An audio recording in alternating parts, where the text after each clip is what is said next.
Welcome to the groundbreaking news program that delves into the heart of Mormonism, your weekly window into the unique intersection of news, history, and culture that resonates with the tapestry of Mormonism. So whether you're tuning in from the heart of Utah or joining us from around the world, your favorite news program starts now, where news meets insight and the stories of our faith unfold. Hello, everybody. It's kind of crazy to have the newscast on a Tuesday night, isn't it, Bill and Landon?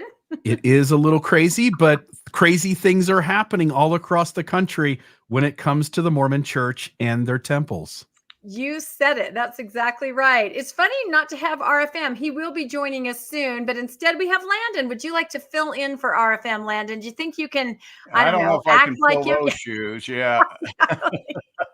I don't think anybody can fill those shoes. So, well, this is a very special newscast edition because tonight the Fairview Town Council is going to be voting on the McKinney LDS Temple. This is, we've been talking about this for months, and it's kind of coming to this point, coming to a head tonight. The wonderful people of Fairview, Texas sent Landon and I these incredible Fairview United shirts. I know, it was so nice. We were actually supposed to be there on the ground in Texas, but I had a family member in the hospital and we opted not to go. But we do have some other friends on the ground, so we will be able to share some footage. Do you have any thoughts, Bill, as we kind of enter into this hour? We're going to kind of talk pre-show for about an hour. The meeting starts an hour from now. And at that point, we will simply stream the meeting with limited commentary. I mean, if we feel there's a lull and we have to say something, we might, but mostly we'll just let everybody watch that meeting. Yeah, a couple of things, folks. There's already 236 people watching us live. Please share this. If some folks can try to put this on ex-Mormon Reddit, the Mormon Reddit, put it into various social media circles. We really want folks to be able to watch this unfold as it occurs. We'll spend some time here over the next hour explaining sort of why we're on tonight and what's going on for those who haven't been paying close attention. And I think we'll get a lot of feedback from a few voices on the ground. And I think this is an important moment. I think this is one of those moments where we get to see if the church can bully people into doing what it wants, or if a town can rise up and stand up against the church and force the church to back away from some of the unhealthy things that it's doing. Yeah, I think this goes even beyond the church, because this is a civic meeting, and I think this goes to the laws of the land as well. Basically the argument that the church is making is that they're exempt from every rule that the town could put, that state and federal law allows them to build whatever they want because of the fact that they're a religion. And by doing that, what they're saying is that they trump the Constitution, that civic laws are not to be enforced by civic leaders, but to be interpreted and instituted by religious leaders, and that religious leaders rule what happens in towns. And that's why I think this is so important, is because tonight, will Fairview stand up and say, no, this is our town, these are our rules, and religions are welcome here, as long as they follow those rules of our town. Yeah. And I wonder if the two of you can help the audience sort of fill in the gap. And maybe if I can give sort of a precursor, and then you can sort of explain what's happening in the modern moment and why we've come to this. The church has been building temples since its inception. And that process, at least in terms of getting one built and not getting any flack from the citizens around, was really simple in the early history of the church. But as modern society has developed, as towns enact laws and regulations, in the modern moment, most towns have building codes for various parts of their city or their town. And the church in recent years has upped its escalation of the number of temples that it's been building. And even over the course of decades, from time to time, it has pushed a temple to be built in a certain location. President of the church, prophet, seer, and revelator announces that a temple is going to happen in general conference. And the church then works behind the scenes to do all it can to support the president of the church in his prophetic announcement to make sure that that temple gets built. And at times, and what we learned in recent time, I think this happened in Las Vegas, but when the church announced its temple in Las Vegas, we all sort of caught wind that the church had, through a subsidiary company, an entity that the church owns and it belongs to the church. It is the church for all intents and purposes. The church was paying various members of the town board or the city board, city council members, $10,000 each, which I think goes to their district. I don't think it goes to the person, but it sort of looks like a payoff. And that temple, we all sort of caught wind of it too late to be of help to those folks. And that sort of got passed through, and that temple is going to be built. But you two specifically sort of caught wind of this process and what the church does behind the scenes to make it impossible by the time the citizens find out to do anything about these temples going in, which have heights that far exceed what the regulations are for that geographic area, that town or that city. And so now I'll turn the time over to the two of you. If you can maybe help folks understand, like, why are we here tonight? What is going on and what brought us here? Yeah, maybe I'll speak generally, and then Landon, you can speak a little specifically. And then we do have some people waiting on the ground that can show us, some of the things that are happening there. So the one thing I want to make sure everybody understands is that everyone welcomes a temple in their town. This is in no way religious persecution. This is not saying Mormon go home. Everyone welcomes any religious edifice in their town. However, they would like those buildings to adhere to the codes, the zoning, the things that are in place that the elected officials, that the community at large, the body of the residents have agreed on are going to make their town the best place for them. Now, Landon and I first got involved when somebody reached out from Cody, Wyoming for help just kind of understanding the Mormon church because they were going to build a temple there. And then Heber reached out to us, then Lone Mountain, then McKinney, Bakersfield, kind of in a limited way.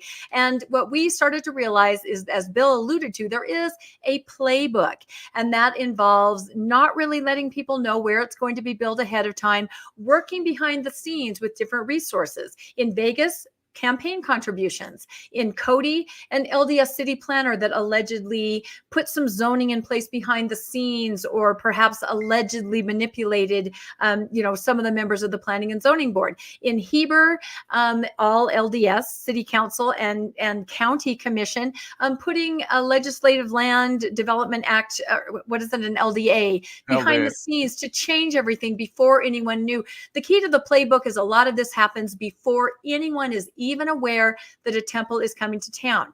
So seeing this over and over, and it is interesting because everybody that is trying to get a temple to play nice, right, by the zoning codes, they're all standing on the shoulders of those that came before, the towns that came before.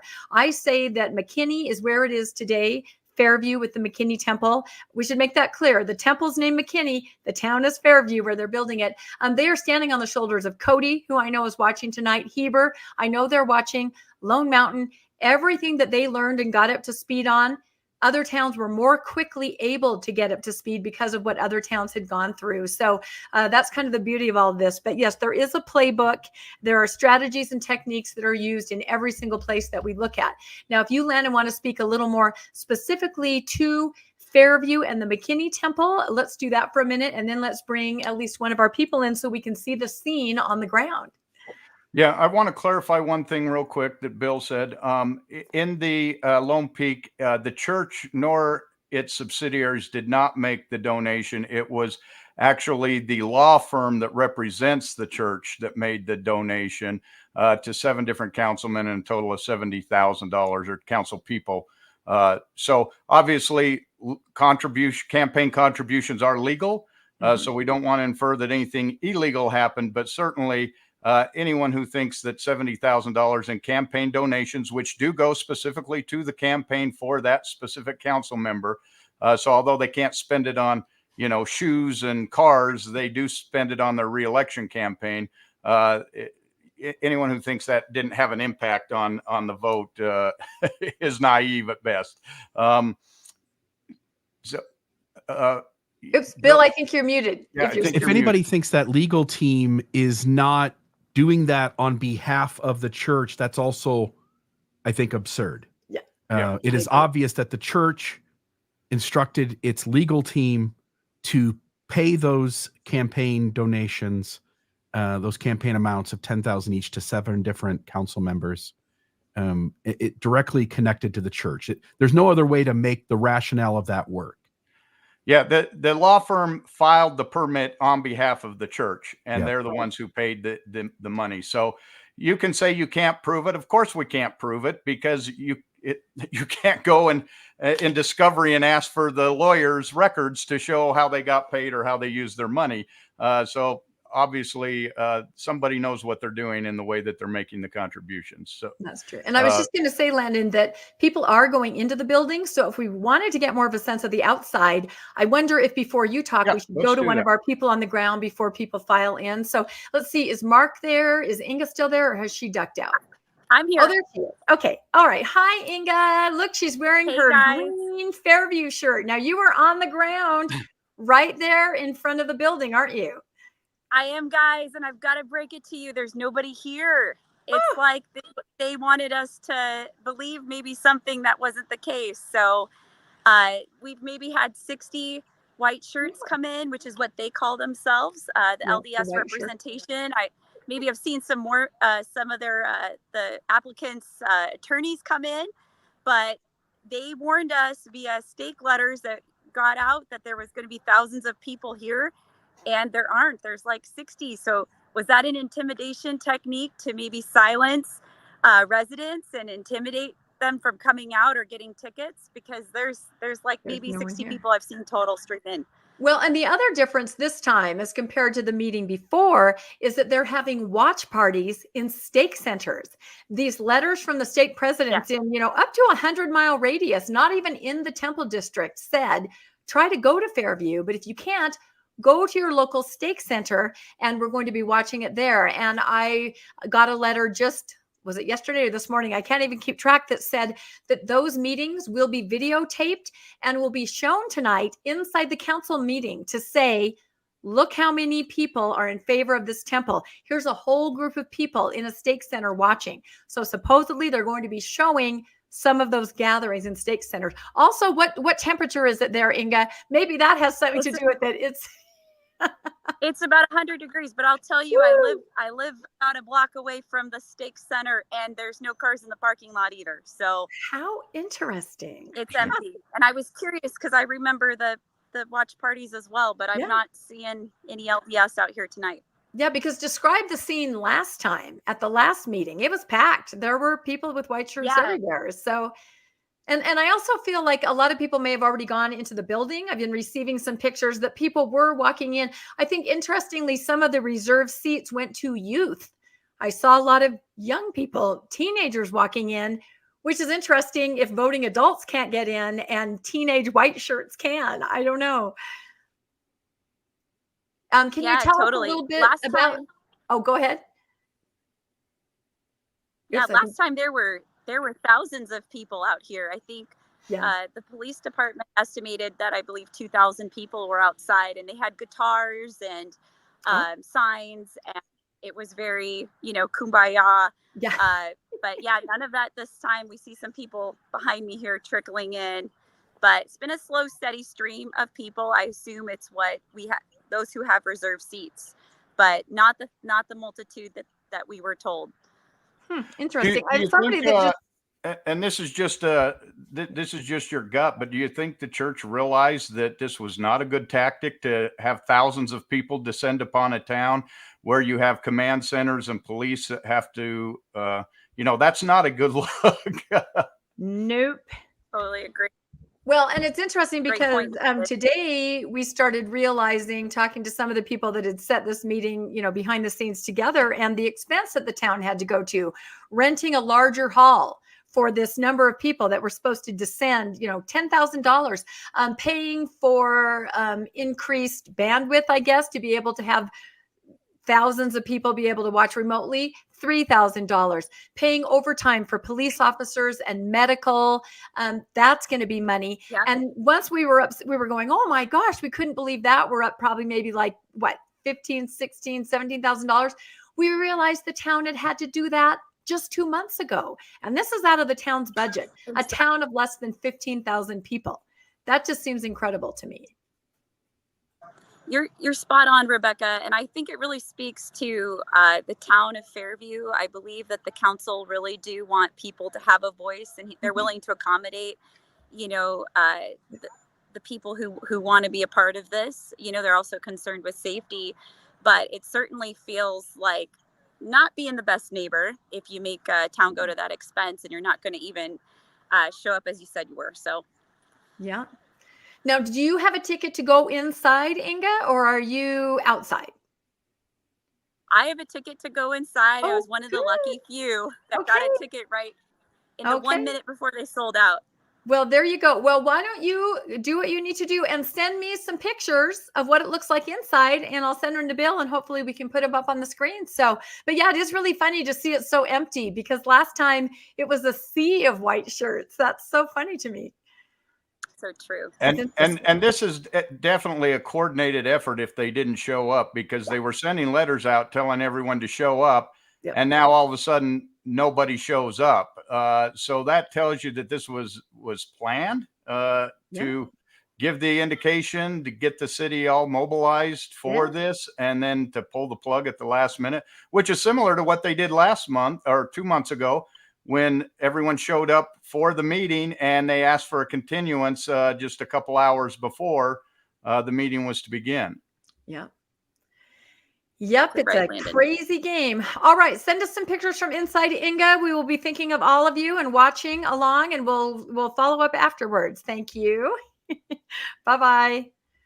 All right, let's bring Mark on really quick, and then we can. Oh, look, it's Mark from Ground Zero. Hi, Mark. How are you? I'm doing well. How are you guys?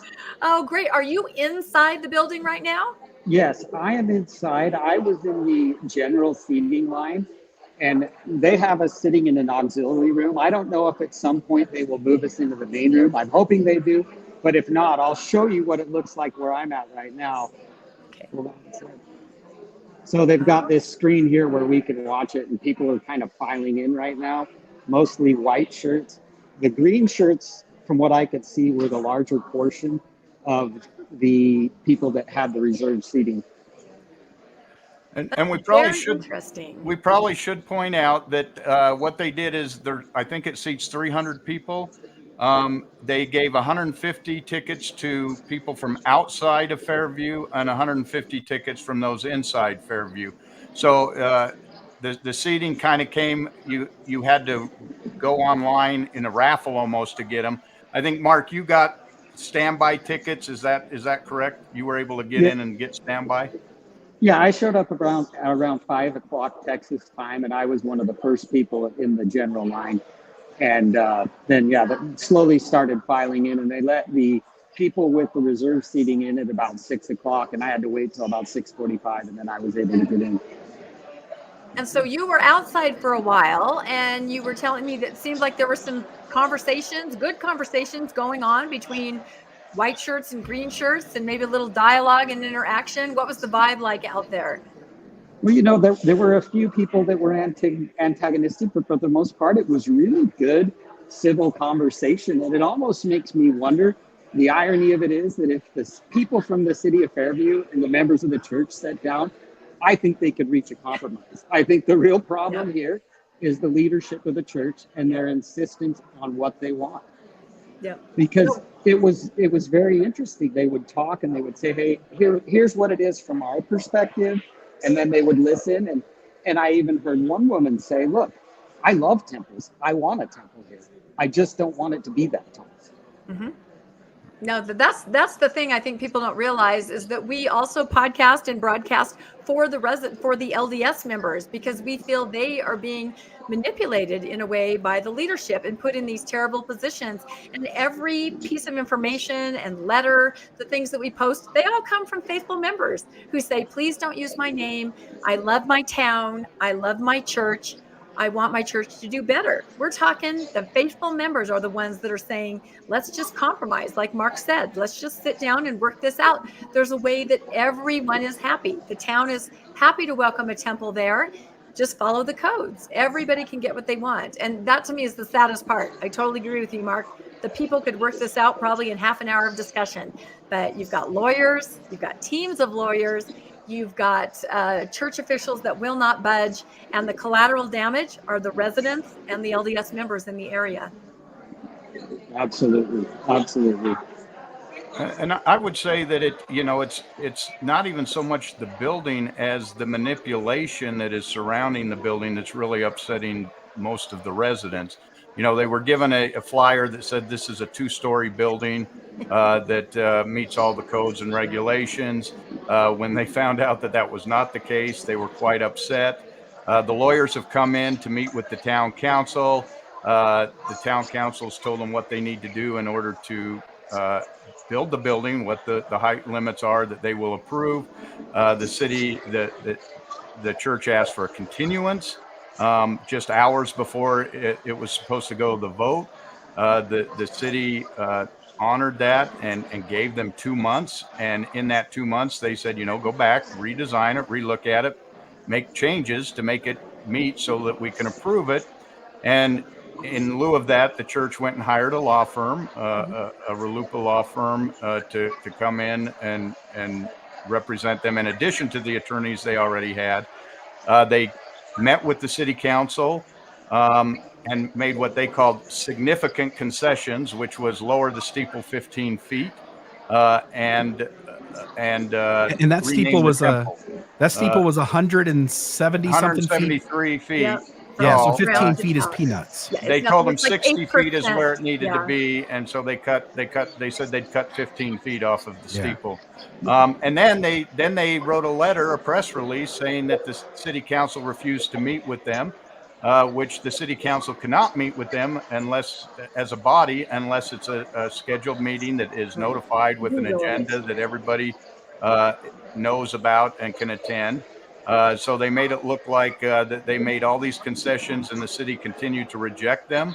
When you're applying for a permit, there's conditions that you have to meet, and it's not the city's responsibility to tell you what, they've told them what the limits are.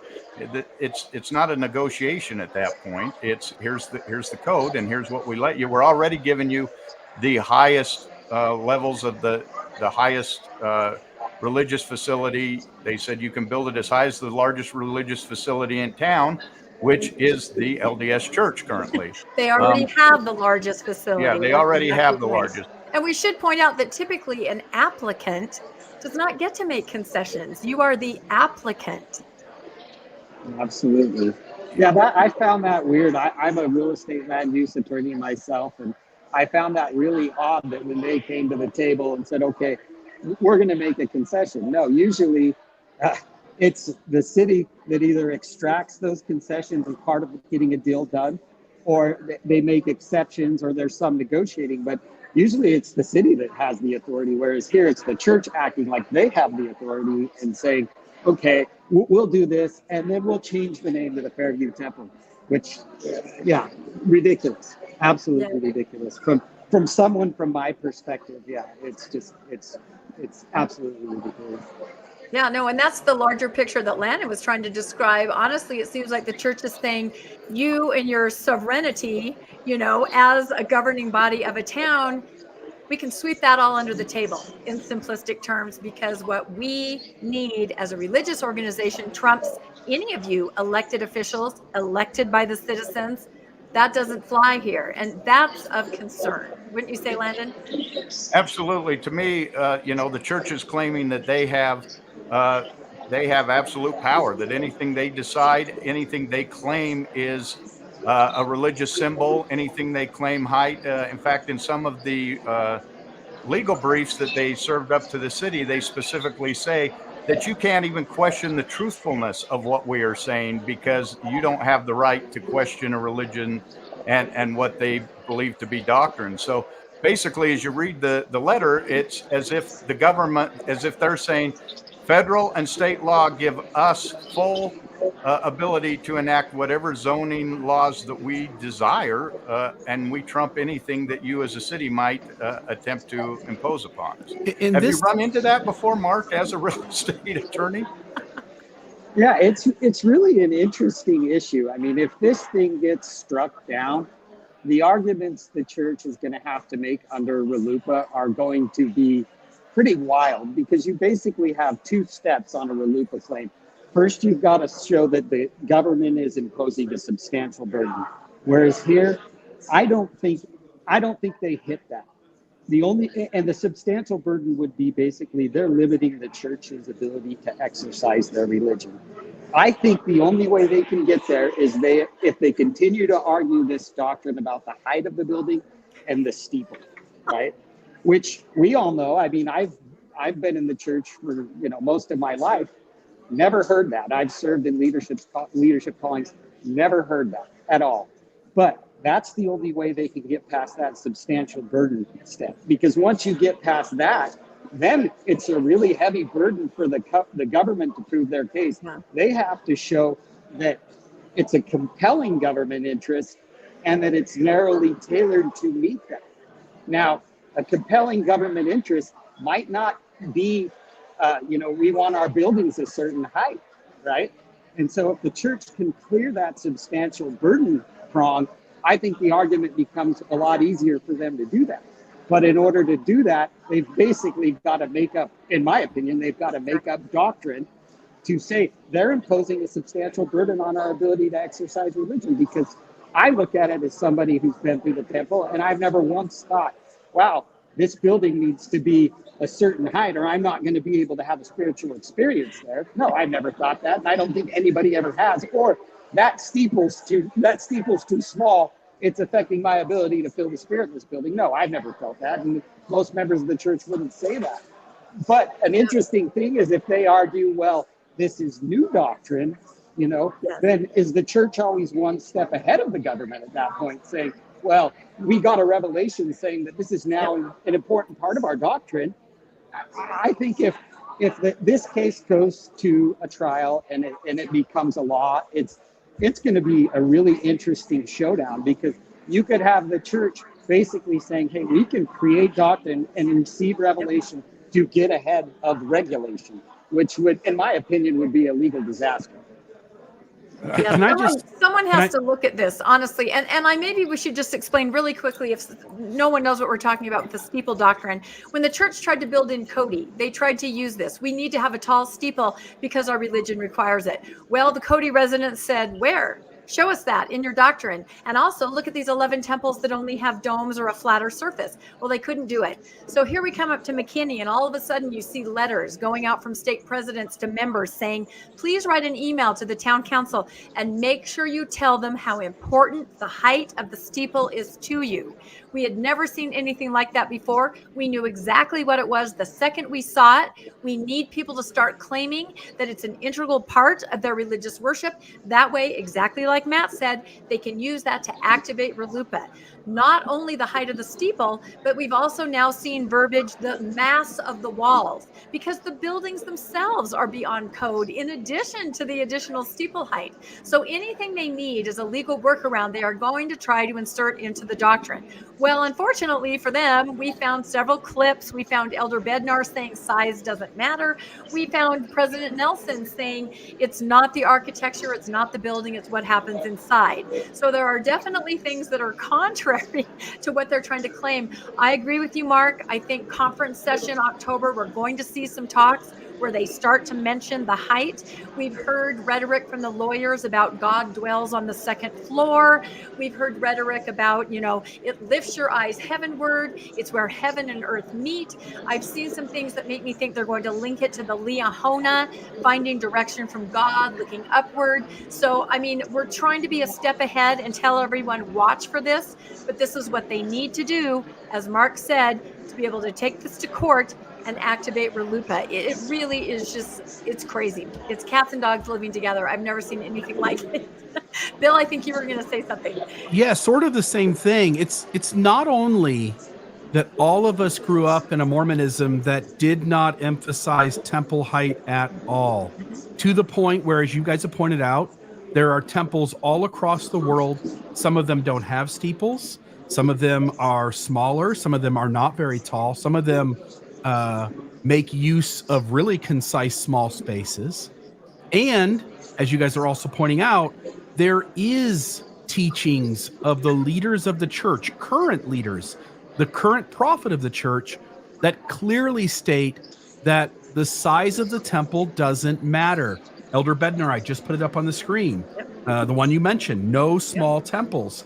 The President Nelson quote that it doesn't matter what the size of the temple is, it's what happens inside of these edifices that has meaning to Mormons. So it's not only that you're pushing through this idea that this matters when it's never mattered before, but it's that you've actually said the opposite of it. And so if this does go to court, it will cost both sides a significant amount of money. One side has all the funds on the planet, literally, to spend at it, and the other one has a very limited amount of money to be able to throw at this case. But no doubt, if it went to court, the defense on this, the legal team representing the city of Fairview, is going to have plenty of ammunition that shows that church leaders themselves have said that the height of the temple doesn't matter. I feel like that's going to be a really hard thing to work through, unless, as Mark points out, they're just going to go, you know what? That's changed today. As of this case, we had a revelation last week, and temple height now matters. And as you point out, Mark, you can play that game with anything. So absolutely. I can't imagine that the government really would want to get into granting permission for a religious institution anytime they run into a bump in the road to simply say they have a doctrinal change this morning and now you have to let it through. Yeah, that's why we have to watch this. It's not just this temple or this religion. This has a larger ripple effect that really could change everything. And I have to say, we're so glad that we connected with Mark. Like literally just a few hours ago, I saw a post that he made on a Mormonish thing. He said he was going to be there. And I said, hey, would you like to do some stuff from the ground? And then he happened to casually mention that he's a real estate and land use lawyer, which Landon and I have been looking for forever, just to run questions past. So I feel like, Mark, we might have to pick your brain on some other things too, because it's not just this McKinney temple. You know, and we've podcasted a lot about this also with Nemo. Oh, and I have to say, Nemo, you know, he would have loved to be here on the broadcast, but it's the middle of the night where he is. So I have a feeling he's, you know, but he'll catch everything tomorrow. So he sends us his well wishes. Otherwise, he would be here. But yeah, we really do appreciate your perspective, Mark, because it's a convoluted issue. And I feel like a lot of the residents there, they're really only getting one side of it. A letter was sent to me today that a stake sent out in Allen that said there's misinformation. Please, you know, pay attention to only the church official sources.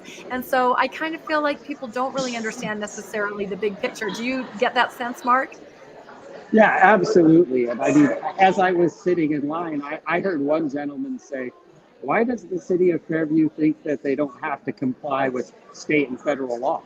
I mean, just it's just stuff like that, you know, and I think there's definitely a lot of misconception. I think, and I also heard another person say, well, I think the opposition thinks this is going to be a mega church. And I've never heard anybody say that. All I've heard about is the size of the steeple, the height of the building, and the light. Those are the main things that I've heard as complaints. And so I don't know what's being sent out there, and what's being discussed in church meetings, but I'm sure it's a lot of inaccurate information.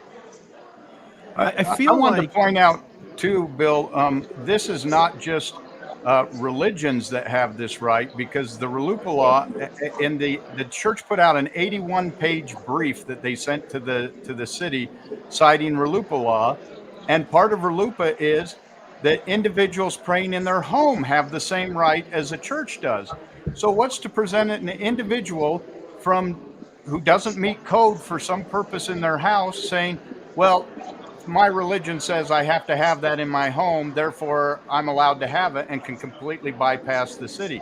This is a disaster if courts allow any person or religion who says they have a religious belief to override all civic in this case, zoning laws. But that's basically what they're arguing is anyone who has a religious belief or follows a religious myth, any zealot out there can claim anything. And according to the church's briefing, they have the right to get that under federal law. What I would say is that to what you said and to what Mark just said before that, the documents that they have, the information they've sent out, email, paperwork, whatever, to the members of the church or to the community trying to explain their side of it, for those who are Latter-day Saints or post Latter-day Saints who are familiar with the gospel topic essays, it's like the church carefully worded these in the same way.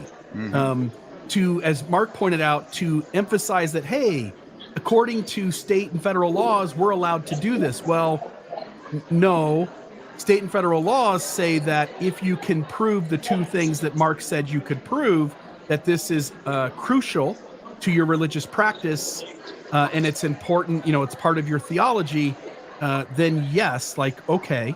But otherwise, no, you don't just get to go into any city and go, Arlupa, I get to put a building up. No, you have to pass the test.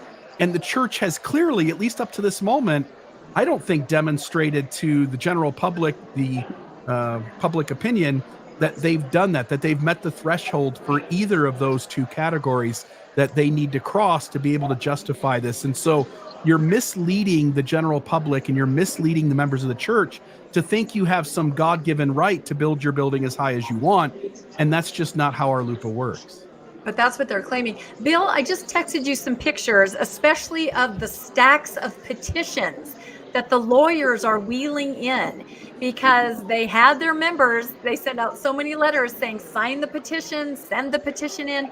You can maybe put that up. I also just heard, Landon, that they're looking for us. It'll take a minute for me to do that. Yeah, Is there a chance that you can put them in Facebook Messenger to me? Yeah, That'll be easier. I don't even think I'm connected to you on Facebook Messenger. But anyway, yeah, Landon, the LDS are looking for Mormonish. They didn't get the word that we're not there. So sorry, we're not there. We're here instead. But yeah, apparently they are asking if anyone has seen us. So we're here. There you have it. Here we are.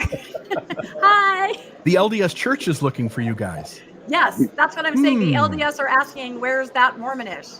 That's interesting. That's really interesting. I didn't even know they knew who we were. Yeah.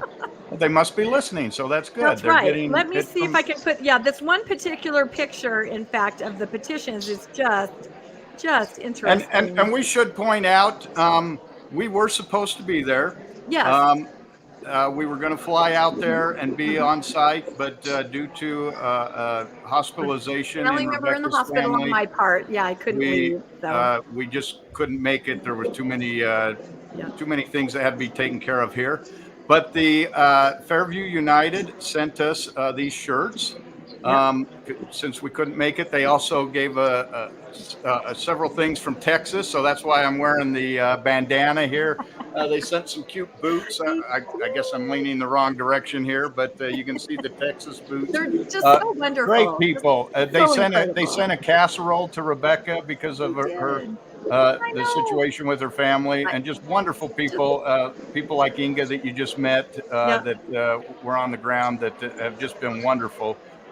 Great people, and we really are sorry we couldn't make it, but we're happy that we're able to bring it to you from this way, and that Mark stepped in and stepped up. I know, no, that's one of the best things to happen. Okay, I'm sending on Facebook Messenger. I hope these get to you, Bill. But the main one is just the one of the stacks and stacks of petitions. And it's funny because, the LDS Church tells people flat out in every letter that they send them through the stake, sign the petition, write an email, send something. And we saw this in Lone Mountain in Vegas, where the councilwoman had 2 stacks of paper beside her, one much larger and a double stack. And there was a sign that said for, and the other smaller stack was against. She's like, look, there's obviously overwhelming support. But again, residents aren't mobilized like that. They don't have a force at the top telling them to send emails. I think about President Nelson's birthday card, right? You guys have probably all heard about that, where at a youth conference, they were supposed to sign it so that they would get signatures to beat the Guinness Book of World Record on a birthday card. Well, they didn't get enough at the youth conference. So I myself in my stake received an email that said urgent on it. Go to this link and sign President Nelson's birthday card so that he can beat that Guinness Book of World's record. What I'm saying is people are receiving instructions from above to do these things. Send emails, sign cards. You know, it's not just someone of their own free will that's signing this petition. So yeah, right here we see the picture. There we go. They're wheeling them in on carts. Those are petitions for the temple from residents all over, not just Fairview. Fairview is a small town. We're talking all over, other temple districts everywhere. And it's funny to watch because in Lone Mountain, they specifically said because there's such a large LDS population there and they could overwhelm the locals that were protesting that it shouldn't be there, and they basically said, oh, nobody outside the city of Vegas should be involved in this. Well, now that they're in Fairview, where there's maybe 100 LDS members, they want everybody from the Dallas-Fort Worth Metroplex to be involved so they can overwhelm the city of Fairview. And I'm guessing that if you took these signed petitions, that the stack from Fairview is probably, maybe a couple dozen pieces of paper would be all that was there. We did learn in Low Mountain because we questioned that. We said, well, how many of those are from the councilwoman's ward? And a ward in that case is a political area. How many of them were from her ward that were for and against? And we talked to some of the Lone Mountain residents, and they checked into that and found that it was 3-1 against from within the ward. But she was showing this stack that was made up of all these people from outside of the ward, outside the area where the temple was going to be built. Yeah, I kind of think it looks like we have about 12 or so more minutes. Why don't we say goodbye to Mark? Please continue to text me and to send me pictures. And Landon, if you can share your screen, let's pull up our slides really quick. Maybe go through the first 3, just so we can get everybody up to speed as far as what we're going to be looking at tonight, what we're looking for, what we might expect. Just a real quick rundown. For those of you that haven't followed our 500 hours of content, right, on temples. And oh my goodness, I was just going to say RFM should be joining us. There he is. Hi ho, Kermit the Frog here, wearing some green in solidarity tonight. That's Can you say that in Kermit's voice, Bill? Uh-oh, I can't hear Bill anymore. Kermit's lost his voice. Oh, I like green. How are you, Miss Piggy? That was very good. It reminds me of your wide mouth frog joke, RFM, that you told over the weekend. So, Landon, do you have the screen share? Bill, can you let me share those? I'm attempting to share those right now. 10 quick minutes. And if you present screen, so you have to present your screen at the bottom and connect your stuff to, oh, maybe it's this. Is this it right here? Yep, that's it. Yep, that's it. So that's exactly right. Yeah, we just want to let everybody know we're talking about the McKinney, Texas Temple. This is going to be built in Fairview. That is where the meeting is happening tonight. 43,000 square feet, 173 feet tall from the ground up. And it was announced at conference back in 2022. Let's see, I think I can move these. Yeah. So these are some shots of what the venue looked like earlier today before the people arrived. You can see the barricades, the police force. We talked about the expense to the city to host this. And not only this time, but a couple months ago, they did the same thing. Here is a picture. Landon, do you want to describe what we're seeing here really quickly? Yeah, this is a rendering of the temple to show how much larger it is than everything else in town. If you look off to the left of the rendering there on the left picture, you'll see a little tiny white peak on a little red building. That is currently the tallest religious structure in the town. It is the LDS Stake Center, which will be sharing a parking lot proposed with the proposed temple. From this, on the picture on the right, you also see the Stake Center. It's that little tiny thing in front of the temple to show you how much larger the temple is than the Stake Center. When we left Fairview last time, the Planning and Zoning Board had voted down their petition, stating it was too large. It did not meet their zoning codes. It's being built in a residential area, which churches are allowed to do, but you have a 35-foot height restriction on your roof. And they do allow steeples on churches to slightly vary from that, and sometimes they'll let churches be built slightly larger. So what they did is they told them, okay, come back with a 42-foot roof height. Currently, the building is 60 feet tall. and a 68-foot steeple height, which is the same as the largest building in Fairview, which is the stake center that was noted there. Now it can be flat and wide. It just can't be as tall so that it's sticking out so much above everything. Exactly. The And church, Fairview had 2 months to come back with a plan. The town council is dying to approve it. They're dying to approve it so the temple can be built and everyone can be happy. And instead of coming back with a plan that met that criteria, what did they do in the meantime during those 2 months, Landon? Yeah, they took their 2 months. They hired a powerful real estate law firm. They offered to change the name of the temple and cut 15 feet off the tip. They sent out press release calling these significant changes and claiming that the Fairview town officials would no longer meet with them. They created a website full of gaslighting, misinformation, and persecution rhetoric. And it'd be interesting if we get to that we can show that. Yeah. They called for yet another fast. This is the second or third fast that they had, that the town officials would soften their heart. They never fasted that the church might come back and make any meaningful concessions to meet the building codes. They called upon members to attend this meeting on the 6th. They asked for thousands to show up. And we've just learned that after calling up for thousands to show in the city preparing for that, nobody showed up. So that tells me LDS show up when they're told to show up. Right. So that might be a tactic. They called off the dogs and realized that wasn't a good tactic. They organized watch parties in the stake centers that they'll be going on, and they intend to go there with the camera to show all this support. Of course, most of these stake centers are not in the Fairview town.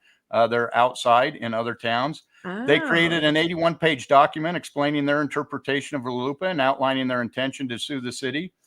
And they sent a 39-page letter from the church's attorney to each council member, reminding them of their responsibility under RLUIPA and threatening to sue. So this is the watch parties you're going to be seeing. They may stream this in.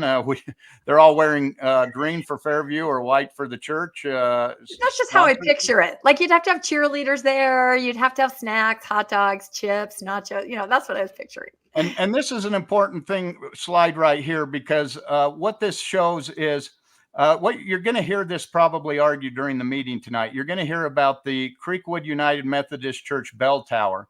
And what the church is arguing is that back in 2004, 2005, the Creekwood United Methodist Church wanted to put in a bell tower. They worked with the city for 9 months before they presented this at the Planning and Zoning Committee. They didn't hide what they were doing. They didn't send lawyers in to threaten to sue. They worked with the city trying to build this bell tower. Well, they took it to Planning and Zoning. Planning and Zoning approved it and sent it through to the city council, who also approved it, but they sent it through with some certain conditions. And the city council sent it back to the Planning and Zoning board and said, you have to work out these conditions before it's final approval. Well, it went back. The Planning and Zoning met with the church again the next month. And after that, the church never finalized the conditions. They never met the conditions. They never received final approving from the Planning and Zoning board. So this bell tower was never built. But you're going to hear it referenced during this as because they said, well, you approved this 20 years ago. Well, the city council approved it with conditions, and those conditions were never met. And because those conditions were never met, it never received final approval. We have a whole episode on that on Mormonish. Right. And if I could just say one thing, this temple was originally going to be built in Prosper. We've talked about this a lot. Prosper, Texas. When they approached the council there, they had very strict zones and ordinances. The temple was moved to Fairview, and the lawyers have said you have looser ordinances, meaning there's wiggle room. There's precedents like this bell tower that they thought they could use, saying, well, you did this before, you have to do this for us now. That is the reason that they are in Fairview. And this is what most faithful members believe, that they did grant the bell tower, therefore they should the temple. Again, this is some of that misinformation, but it's misinformation on their side because this was never built. I think the next slide, Landon, if you go to that, shows what actually was built. And my, a simplistic way for me to understand the bell tower is that they sent it back to Planning and Zoning for discussion. that does not mean that it was a done deal. And then it was nothing happened. So the fact that they sent it back down to planning and zoning means that it was not completed. That's a simplistic way to understand it. Yeah, so you can see the United Methodist Church and its size and its steeple compared to the current LDS Church, but you're going to see them keep pulling up that large bell tower and saying that that is one of the things. In their latest legal briefing, they actually sent a picture that showed how the temple was shorter than other things in the town. The things that they compared it to were the 2 water towers in town, which obviously are needed to provide water pressure That for is the ridiculous. water system.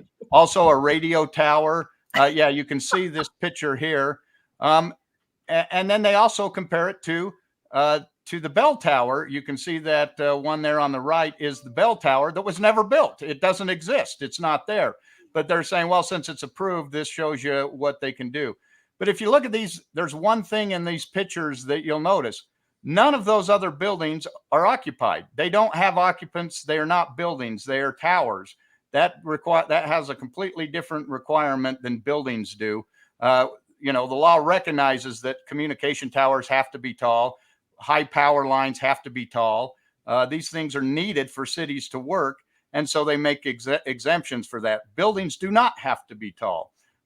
They can be done other ways, and that's what the city is claiming.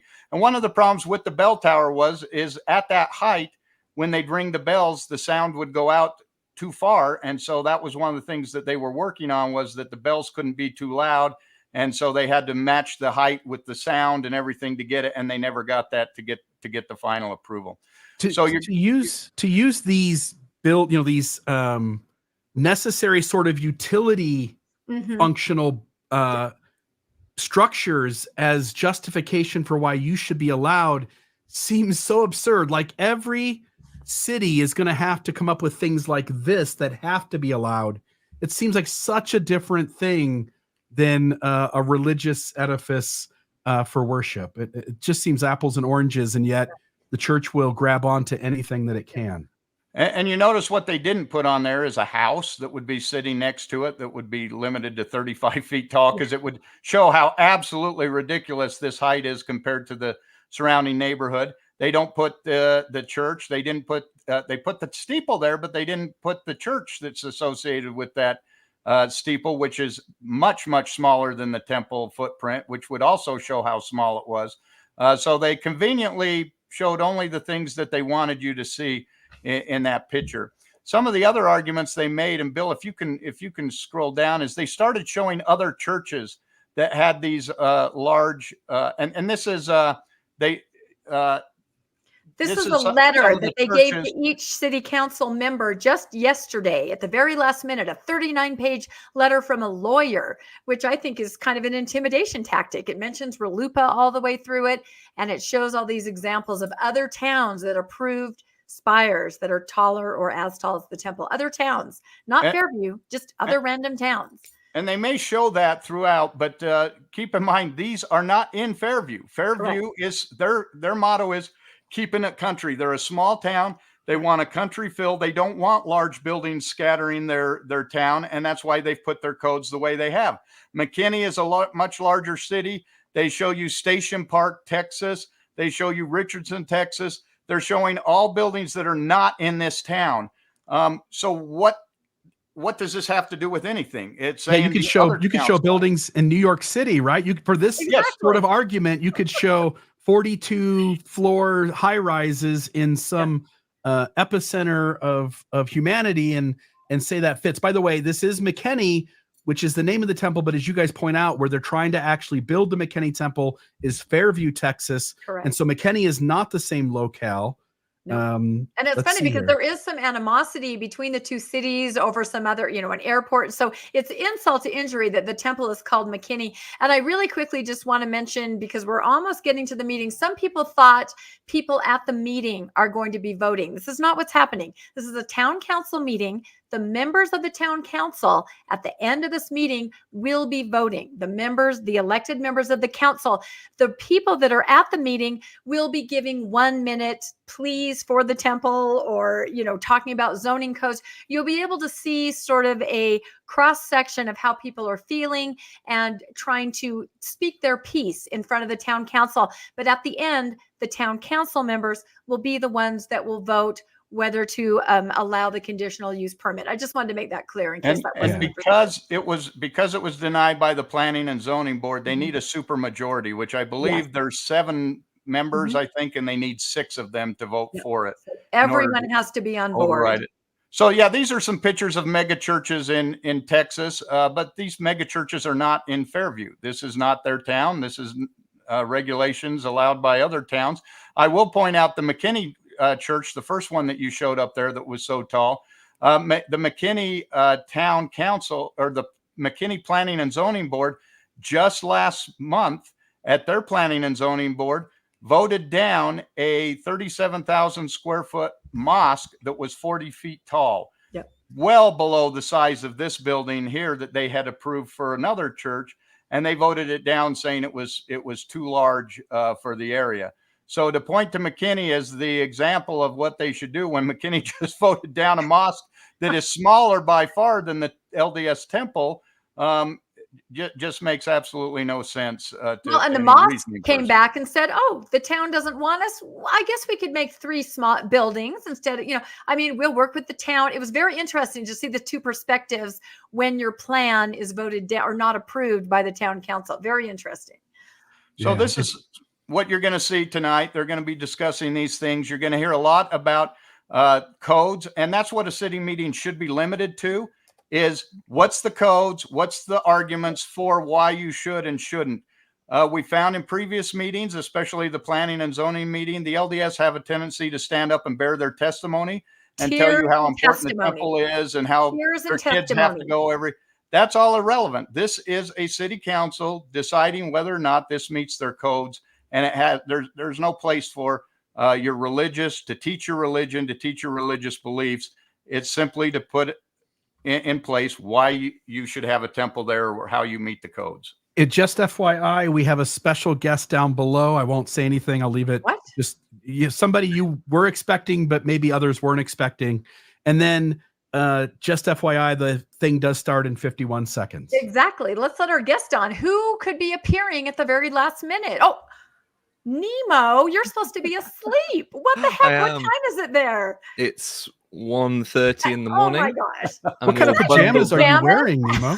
This is my fuzzy, fluffy dressing gown, but in the Superman style. There we go. I knew you couldn't stay away. I absolutely knew you couldn't. I knew you would get up. And you know why I know?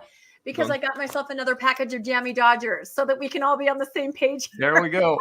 I got my Choco Dodgers. Nemo's favorite snack. It's going to be a long meeting. Yeah, we were just kind of catching everybody up, Nemo, kind of about what we've all been podcasting about and letting them know what to expect. Do you have any messages you'd like to give to everybody? Anything you'd like to say before the meeting starts in just a few seconds? Yeah, he's eating. Of course he's eating. Yeah, I'm always eating. Good luck, everyone. I'm sorry, I can't understand you. Yeah. Sorry. Good luck, everyone. That's right. That's my accent, isn't it? It's not just the food. It's the accent, not the Jammy Dodgers. Yeah. Okay. Let's make sure we have sound and let's go. Here we go. I'm that not guy in the hearing white baseball cap. That is where I was sat last time. Just FYI, I'm not hearing anything either, but I know I've got sound good on my side. Okay. So as soon as they may be turning it on in a minute when it starts. Yep. Yeah, that room should be familiar to you, huh, Nemo? You were there making your statement.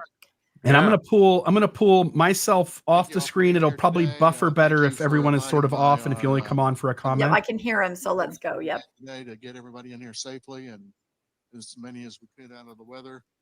So if you would I'll call this meeting to order, and please join me in the Pledge of Allegiance to the Texas and U.S. flag. I pledge allegiance to the flag of the United States of America and to the republic for which it stands, one nation, indivisible, with liberty and justice for all. And to the great state of Texas, honor the Texas flag. I pledge allegiance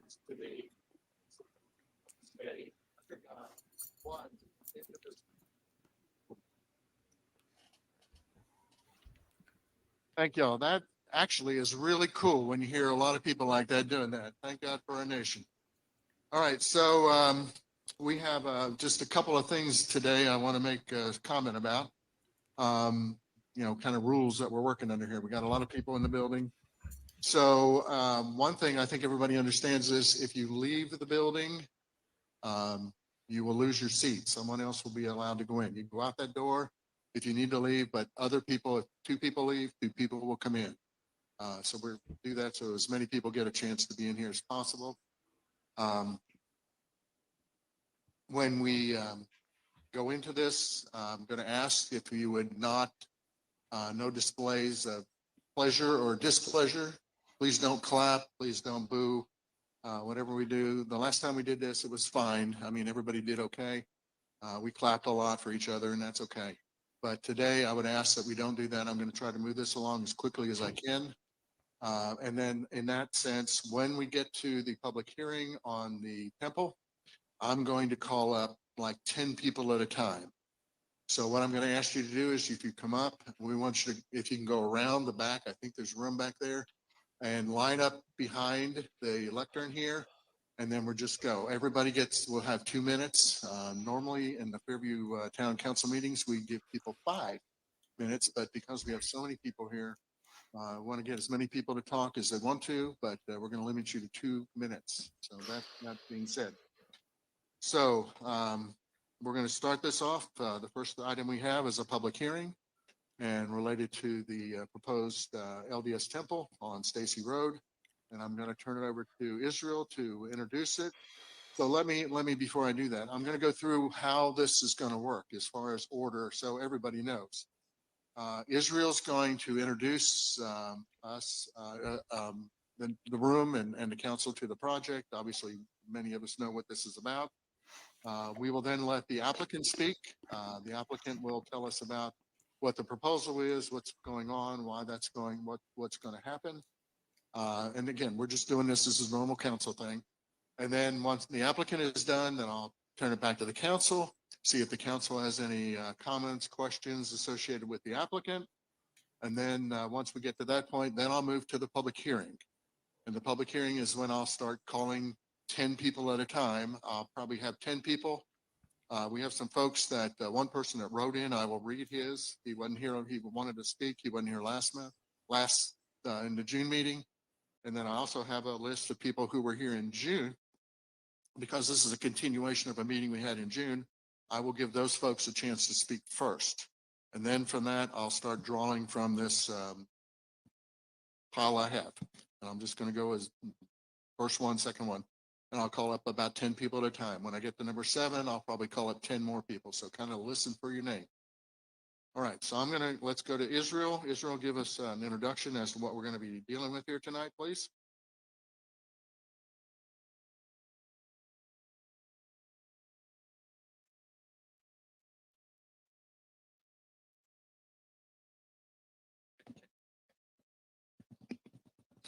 How about this one? Whoa, here we go. That one works.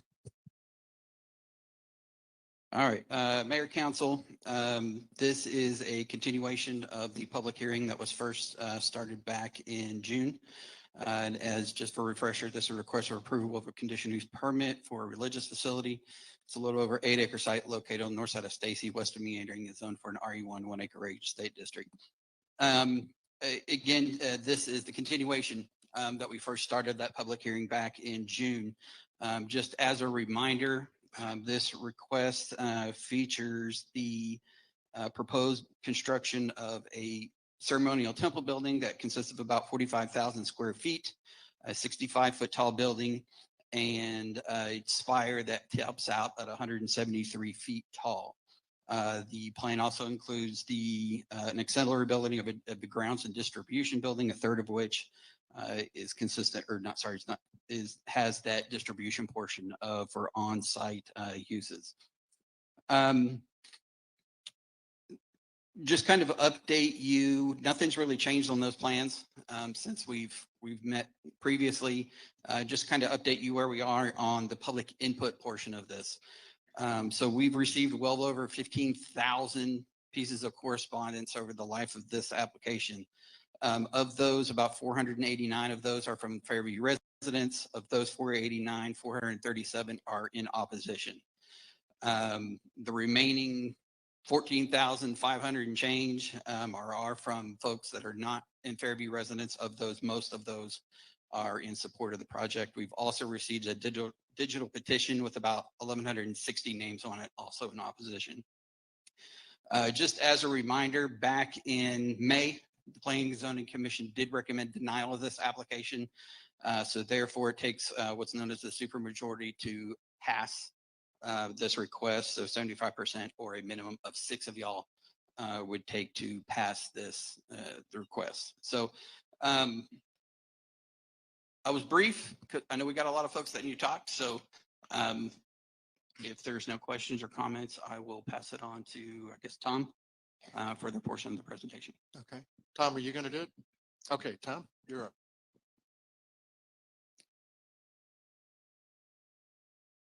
All right. Good evening, Mayor, members of the Town Council. My name is Tom Coppin. I'm a registered engineer with Kimley Horn and Associates. Our offices are at 6160 Warren Parkway in Frisco, Texas. I'm joined this evening by several of our consultants that are here to help answer questions that you might have about the temple, as well as members of our design team. I'm also joined this evening by our land use attorney, Richard Abernathy, who will be sharing a few remarks when I'm complete with my comments. We're also joined this evening by many members of the local Fairview congregation, as well as others from the community who are here to show their support for the construction of this temple. Israel shared just briefly some of the details about the temple application. From the numbers that he just shared, it appears that there's over 14,500 members of the surrounding community who have written in to express their support for this project. In addition to the petitions that he mentioned, the church has also circulated a petition over the last several months, both online as well as paper signatures. They've collected an additional 297 signatures in support of the temple from Fairview residents, and over 2,800 names in support from folks who live physically in McKinney, Allen, and Plano who have a vested interest in the construction of the temple, as well as more than 13,800 signatures overall. We have with us tonight several of those names, most of those names here in print format that we would submit as part of the record in support of the construction of the temple. What you see up on the screen here is a rendering of the front view of the proposed LDS temple. Israel shared a few of the remarks highlighting our application. I'd like to take just a few moments here to comment on some additional information and share some of the technical aspects of our application, as well as respond to several comments that have been made over the last few months. And I'm sure some of those things we will hear again here this evening. The intent of my remarks is to set the record straight as far as what we truly intend to do and what we don't intend to do related to the construction of the temple. The Church of Jesus Christ of Latter-day Saints is requesting a conditional use permit to zone this property for the construction of a temple on this property on Stacy Road, right adjacent to the existing Fairview Chapel.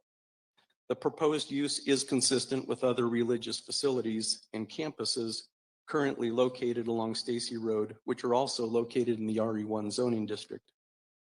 We comply with all of the technical requirements of the town's ordinances and published standards, and we are asking that the requested conditional use zoning district be approved to allow a height consistent with the design of this temple. Not only does our proposal meet with the town's technical requirements, but we do exceed the town's standards in several ways that I'd like to mention.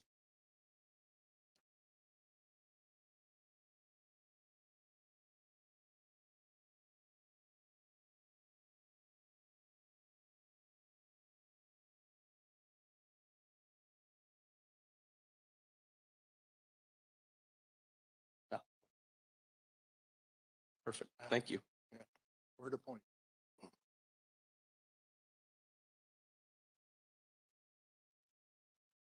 With regards to the lot coverage and landscaping, we comply with the 35% maximum hardscape requirement, which is a residential lot coverage requirement and not a commercial requirement. With 65% of the site being open space, we are providing significantly more landscaping and screening than required for a commercial property by the town's ordinance.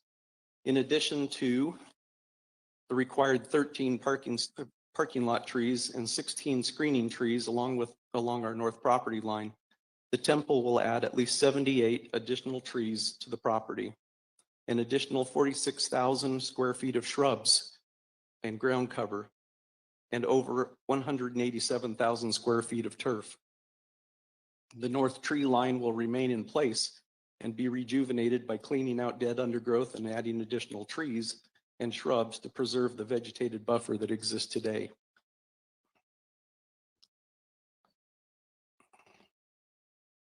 As far as setbacks are concerned, the temple will be set back more than 200 feet from all property lines, far exceeding the minimum 35 feet for landscaping setbacks required by the town, or 160 feet building setback required from the residential properties to the north. These large setbacks allow for additional landscaping and screening of the temple, which will soften its impact on neighboring properties. I'm going to take some of these out of order. You've seen some images of how the temple would potentially look in its natural environment. The church has also prepared some of these renderings that we've talked about before, and I'd like to just step through those really quickly. The way these were put together is we created a digital model of the temple. We brought in satellite imagery and topography of the natural terrain. We adjusted that to actual site photos, so the building height, proportions, and elevations are all accurate based on the exact plan. You've seen other renderings before where the building is pulled all the way forward to Stacy Road. That doesn't match what we're proposing to do. Like I just mentioned, the temple will be set back more than 200 feet from Stacy Road, as well as all of our other property lines. And finally, then that digital model of the temple was superimposed on the site photos to give us the final images that we're going to look at here. Here we're looking west along Stacy Just Road. want to say that he said it'll be set back 200 feet from all their property lines. You can It see won't. They've asked for they've asked to not have to have a buffer with their property, which will be the LDS meeting house. closer So to that Meeting isn't Way. accurate what he Temple is said. primarily blocked with the existing vegetation. Here just before Meandering Way, get your first glimpse of the temple really as it sits on the property. This picture is taken from the north neighborhood, just immediately north of the temple site. As you can see again, quite a bit of the vegetation that currently exists out there will help to block and screen the temple from those neighbors. This is taken from the northwest corner, looking to the south again. And then as we head west along Stacy Road, you can see the temple sitting behind the existing chapel, set back quite a ways from the street. And as you get closer, obviously, temple with relationship to the chapel next door. And then from the south, what you would see from the River Oaks Drive. Concerns continue to be raised about the lighting levels on the temple. Those concerns are not warranted. Our lighting will comply with the town's published lighting ordinances and restrictions at all times. Not some of the time, as has been suggested, but all of the time. In addition to the temple, we'll utilize 3,000 Kelvin lighting fixtures as opposed to the 4,000 Kelvin lighting fixtures allowed by code. All lighting will be fully shielded and focused to be directed at the temple, avoiding light trespass onto neighboring properties or into the sky. As part of the installation process, our lighting consultant will adjust the fixtures and work with James to ensure that light readings comply with the town standards. Furthermore, even though not required by the town, the church has offered to turn the building lights off 1 hour before the temple, or 1 hour after the temple closes, until 1 hour before the temple opens in the morning. And they will dim the site lighting levels to 50% during the same time period in an effort to reduce the lighting impacts on neighboring properties and the environment. Our lighting levels will conform with the town's published lighting ordinances and in fact go beyond them. We are not requesting any deviation from those standards. Concerns have been voiced about the impact that the temple will have on nighttime migration of birds and bats and the elimination of blackland prairie habitat. Kimley Horn's biologists have conducted a study to assess any impacts. Unfortunately, the blackland prairie was lost many years ago when development of this area began. The prairie was named for its deep, fertile black soils that once supported a variety of tall grasses, including big bluestem, Indian grass, and switchgrass. Neither the temple property nor the surrounding neighborhoods contain any remnants of this tall grass prairie. The temple property is currently a maintained field with few trees. Our biologists have found the site provides few opportunities for native animals to forage, nor is it conducive for the movement of wildlife through the neighborhood since the site is surrounded on all sides by major roadways and subdivisions. The temple lighting program will incorporate just about all of the recommendations for minimizing impacts on migratory birds during the nighttime made by the U.S. Fish and Wildlife Service, the Texas Parks and Wildlife Department, as well as the Lights Out Texas program facilitated by former First Lady Laura Bush, like we talked about when we met with you, Mayor.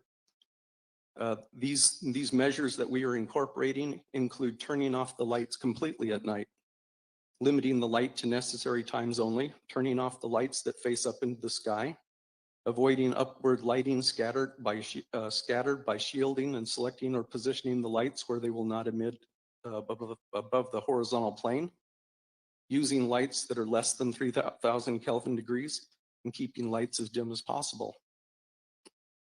Kimley Horn has provided the town with an initial drainage study documenting how runoff from the site will be handled.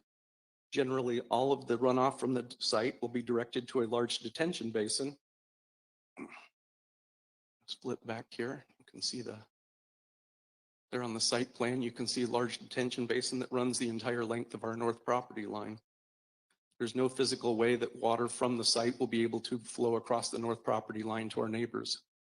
The intent of this basin is to detain all post-development flows from the site, 100-year flow and less, 100% down to pre-development conditions in that basin. Runoff in excess of the 100-year event will drain east and west from the basin following historical drainage patterns. We have coordinated with the Church of Christ to our east to ensure that runoff passing through their property will be accommodated as part of their design process. Water will be provided by the town of Fairview from a 16-inch water line on the north side of Stacy Road. We've received a will serve letter from the town indicating its willingness and ability to serve the temple. Sewer service will be provided by the City of Allen. I have met with the engineers at the City of Allen to discuss their system and its ability to serve the temple.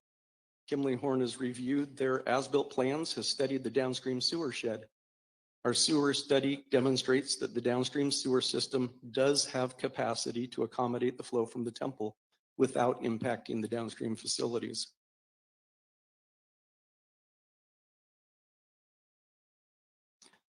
We've heard several concerns that the temple will increase on-street parking and traffic in surrounding neighborhoods. That is not true either. Parking will be provided on the temple property.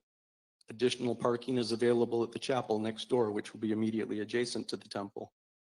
Access to the temple will be limited to Stacy Road via 2 driveways that you see here on this site plan.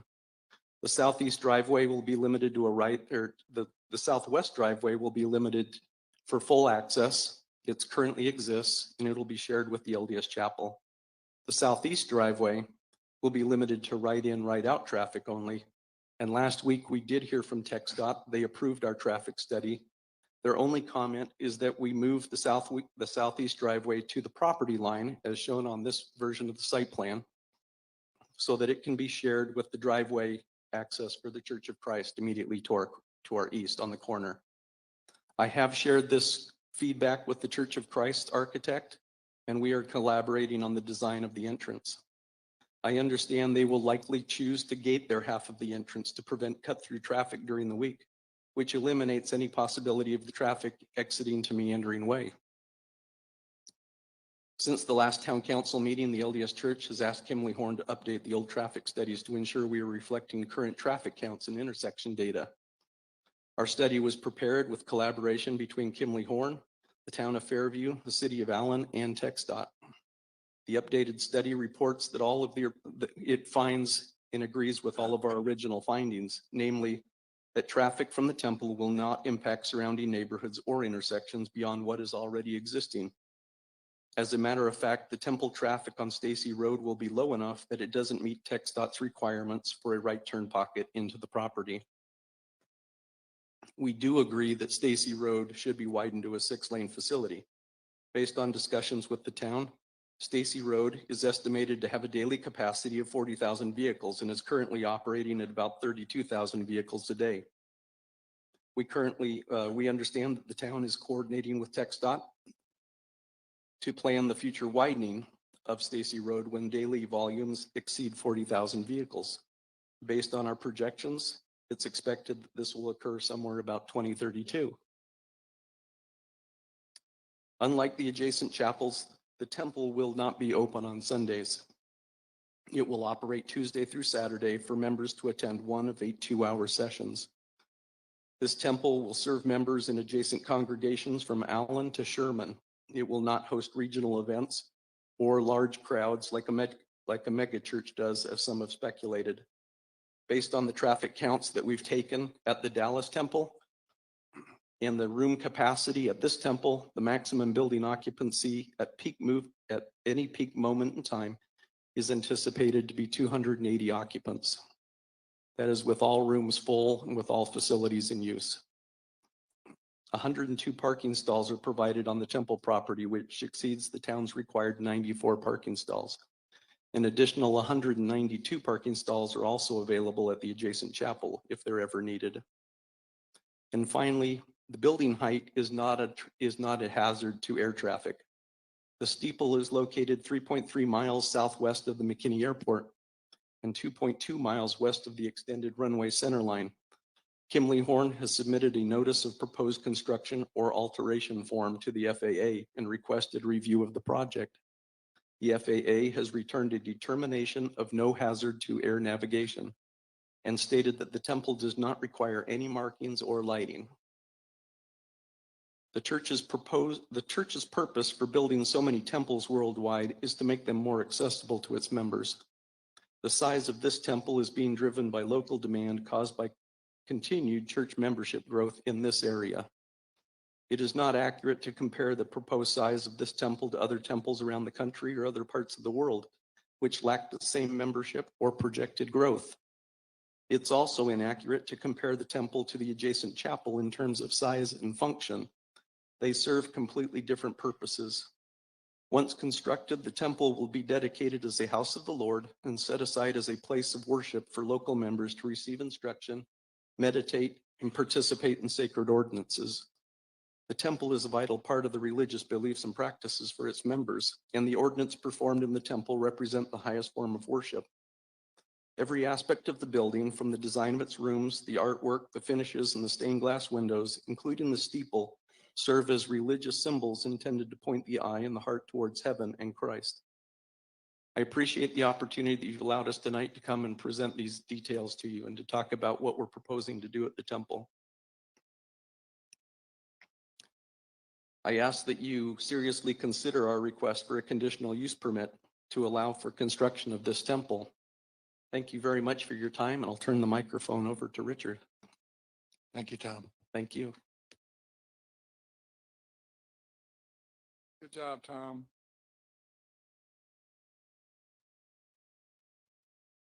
My name is Richard Abernathy, and I represent the Church of Jesus Christ of Latter-day Saints, and thank you for your time this evening. I've been a lawyer for almost 47 years. In 46 of those years, I've represented cities with pride and gratitude. I even had the privilege of representing the town of Fairview. It's a beautiful town. A lot of good things happen in Fairview.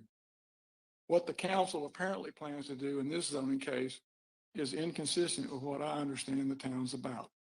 I say apparently because at the July 11th, 2024 meeting with representatives of the church and town, the mayor and Dr. Hubbard told the church's representatives that neither of them would support the church's application or the church's most recent offer. They said they would only support a 68-foot steeple and a 42-foot building height. I take you at your word. That is your position tonight.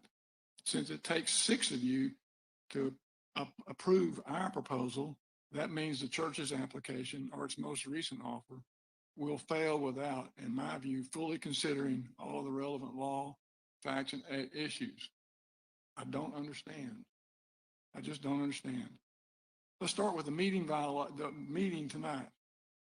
Fairview's new procedures for the operation of this meeting effectively denies this church, its members, its representatives, and supporters from both attending and speaking at the meeting, which very likely is a violation of the Open Meetings Act.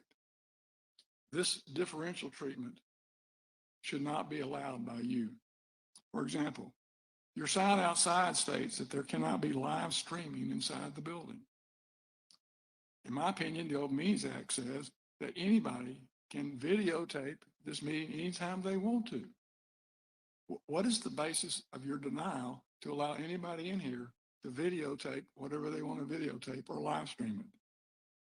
I cannot find where you publish the rules for the process of making public comments. In my opinion, that is a requirement of the Open Meetings Act.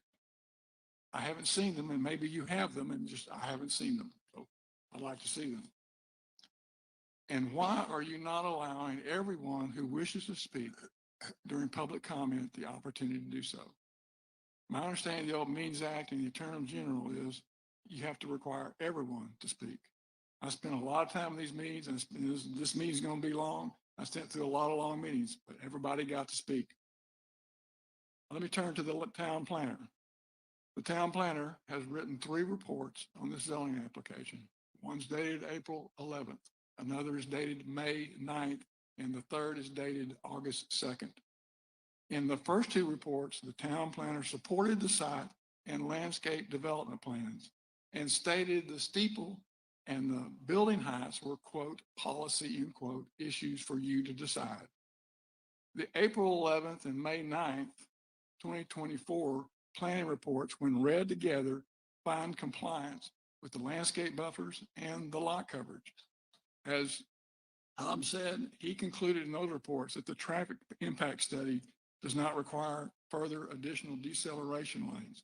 Parking spaces are sufficient. The runoff for the proposed drainage is properly engineered. There is adequate water supply. There is compliance with the outdoor lighting requirements for parking, and there is compliance with the town's architectural lighting standards and others. I won't repeat them all. Regarding building height and steeple height, he states the town approved, this is the land planner, said the town approved the Creekwood Methodist Church steeple height at 154 feet and concluded that, quote, staff is supportive of the site and landscape development plans, end quote. Based on these reports and what Mr. Coppin has said tonight, I don't think there's any objective basis for you to deny this zoning request. However, if you've read the August 2nd, 2024 staff report, you know that he removes all references to the compliance with town regulations except the heights and the steeple in the building. Staff also removed any comments regarding support of the site and landscape development plans. I don't understand. Was staff directed to change this? The town was told we comply with the town's regulations. Just to make it clear, the objective thing is that 154 feet is shorter than 173 feet. So even if Creekwood was approved, the church is still asking for more than has ever been approved in the town. And wall heights of 65 feet were never approved in any building. Do you think that's the reason, Nemo, for them lowering the height by whatever it was, 16 feet or 17 feet? I think they were trying to get close to that. In an effort to comply with all your regulations, and in many cases, we went above and beyond what was required. Let's talk about meeting with church representatives. The church has been asked. And I just wanted to point out really quickly, this is the lawyer in the initial meeting with the residents there that threatened them right away with RLUIPA. The very first time the church ever interacted with the residents, this is a litigator doing his thing. But that offer was declined by the mayor. He said in an email that we should meet after the P&Z meeting. So we had the P&Z meeting, and then we asked for a meeting. Fairview only offered to meet at 4 p.m. on June 4th, which was a few hours before the 7:30 council meeting that night, when we were going to consider this very issue. After some discussions, We negotiated and worked together to come up with 1 o'clock that afternoon.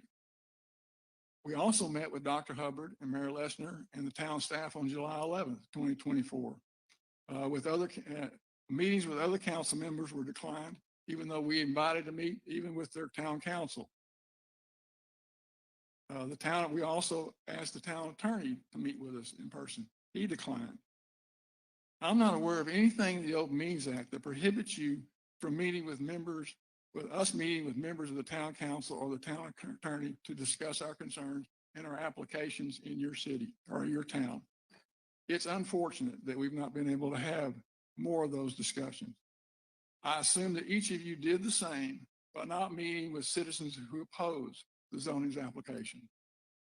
And I assume you did not discuss with each other how you're going to vote, because you know from your training in certain cases that can be a violation of the Open Meetings Act. At the first of the two meetings, we met with city staff, including Mayor Lessner and Dr. Hubbard.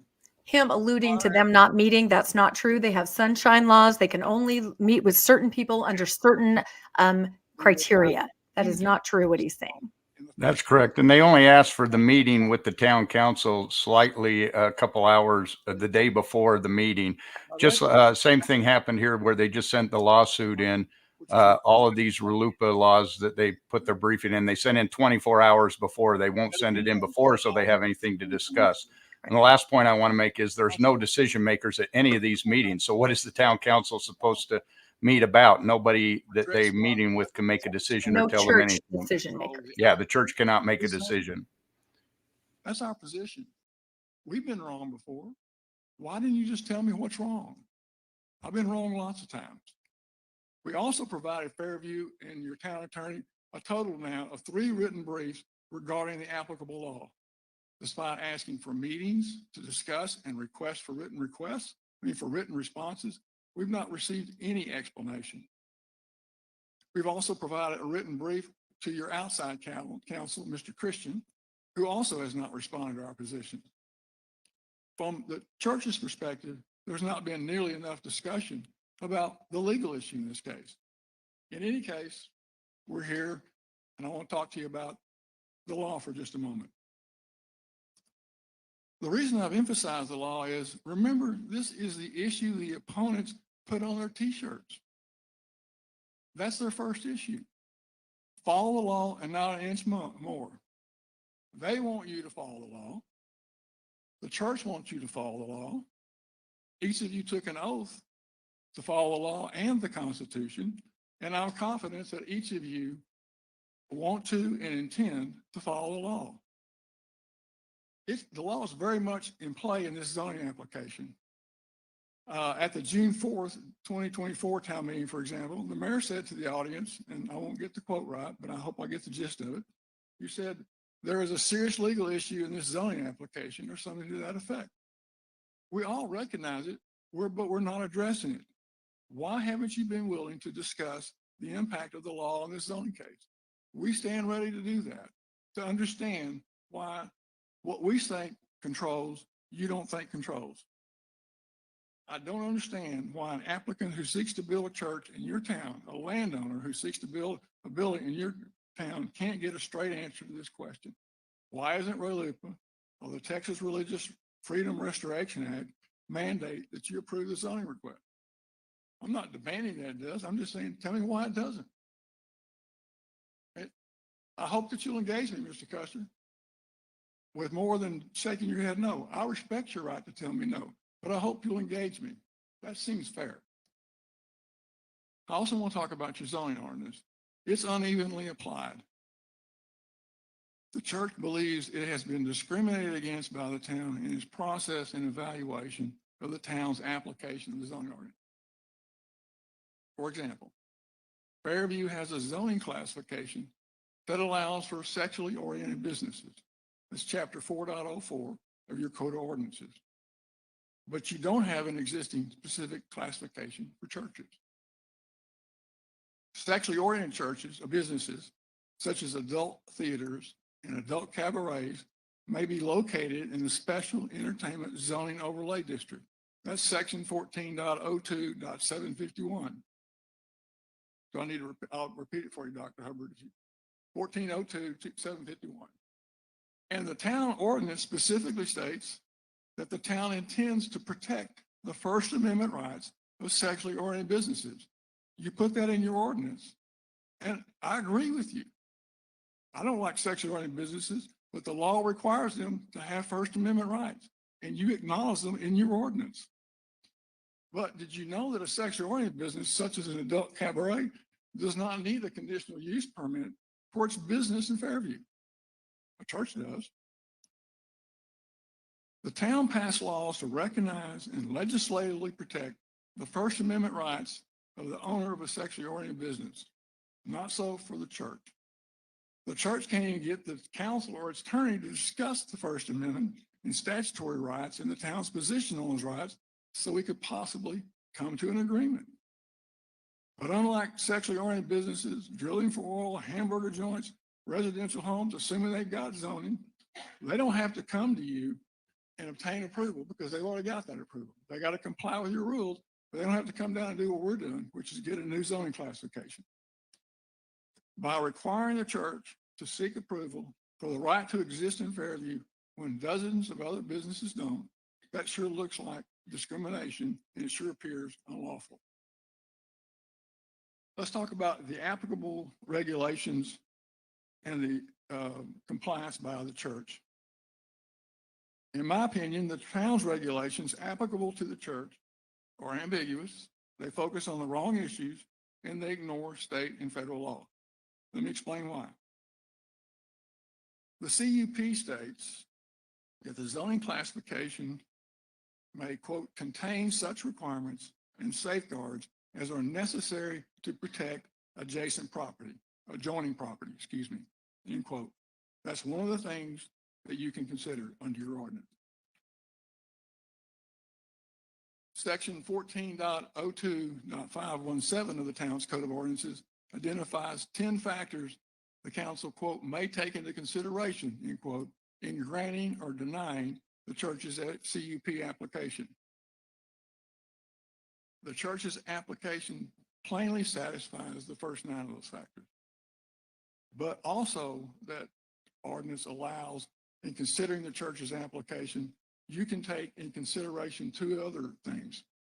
One is the aesthetic appearance of the use, and the other is the other sensory effects that the use may have on the established character of the neighborhood, its property, and the property within the town as a whole.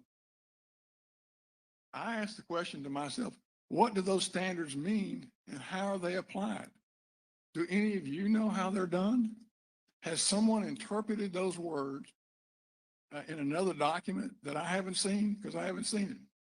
These factors are assessments, not facts. They're not criteria. And without criteria, how do you ground the assessment that something is not aesthetically acceptable? What is the factual basis in which sensory effects may have a negative effect on the, quote, established character of the neighborhood? Without criteria, you are given unbounded discretion. And that, in my opinion, is a legal problem. It ignores the right of your landowners and your citizens to understand the basis for your decisions. I mean, we're in Texas. Property rights of owners are essentially sacrosanct. This assessment in the CUP doesn't even consider the rights of the landowner to develop its property. These factors and the lack of guardrails to apply them uniformly and consistently, in my opinion, violate the Ray Lupa and the Texas Religious Freedom Restoration Act and place a substantial burden on the church. Let's talk a minute about the application of the ordinance and then complaints by the citizens. Despite my concerns about your ordinance, if fairly applied, I believe that the proposed temple satisfies the CUP factors.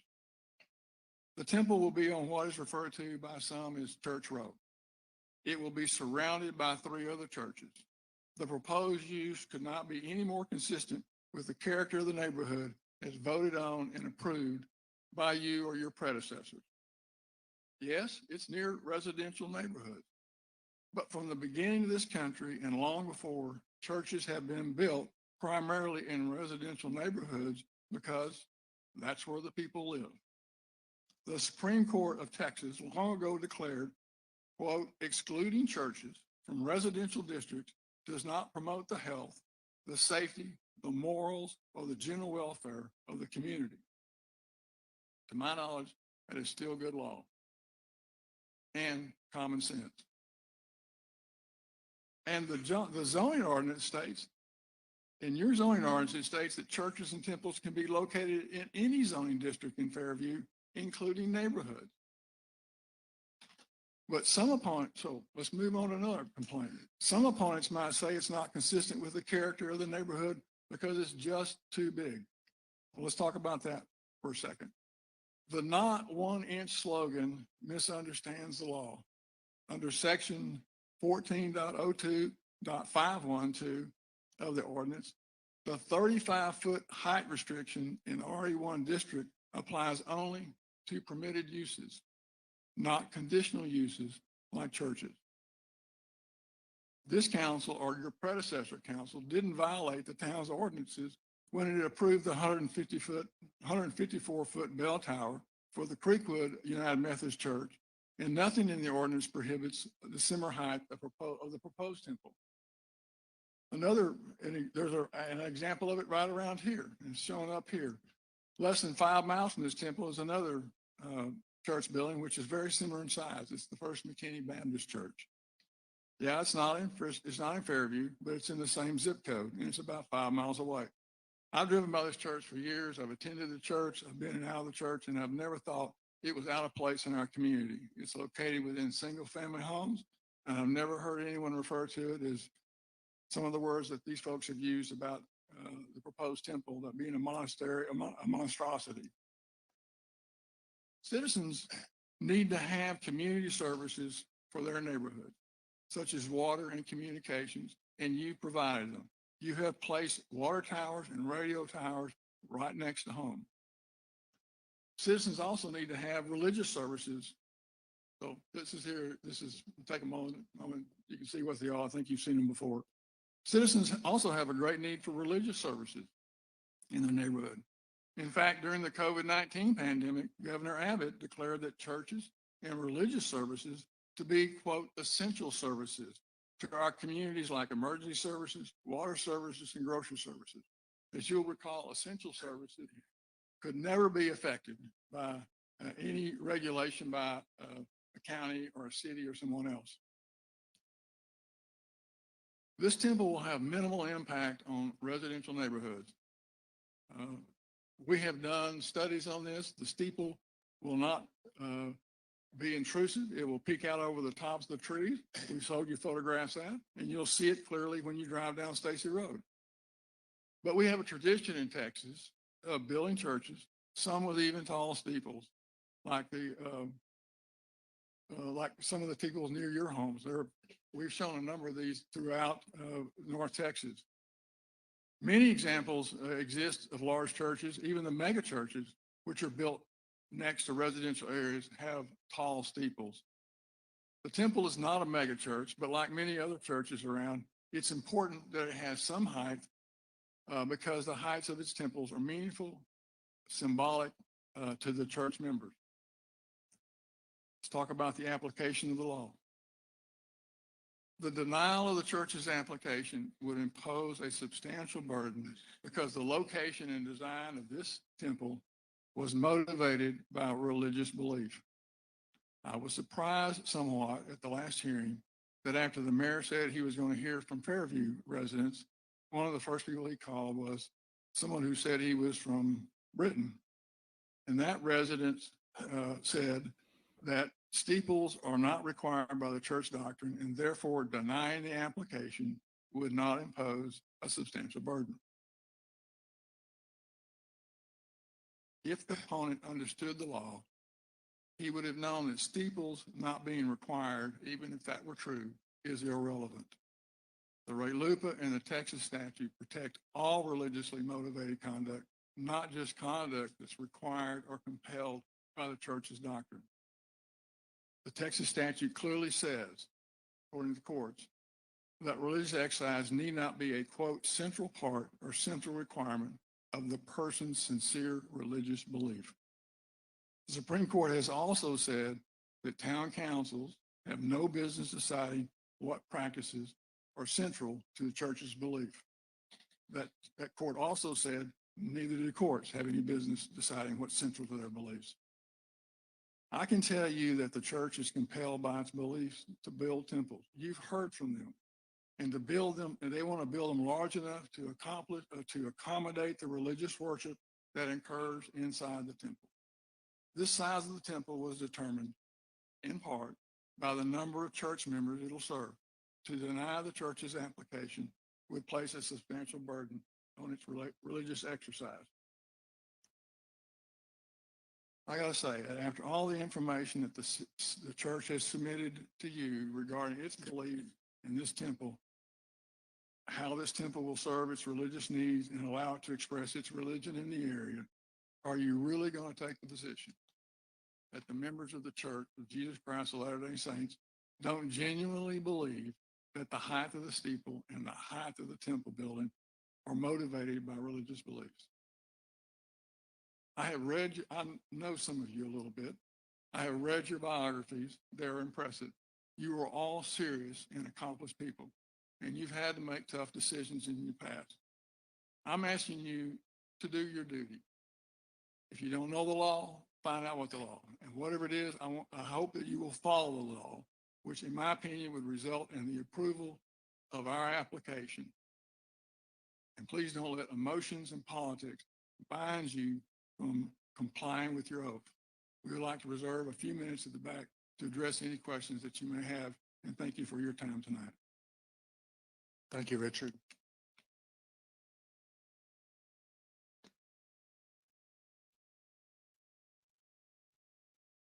Is anyone else going to speak?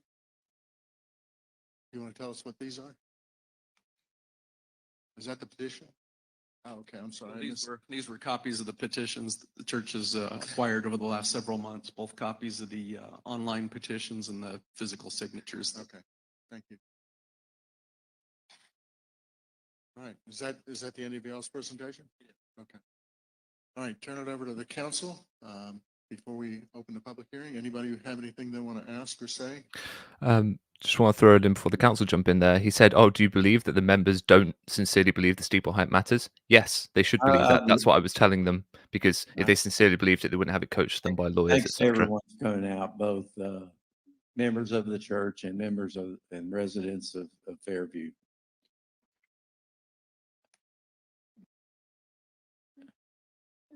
Am I a lawyer? No. Do I have all the expertise that you have? I don't. Are we trying to keep the Latter-day Saints out of Fairview? No. Your church is here. You have a church. Again, I wasn't on the council. I don't know what transpired during the building of that church, but as far as I know, I guess everything went fairly smooth in terms of God telling you what to do and how tall you wanted that spire to be and how tall the building should be and all that. And I guess it was met the guidelines of what Fairview had, and I don't think what more could we do. This is a little bit different story. I mean, I know you call it a temple. What do you call it? A temple, a church, a synagogue, whatever. It's a name for a building that people worship in. I think, and again, this is me, Larry, that if y'all had come with an application of something that met our guidelines, we wouldn't be sitting here talking now. And again, you talk about the law. I don't know if ordinances or laws are not, but those are the guidelines that we go by to make sure people or churches or businesses adhere to the building codes and what they should do. And one thing I look at is if y'all just come in and design a building and say, you gotta let us build it, no matter what. I mean, what about 20 years from now when your congregation or campuses or Sherman and all the things you might need a 20,000 square foot bigger building. Why don't you go ahead and build that? I mean, that's why you're saying you're building this big building. It's 45,000 square feet, and that's a pretty big building. Town Hall, you know where Town Hall is? Have you ever seen Town Hall? Does anybody know how big Town Hall is? I know, but I'm talking. I'm not happy of all the things you said about Fairview and how you think we think about your church, or I don't know if you're a part of the church or not. Again, if I had a house where your present church is, a house, it's a residential zone area, and you came in and wanted to build a 45,000 square foot church next to my house, I wouldn't be happy. I had to adhere to a certain height to build my house and all that, and you come in and want to build a 68 foot or 62 foot building, plus the steeple, okay? Again, we don't want this to be a war. We're not trying to say we don't want you here. All we want is something built that adheres to our guidelines or is fairly close to the guidelines, okay? I'm not saying the council has never adjusted things here and there with conditional permits and stuff like that, but we're not even close in terms of what the ordinance says and what y'all want to do. So again, you know, I'm sorry it's gotten to this point, but we've got to stand up for our rights, just like the church is trying to stand up for their rights. I mean, I think you go to my church, First United Methodist Church of McKinney. I'm not sure. Yeah, Tommy's a good guy. So I'm all for religion and all for churches, and I hope we can come to a conclusion that is both good for Fairview and good for the Church of Latter-day Saints. And another thing that really I don't like is why it's called the McKinney Temple. I don't get it. I'm sure there's a logical reason. I don't understand it. Huh? Oh. They told us we could change the name. Oh, yeah, that's good. I didn't know. That makes sense, I guess. He missed the last meeting. I was here I missed that meeting. But anyway, thank y'all for participating, and hopefully we can go forward and work together and maybe come to a logical solution for both of us. So thank you. Anyone else? All right, I have some remarks I'm going to read. And this is to educate folks on both sides of this issue. Have a little different opinion in some of the things you've heard. So first of all, I want to address the hundreds of Fairview residents who have studied and researched data related to the LDS history of temple building. First, I'm so proud of the hundreds of Fairview residents who have studied and researched data related to the LDS history of temple building. You've kept your focus on the issue at hand. This is a zoning issue, not an issue related to anything to do with the LDS Corporation. Thank you for your signs of strong support as the council works through this issue. I also want to thank those in our surrounding cities, as well as groups and individuals around the country and around the world, and current and former LDS members who have stated their support for the town of Fairview's position on this matter. The issue of revising our zoning ordinance for this proposed building is the biggest crisis that has ever impacted our town. I personally have heard from Fairview folks in every corner of our town, encouraging me and the council to resist this intrusion into the residential area of our town. I'll give you a copy of this if you need it, so you don't need a copy. Now,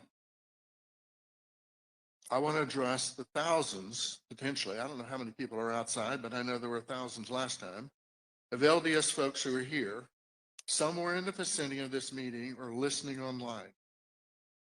First, welcome to Fairview. This is a great place. Keep hydrated tonight. It's very hot out there. So we're worried about you. We went to extraordinary measures tonight to try to ensure the safety of people and get as many people in this room and get as many, everybody, by the way, Richard will get a chance who's here to talk. A little bit about our town that you may or may not know, because many of the folks supporting the LDS position are not from Fairview. Matter of fact, the vast majority are not. The east side of our town was all residential with large lots on large homes on large lots. You hear about zoning RE1. What does that mean? That means residential estate, 1 acre.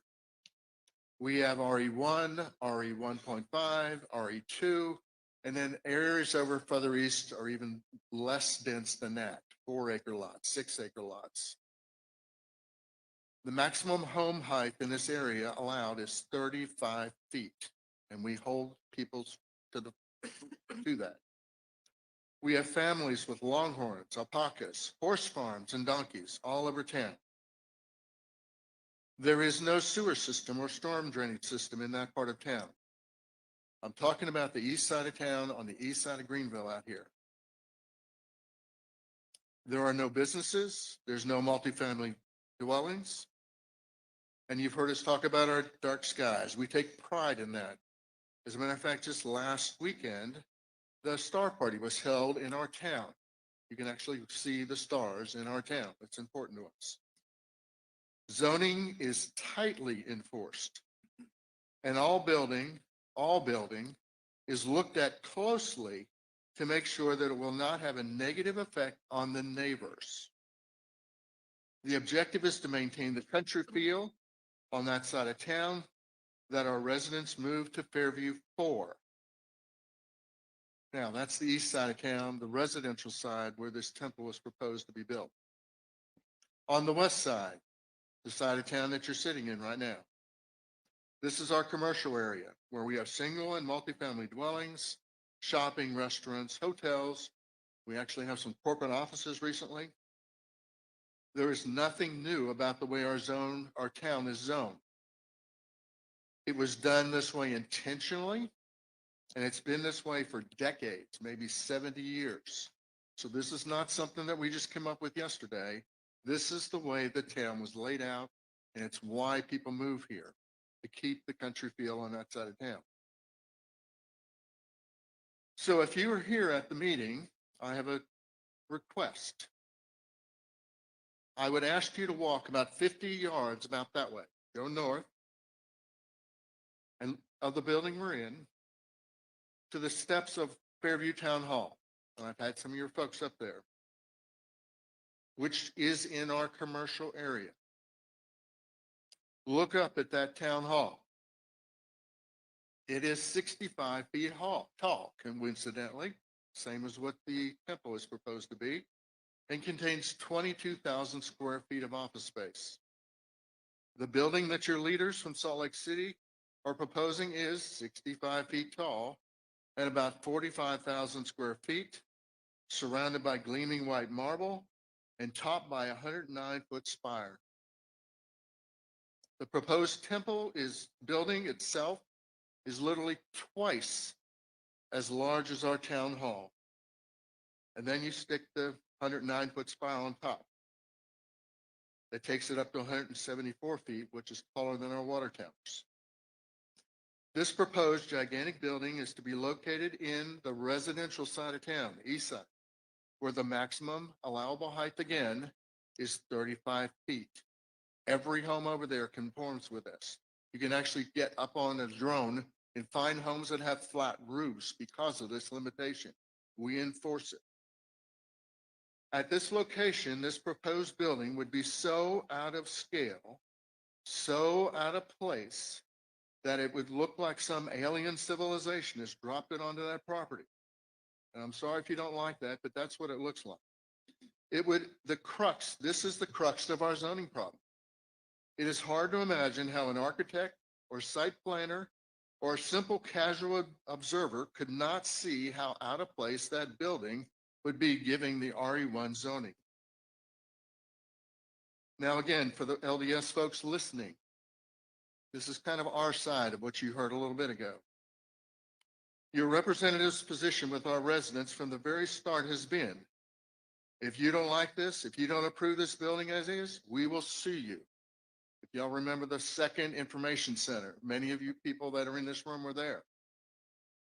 Your local LDS leaders, I'm talking to the LDS folks in the room, have taken the position if our residents don't like the proposed gigantic building, then move.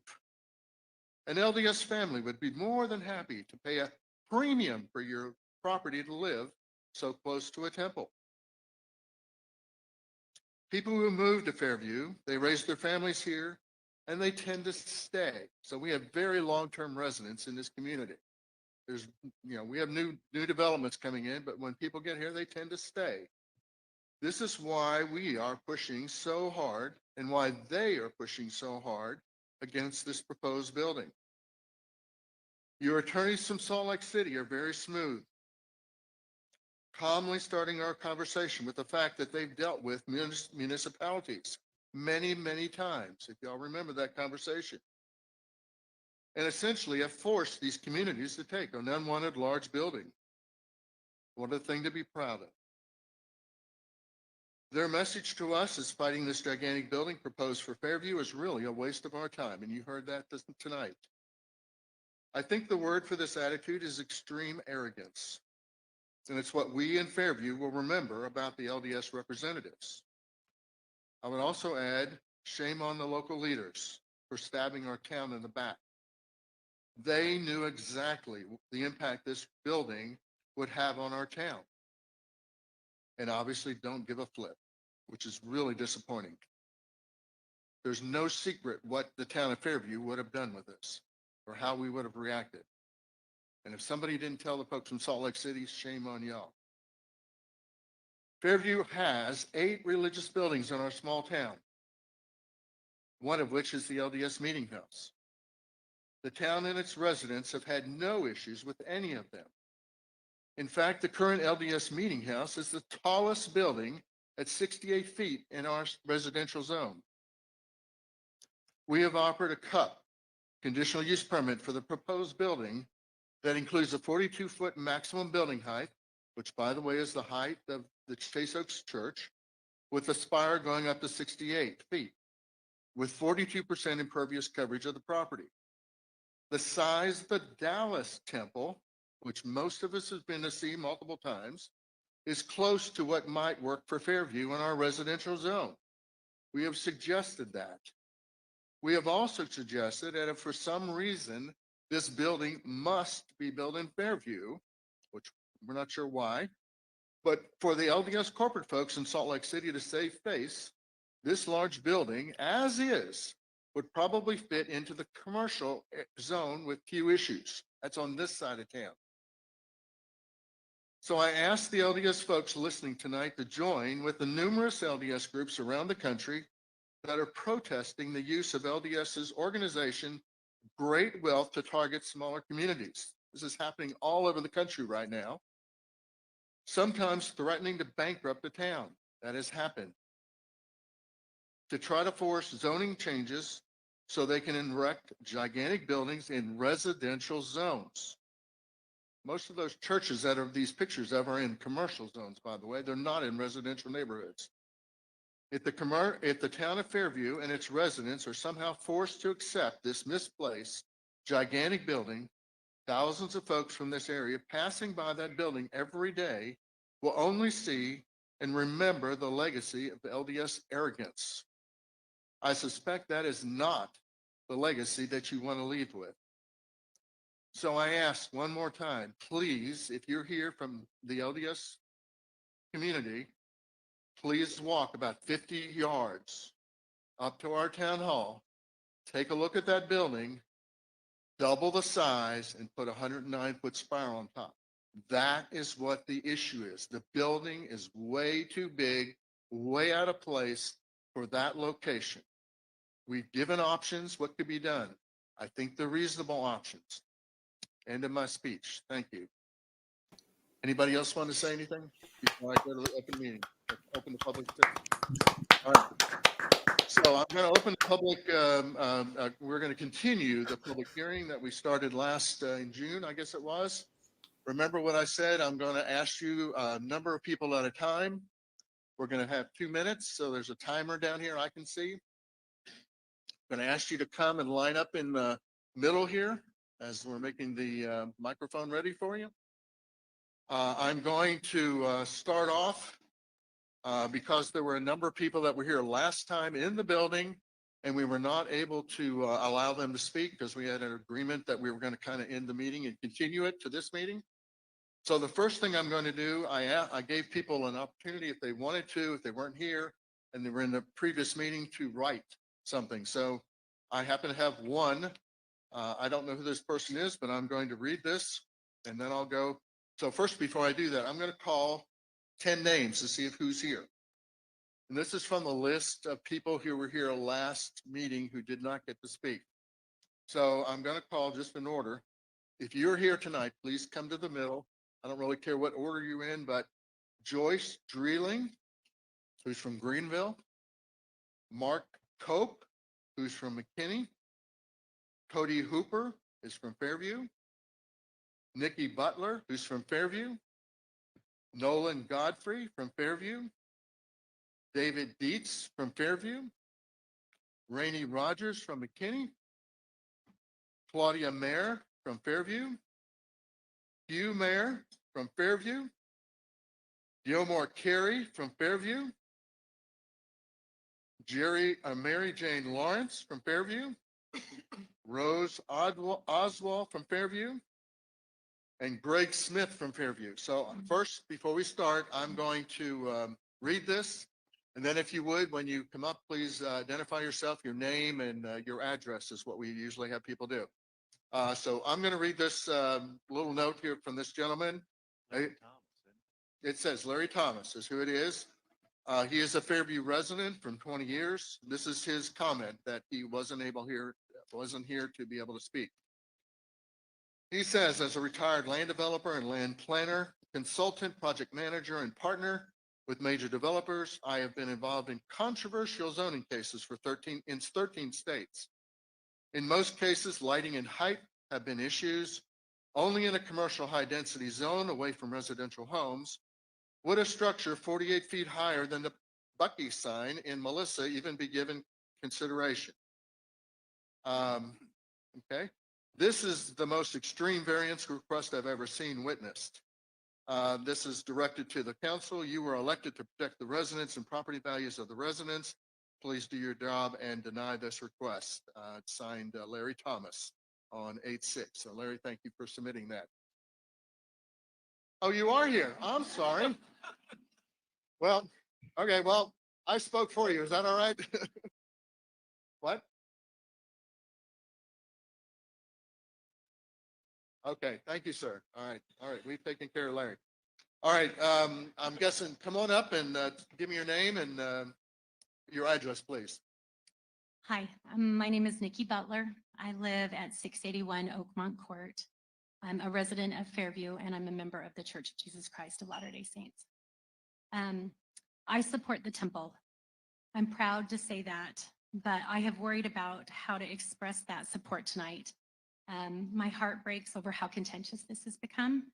I do not want to say anything that will add to that spirit of contention or this us against them feeling that we have. You're my mayor too. I am. The second most important of all commandments is love thy neighbor. I love all of you. I love all of you. You're all my neighbors. And I love you all, whether you oppose or support the temple. And I will love you no matter what the outcome is tonight. For those of you who oppose the temple, please know that I do not resent you. There is no hatred in my heart. In fact, I understand why you may oppose the temple, especially given what's been said about it. I hope that some of the facts that have been presented tonight might ease some of that opposition and answer some of those questions. Even as I try to understand why you may oppose the temple, I do not expect you to fully understand why I support my temple or how much it means to me. But please do not let others speak for us. Like many of you here tonight, I'm an active member of this Fairview community. Members of my faith and I have served alongside of you at town cleanups, at the voting polls during elections, and on interfaith councils and in our neighbors and neighborhoods in our schools. No matter the outcome tonight, we as members of the Church of Jesus Christ of Latter-day Saints will still be ready to serve at the annual Fairview Town Cleanup. We will continue to cheer on families in our neighborhoods, and we will continue to advocate for kids in the school. I promise you, we will continue to support and serve this community that we love.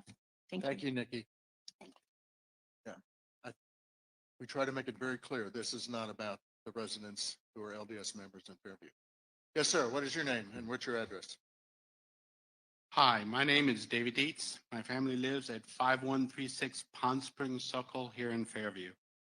First, I would like to say that my objection is against the current plans of the LDS Temple, not against the members, the faith, or the existence of the temple itself.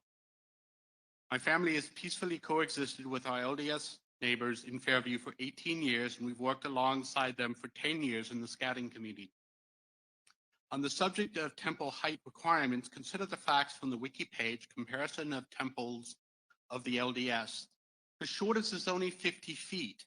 The tallest is 288 feet, but nearly a third are between 70 and 75 feet. That includes the spires. This temple is planned to be the tallest in Texas and the 22nd tallest in the world. So 2 facts we know by this wiki page. 1, there is no mandatory height. Second, the proposal's height is exceptional even amongst these temples. The point is not that these temples that must be a certain height to be both functional and beautiful. Claiming this as legally protected requirement under the First Amendment is also not true. Earlier, I said I'm not against the LDS members. However, I can't say the same about the LDS leadership. They have threatened us. They have demanded their own members say the height is a requirement. There are deceptive letters sent to Fairview residents months ago indicated that it was only 2 stories tall, seriously, and that they would follow Fairview's rules and regulations when this very meeting proves that they are not. Today, the LDS lawyer indicated unequal treatment for their church members to attend the meeting, yet everyone was given the same rules weeks ago and equal opportunity to participate. David, we need to Thank you. wrap up. Thank you. All right, next. Hi, Hello, how are you? what is your name? My name is Rose Oswald and I live at 411 Palomino Way. Okay. And I just wanted to first of all thank you guys because I know this has been very time consuming and taxing for every single person in this room. I am a realtor here in Collin County, and I think you hit it on the head, Mr. Little. My home sits directly east of the site. My front windows all face the existing meeting house. And yes, I can see it through the trees. So the trees are not a profound blockage of any sort for the existing structures that are on these sites. That being the case, I can truly tell you today a little bit about consumer preferences. You talked, Mr. Lesnar, about our community, what Fairview truly is, not just on paper. But as a realtor, I can tell you that the consumer preferences for people shopping for homes in our market is extremely discerning. They want large lots, they want unobstructed views, and that's something that is protected by our zoning, as you know. In this particular case, Mr. Abernathy, a direct quote from what you said was that owners' property rights are sacrosanct. And so to suggest that your property rights supersede those of homeowners that are within a very close proximity is absurd, in my opinion. We keep talking about Creekwood United Methodist Church. That lot is almost 3 times larger than this lot. So the closest homes are not even within the same proximity. So I wanted to just compare and contrast just some of those things. Also, just in terms of the potential property value impact, we have very consistent property values in our community. And to obstruct a building of this height in front of existing homes that have been there for so long is extremely detrimental to the property owners, as you well know. Thank you. Thank you, Rose. Yes, sir. My name is Greg Smith. I live on Timberwood Lane in River Oaks 1. My wife and I have lived here for 37 years now. And I have to say, this is the most traumatic situation that we've encountered in those 37 years. But first of all, I want to thank you, Mayor and Town Council, for the things that you do and for protecting our property rights. I'm particularly surprised and pleased that you had this session today in deference to the Church of Latter-day Saints, when in fact they seem to be built on secrets and deception, but yet you still give them the opportunity to come in front of us. An example of the deception is they put these pictures up here that are completely out of scale and make the people sitting here look at it, make it look like they're the same height, and they're not the same height. That's deception. And mail this thing out to everybody in the town saying that the traffic will not be a problem. They're telling us at one point they're going to have 80,000 people a month coming into this building, and it's not going to affect our traffic. You expect us to believe this? We don't. Mr. Mayor, thank you for your comments. The people of this town support you. Thank you. Thank you, Greg. Hi. Good evening. I'm Nolan Godfrey. I live at 340 Cambridge Drive in Fairview. And I can imagine how challenging the past few months have been for you. And I'm grateful for your service. And my family and I have been praying for you. I am in support of the temple. One of the practical reasons for my support is due to the church membership growth. You've heard some about that. It's been discussed. But when the Dallas Temple was built in 1984, church membership in the DFW area was about 20,000. It's now at about 80,000. And so obviously it's a scalability challenge. And I'm grateful that you're supportive of having a temple and of the LDS community in Fairview. We feel that, and we're grateful for our neighbors. To address the lack of sufficient access, however, the church has decided to build a temple in Fort Worth, which is under construction.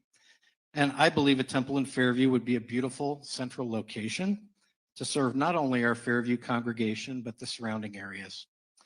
And it's approximately 16,000 church members currently in the immediate area that the temple would benefit.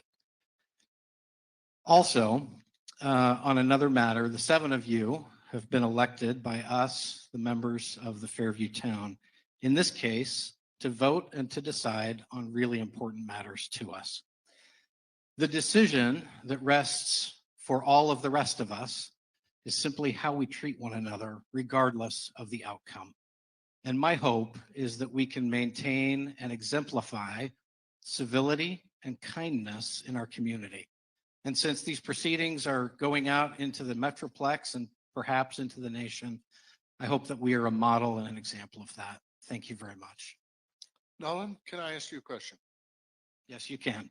Of the 16,000 people, how many are temple certified? That I don't know. That's a good question. I don't have the That's a really statistic on relevant that. question for lots of things. Okay. I'm sure other church It's representatives. nice to meet you, by the way. I've Yeah, heard your name, nice but to not meet you. met you. All right. Yes, ma'am. Hi there. Say your name. Hello. I'm going to. All right. Good evening.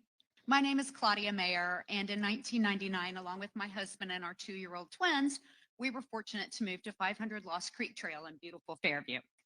3 days after moving into our new home, our son had a life-threatening accident. Our then volunteer fire department responded to the 911 call, stabilizing our son and delivering him to Children's Hospital. Brain surgery, cranial reconstruction, and multiple ophthalmic surgeries followed. This was how our Fairview journey started. I'm happy to say that with our love and the support of our community, our son has made a full recovery and is now a resident pediatric doctor at that same Children's Hospital. At the time of the accident, our new neighbors and community rallied around us. We learned from day 3 what it means to be a good neighbor. So I've been blessed with amazing neighbors. A good neighbor shares our burdens and works to find a solution. A good neighbor abides by the rules. Good neighbors do not bend the truth for their best interest. A good neighbor does not force their neighbors to live with what they want, no matter what. The applicant needs to remember that actions speak louder than words. Practice what you preach. If you want to be a good neighbor, act like it. In my 25 years in Fairview, I've seen us take up many challenges, from the build out of a school district to the look and feel of a neighborhood convenience store. All of these challenges were in the spirit of preserving our small town character, keeping it country. How many times have you, like me, described our location to a town stranger? East of 75, north of Allen, south of McKinney. Perhaps this also confused the applicant in the temple naming process. So when people do stumble across our town, they're taken by its serenity and natural beauty. This mystery and surprise is not by accident, it's by design. Claudia, Yes? sorry, need to stop. Okay. Thank you. Please deny. Okay. All right. Before we go on, I'm going to name some other names to call up here. So is Roland Reese, Victoria Higgins, Christopher Clark, Jim Struble, Richard Heavey, Davinka Donna, Fairview, Philip D'Amico, Deborah Malatsky, Virginia Manowitz, Ray Foster, John Descanio from Roanoke, Lawrence Rubin, Larry Thomas, Harrison Potter, Rick Jacobs, Bruce Huffman. That is the end of the list of people here who were last night. So you tell us your name and where you live.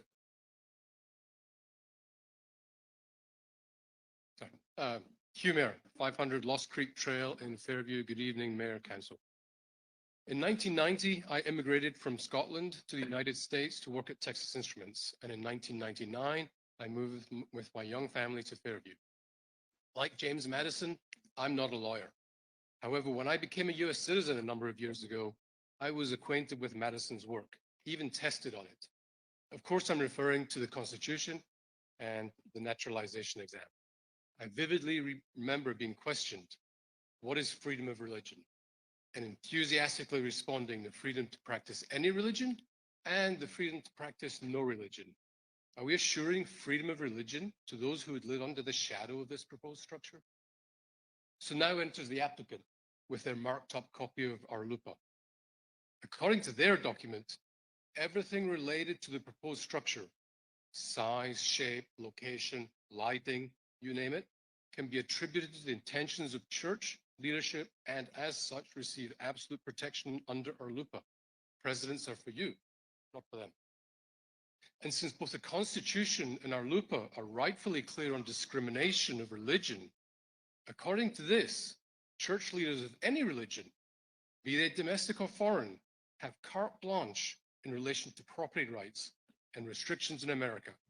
Our LUPA, while well intended to protect religious organizations from discrimination, is being mobilized to somehow empower those organizations to act like kings, like they're above the law. Lest we forget, Britain's actual king is also a leader of the Anglican Church. It's so utterly un-American. We should all be afraid of the implications of this, regardless of the color of our shirts. I frankly don't believe you have much of a choice in this matter. I urge you to deny the application for our town and for our country. Thank you. Thank you. Okay, just an FYI for everybody. I noticed people getting up.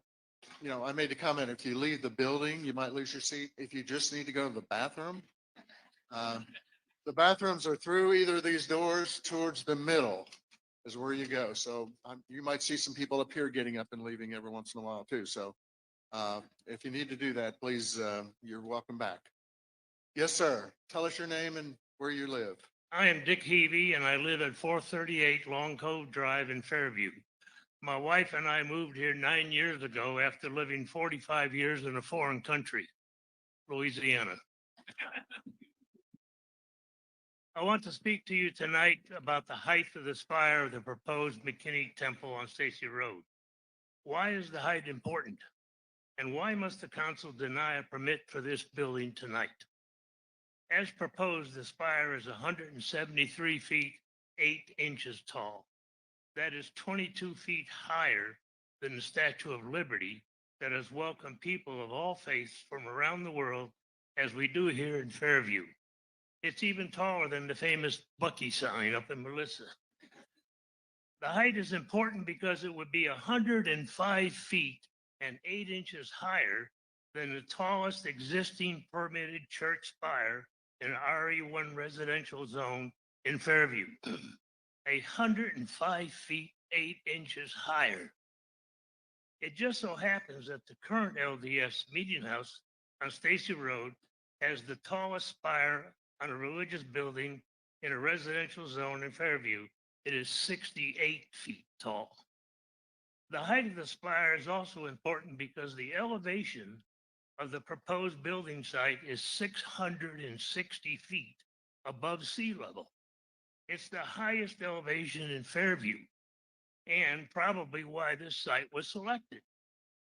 When combined with the height of the 173-foot, 8-inch spire, the spire would be visible at night from north of Highway 380, south to Lucas, and east of Lake Levant.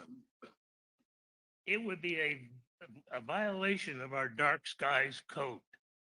The structure is out of proportion. We need to stop. Thank you. Thank you. Got it? Yes, sir. My name is Rainey Rogers. I'm from 2514 Highgate Drive, McKinney, Texas. I have been involved in city government for off and on for 20 years and been served on city council for 8 years. I don't think I've ever seen the animus that I've felt from this city council towards a religious group in all my life. I just and from your Councilman Logston, who basically voted not even to have the preparation, the city even make a presentation from the last time in June. He didn't want it. He voted against it. He just wanted to vote it down without even hearing from the church. Councilman Little, when the church was built here 13 years ago, yes, half these people behind me were here against the church, saying that it was going to lower the property values, it was going to ruin their lives, none of which happened. And our city attorney talked about the brick and mortar bell tower. Okay, how many people behind us were here to protest that? Not an inch higher, right? How many people? None. Do you know why they weren't here? Because the Church of Jesus Christ of Latter-day Saints wasn't building it. That's why. Don't tell me that this isn't a religious persecution. We feel it. And this is the great thing, is you guys don't understand the law. You really don't. And what happens is the church, who does understand the law, we understand, and we don't threaten people. Defending yourself is not a threat. Defending yourself from religious persecution is not a threat. Quiet. And ultimately, we're willing to pay a lot of money to defend our faith. And if you're willing to spend a lot of money to defend it, the loser pays. And yes, that temple will get built. I promise you that. Thank you, Ray. It's nice to meet you. Okay, next person. Good Please evening. Tell us your name. I'm Bibliotheca Dandona. I live at 1010 Three Oaks Drive in Fairview. First, I want to say thank you to everybody that is up there and everybody that is here. This has become very contentious and it does not need to be. Earlier, somebody asked, tell us what it is that we need to do. And I think that the rules have stated what needs to happen in order for this temple to be approved. I think that I'm going to start by saying this before. Okay, I am a minority by race, by religion, and by gender. So please understand me when I say I can pick up a microaggression like nobody's business. There is no issue with anybody here, any Fairview resident that is standing up here opposing this saying, I have an issue with the LDS Church. I do not. I have an issue with what they are trying to build. And I had it whenever, the same issue, I was here when the other churches were being approved. And I lived right across the street from that. The microaggression I hear is that this is going to raise property value. And I want to be very clear, what I hear from that is this raises property value for a very specific demographic of people to move in. Davica, you move out. And I want that to be heard. I hope that everybody here can leave here with peace in their mind, because I do worry how contentious this has become. And let's just remember what our rules are, what we are trying to achieve here in Fairview, and that there's no hate between us, the residents, and any member of this church. We understand where everybody is coming from on this, and let's just, follow the rules. Thank you. Thank you. Tell me your first name again. Davica? Davica. Yes, sir. I just wanted to know you. Yes, sir. How are you tonight? Doing well. Good evening. All right. A Tell us your name. nerve-wracking pleasure to be here. Okay. John Descanio. I'm a resident of Roanoke, Texas. I work in Plano, and I often attend the temple in Dallas. It's on a Willow Lane. It's a beautiful residential area that's, I attend temple Sunday service every Sunday close to my home. I periodically worship at the Dallas Temple, which has served this region since '84, and our next closest temples are over 200 miles away. I'm speaking of my own accord. I'm not any official spokesperson. I recall from the Old Testament how it was that Moses, when he liberated the children of Israel from Egypt, that they wandered for some 40 years in the wilderness, and they had with them the Ark of the Covenant and what they called a tabernacle, which by all we know is more or less a temple. It was made of the finest materials, as we can read, but it nonetheless was a temple. But it served the people for some hundreds of years before Solomon built an actual structure. Solomon's temple was considered a wonder of the world in its day, according to a 6th century writer named St. Gregory of Tours. It was a monument to God. It was built in a way that reflected the attitude of the people towards God. It was undeniable in what it meant. And temples are intentional, remarkable in their architecture and quality of materials. All of our temples have holiness to the Lord, house of the Lord engraven upon them. And that speaks of the reverence that we feel towards our Father in heaven. Temples are both symbols of our attitude, love and respect for God, but also places where we make sacred covenants. Again, they're not normal Sunday worship. The LDS Church is building more temples for its members because, to make them more accessible. The Dallas Temple, I'm out of time. Yes, I'm sorry. Thank you for this opportunity. Thank you for driving all this way. Yeah. 2 times, apparently. Okay. You Yeah, get I the work in award for that. Plano. I have. Oh, you live in Plano. Okay. Yeah. Thank you. All right. Thank you, sir. Yes, sir. Tell us your name. Ray Foster. Let me call a couple people. Thank you. I'm engrossed in listening. So I'm just pulling from the pile I have. Alicia Kuhn. Nolan Godfrey. Now, Nolan has already talked, so you're done. Okay, we got Nolan. Abigail Godfrey, if you're here. Holly Snow, Fairview. Scott Santiago from McKinney. Karen Bailey from Fairview. I met Karen the other day. Claudia Thompson from Fairview. Karen Sowers from McKinney. And Aaron Bujnowski from Frisco. Y'all come on up, and then we'll let this gentleman talk while you all are moving up this way. Okay. Tell us your name and where you live. Ray Foster. I live at 1373 Shadow Creek here in Fairview. I'm in opposition to this church being built because I do not believe we should allow a church of this size to be built in the middle of a residential area. It's It's ridiculous. It's just ridiculous. If they really want to build a church this large, go out 10 miles, buy 200 acres and, build whatever you want to build. But I also am concerned not just about the fact that it's going to violate all of our rules with respect to height, with respect to size, twice the size of our city hall.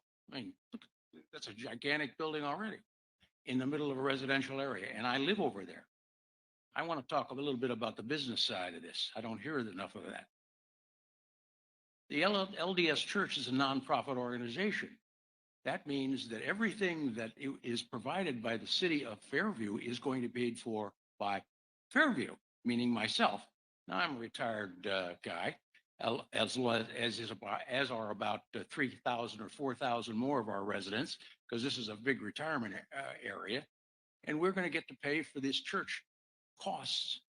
They're going to require 80,000 people coming into an area currently occupied by rabbits and grasshoppers. We're going to have 80,000 people. We're going to need more policemen. Policemen cost us a couple of $100,000 loaded costs per year. We're going to have to pay those costs. The church isn't going to pay those costs. We're going to have to pay them. And I'm opposed, as a retired person, to have to pay their costs. I don't mind the church that's here now. I don't mind any of the other churches. Those churches were built for the people that live in Fairview. This church is being built for the world. We're going to have people coming from Oklahoma and Lord knows where else. I'm opposed to spending money to take care of people from other parts of the world. Thank you, Ray. All right. Tell us your name, where you live. please. Okay, it's really cold in here. So I'm shaking, but it's because of the temperature. Okay. My name is Alicia Keeney and I live at 171 Horseshoe Bend. Good evening, council members and Mayor Lessner. I want to thank you for your time. I've asked Ben Brown to present the petitions from Fairview residents.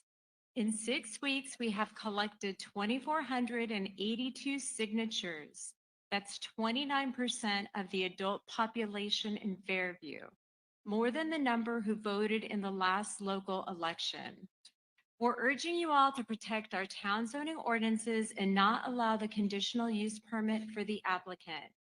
I would ask that you deny with prejudice because the applicant was given an opportunity to make meaningful changes and they have unfortunately declined.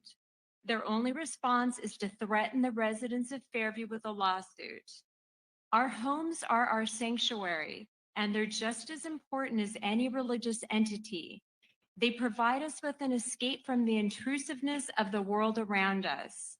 It's where we feel safe, secure, comfort, and peace. Our society benefits greatly from home ownership. Protecting us should be your top priority. Fairview United began with a few of us neighbors coming together, outraged at the idea of any entity having the audacity to force their way into our peaceful neighborhood, completely disregarding our town ordinances and neighbors' valid concerns. We now have amassed a group of concerned citizens who love this town and will fight to protect it. We are not defined by a religion or a political party. Our love for our neighbor is our driving force. We love our LDS neighbors and we're saddened by the division. We are not your enemy. We want you to have your temple, but you must respect our laws. We are not the ones stopping you from having this temple. Salt Lake City is. Thank you. Yes, ma'am. Hi. Hi, my name is Abigail Godfrey. I'm Nolan Godfrey's daughter, and I live at 340 Cambridge Drive in Fairview. I'm 18, but I've lived here since I was about 5, so I grew up here.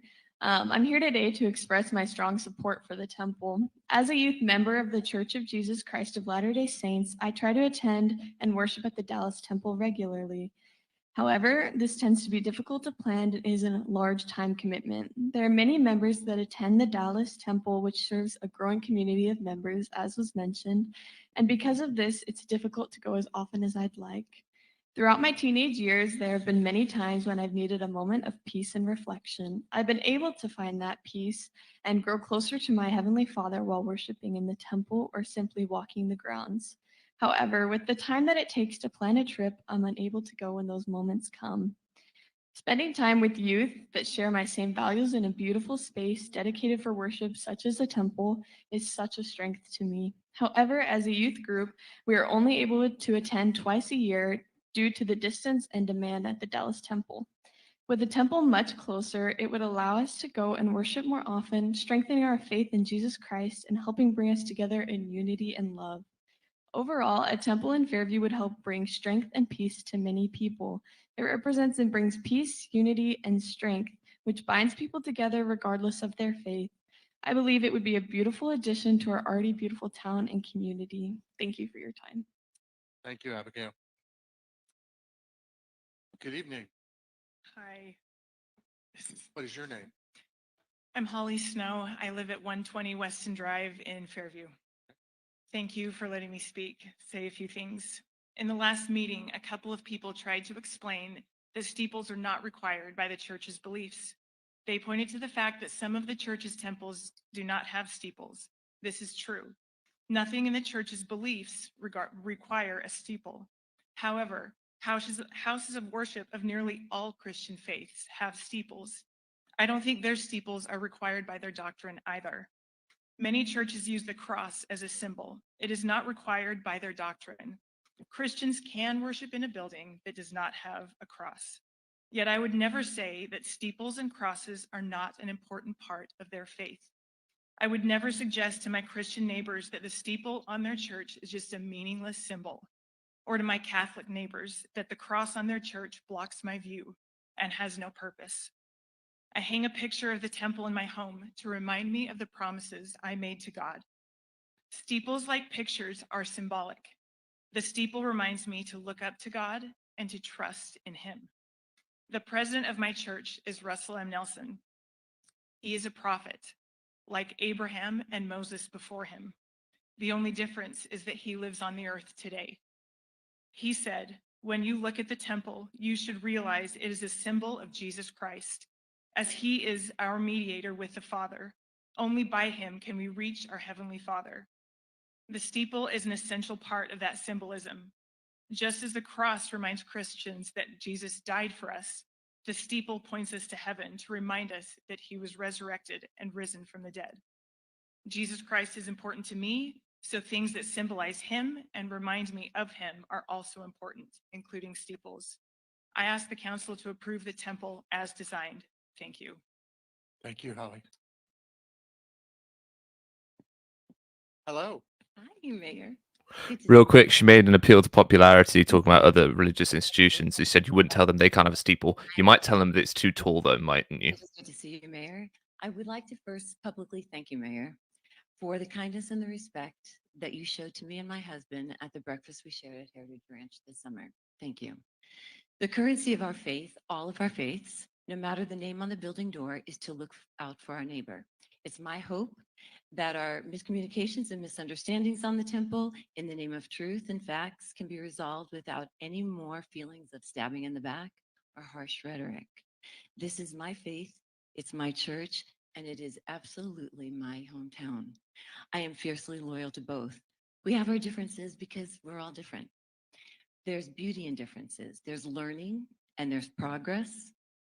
To think outside of what is possible or maybe what we're even accustomed to. What is not different is that this is a room filled with good people that just have their hearts set on different things. I believe that this temple will be a landmark in our town, something that elevates our home space with beauty and with peace and with a feeling that God is in the center of our community. That is a plausible result and has been proven time again where these temples have been built in beautiful settings such as Fairview. I have a list of names and addresses to submit of neighbors of the Dallas Temple who have attested to that fact. They're not members of our faith. They do not get used to it, but they actually esteem, love, and appreciate it. I know it's Dallas, but it is removed from the city on a 2-lane neighborhood road with homes situated on both sides of the temple. The fact is that the real estate is not negatively impacted. The real estate value has only increased since 1984. To have Fairview defined in a way and have a temple, quaint, warm, and country, they do not need to be mutually exclusive, having our temple here. Thank you. Thank you, Karen. Hello. Hello, Tell us your name and where you live. my name is Karen Sowards. I live at 625 McKinney, Sorrel Road, McKinney. For 47 years, I was a valued teacher in the Mormon Church. And I taught adults, teens, Sunday school, seminary, early morning seminary, and even at a university institute. I understand the history, the doctrine, and the scriptures. In all the manuals that I have, all the required readings, church-wide CES training, volumes entitled Teachings of the Prophets, steeples, wall height or thickness, square footage, have never been recorded as essential to temple construction or of necessity for belief. It is not true today. It has never been true. And it is not a religious belief. I bring your attention. I try to be a solution finder. I bring your attention to these good gentlemen and to you. I think I might have an idea. The Paris Temple, Paris, France Temple, 44,000 square feet, 42 feet tall. It would situate very nicely on this plot of land. It has neither a steeple nor a spire. It is lovely, elegant, and it is still a temple. It is a place to make covenants to the church for church members.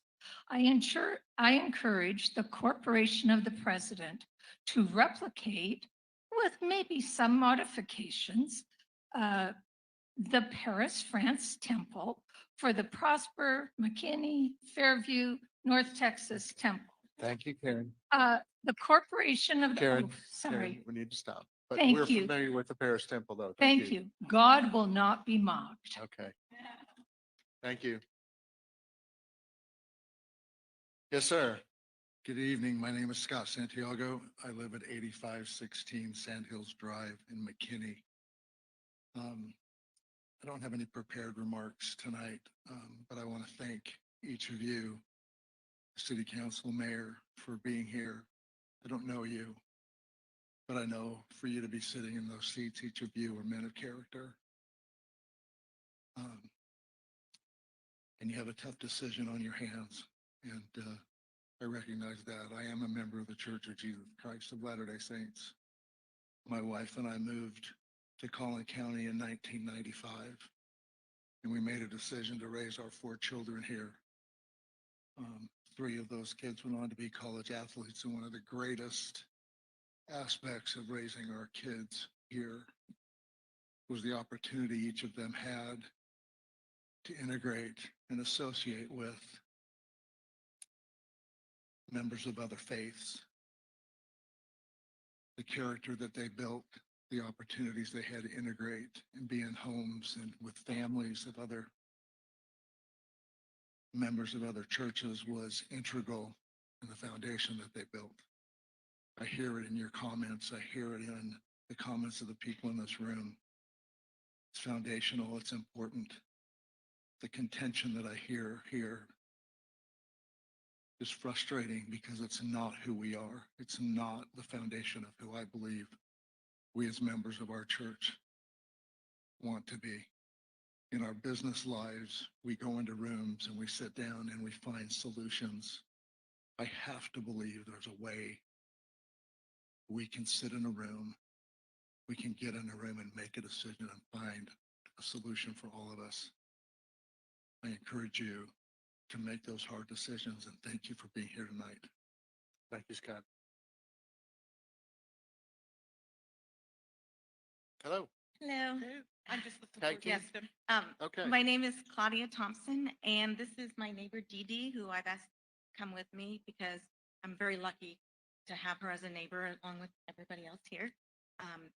I am here because I am quite disappointed, and I am one of the 200 plus signatures that was on the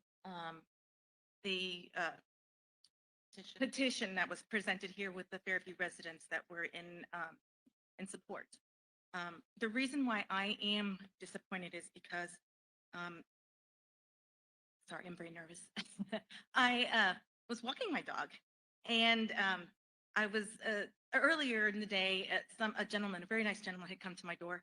I didn't have time to talk to him, but he did say that he was asking for signatures for to build a church, and they needed support. And I said, I'm sorry, I'm not going to sign that. I don't have time. I work from home. So later on, and later in the evening, I was walking my dog in the park, and this gentleman with his young son approached me and started asking me some questions and asked me where I went to church and if I was familiar with the Latter-day Saints and things like that. And I said, and I told him St. Jude, and I said, oh yeah, I used to live next to that building in Frisco, and he said that they were looking for signatures from local people that lived in Fairview, because he specifically asked if I lived in here in Fairview, the people that would support.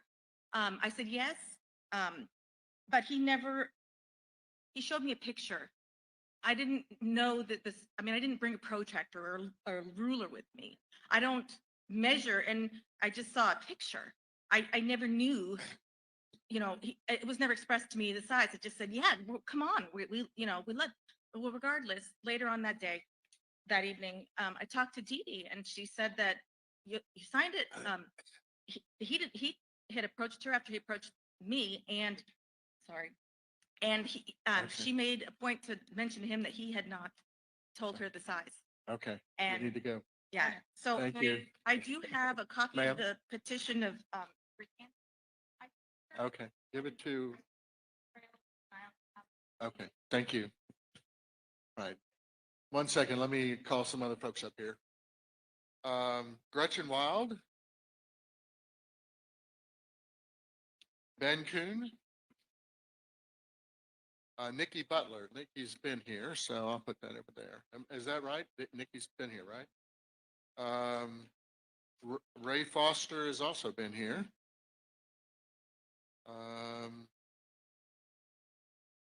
Dean White from Aledo? Oh, from Allen. Dean White from Allen. Tony Partera from Fairview. Red Oak. Daniel Scarborough. Edward McKee on Lilac Lane, Fairview. Okay, we're stopped there. Now, sir, sorry. Problem. What is your name and where My do you name is live? Aaron Banowski, and I live on Shell Ridge Drive in Frisco, Texas. I've lived in Frisco since 2005, and in Texas since 1998. I've come to the beautiful town of Fairview when you had the Fairview Half Marathon, and always enjoyed being in your town. As a former senior healthcare executive in DFW, I led the design and planning of possible assets in Frisco, Mansfield, Fort Worth, Benton, and Allen.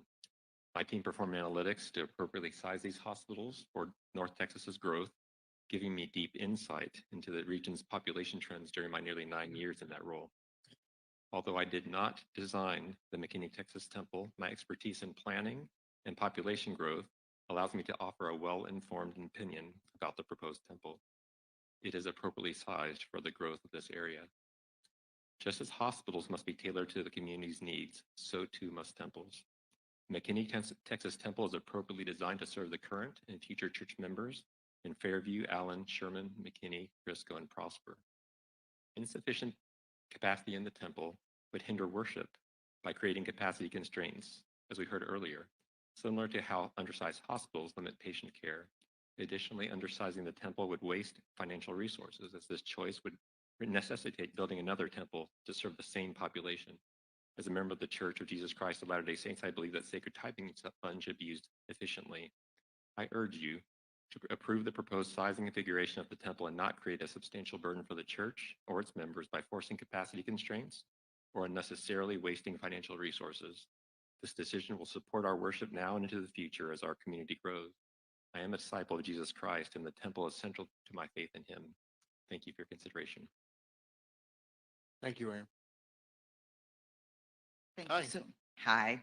Thank you guys so much. We appreciate everything you're doing. My name is Gretchen Thompson Wild, and I live at 501 Lakewood in Fairview.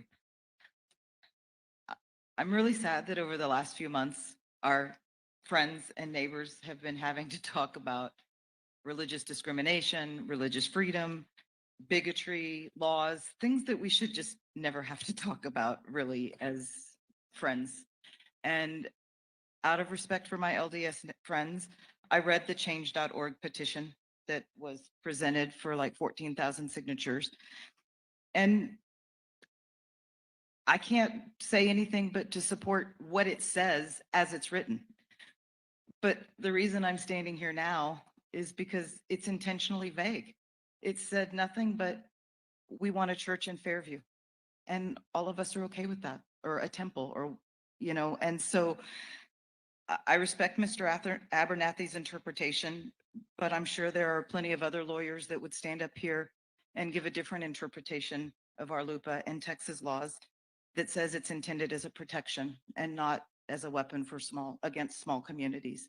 So I, on behalf of those of us who are here, those who couldn't get in the room, and those who really are, in some ways are afraid to speak for themselves, ask you to please deny the cup in its current form.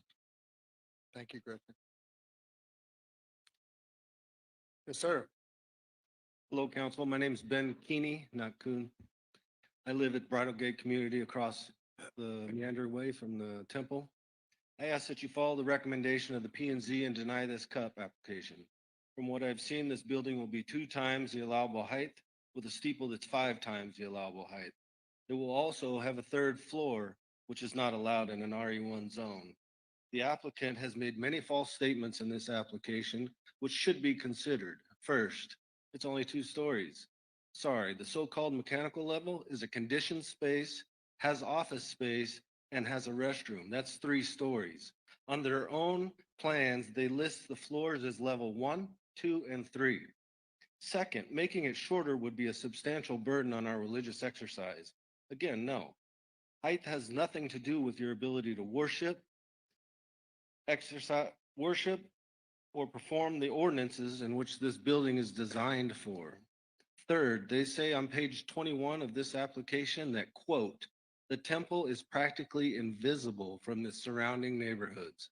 Are you kidding me? This will be a visual nuisance every time I drive out of my neighborhood. Fourth, they say they want to work with the town to resolve zoning issues.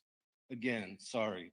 A 43,000 square foot building, the same size as they're requesting, can fit on an 8.1 acre lot. It can fit on that plot and meet our zoning requirements. They just choose not to. You see, the height of the building, if the height of the building were actually part of their religious exercise, then they can't negotiate any aspect of it because it's God's will. Yet they ask for delays so they could negotiate. How is that possible? They have worked with other towns and made temple adjustments to fit zoning laws, so we know it can be done. They just choose not to at this time. Thank you, Ben. Yes, sir. Hi, my name is Dean White. I live in Allen, Texas at 600 Granbury Drive. 600 Granbury Drive in Allen, Texas. And I'm a member of the Church of Jesus Christ of Latter-day Saints. My wife and I moved here in 1992 to accept a job working for Texas Instruments. I'm originally from Montana, so it's a long ways from home. Our intentions were to live here only for a short period of time and then leave and move to Colorado to be closer to family. In 1993, we bought a home in Collin County and have lived here ever since and raised our 4 children here. Whenever someone asks us, what's it like to live in Texas? What's it like to live in Dallas? I always tell them there's a lot of religious people here and I love living here and I want to raise my kids here. Everywhere I look, I see a church, I see a temple, I see a synagogue, I see a mosque, which does my heart good. Many of my kids' friends are highly religious. So I ask, what is a good neighbor? In my opinion, what the temple does is it inspires over 70,000 young men and women to serve missions. My daughter is currently serving a mission for our church. where she has been for almost 14 months. They serve in 150 countries and they learn the native language. Two of my sons, one speaks Spanish and one speaks fluent German because of where they serve. It draws us closer to Jesus Christ, who is our Savior and Redeemer. It inspires us to live the 10 Commandments. It inspires us to keep the commandments, and inspires us that if we live worthy and we're married in the temple, we can be with our families for eternity. In a society of degraded values and low moral standards, the church stands as a beacon to those around us to live a moral life. These are the kind of neighbors that I wanted to raise my children with, and that's why I live here in Collin County and have lived here and choose to stay here. I hope that you will approve this temple as a place that will be a beacon and a sign in a world of degraded and declining values for others. Thank you for your time. Thank you, Dean. Yes, sir. I'm Edward McGee, Hi, Edward. 416 Lilac Lane. I've been a resident of Fairview for 35 years. I've been to both public hearings prior to this one and now attending this one. There is such a wealth of great comments that you have at your disposal. I reviewed them by playing back previous meetings and the comments. Before this meeting, the lawsuit was not really mentioned, but it's been mentioned. It's very in the open in this meeting. And my comment was to encourage you to deny this application. My reasons are that I'm against anyone being allowed to build a building in a residential area that's twice as big as the largest building or more that exists. And the codes have served the town well for these years. We have a wonderful place here. So I want to encourage you all to deny this without being fearful of the threat of lawsuit.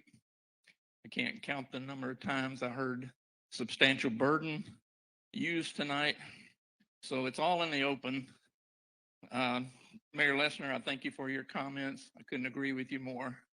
And I'm confident that you'll come to the right decision. I know that I'm not as informed as you. You have legal counsel.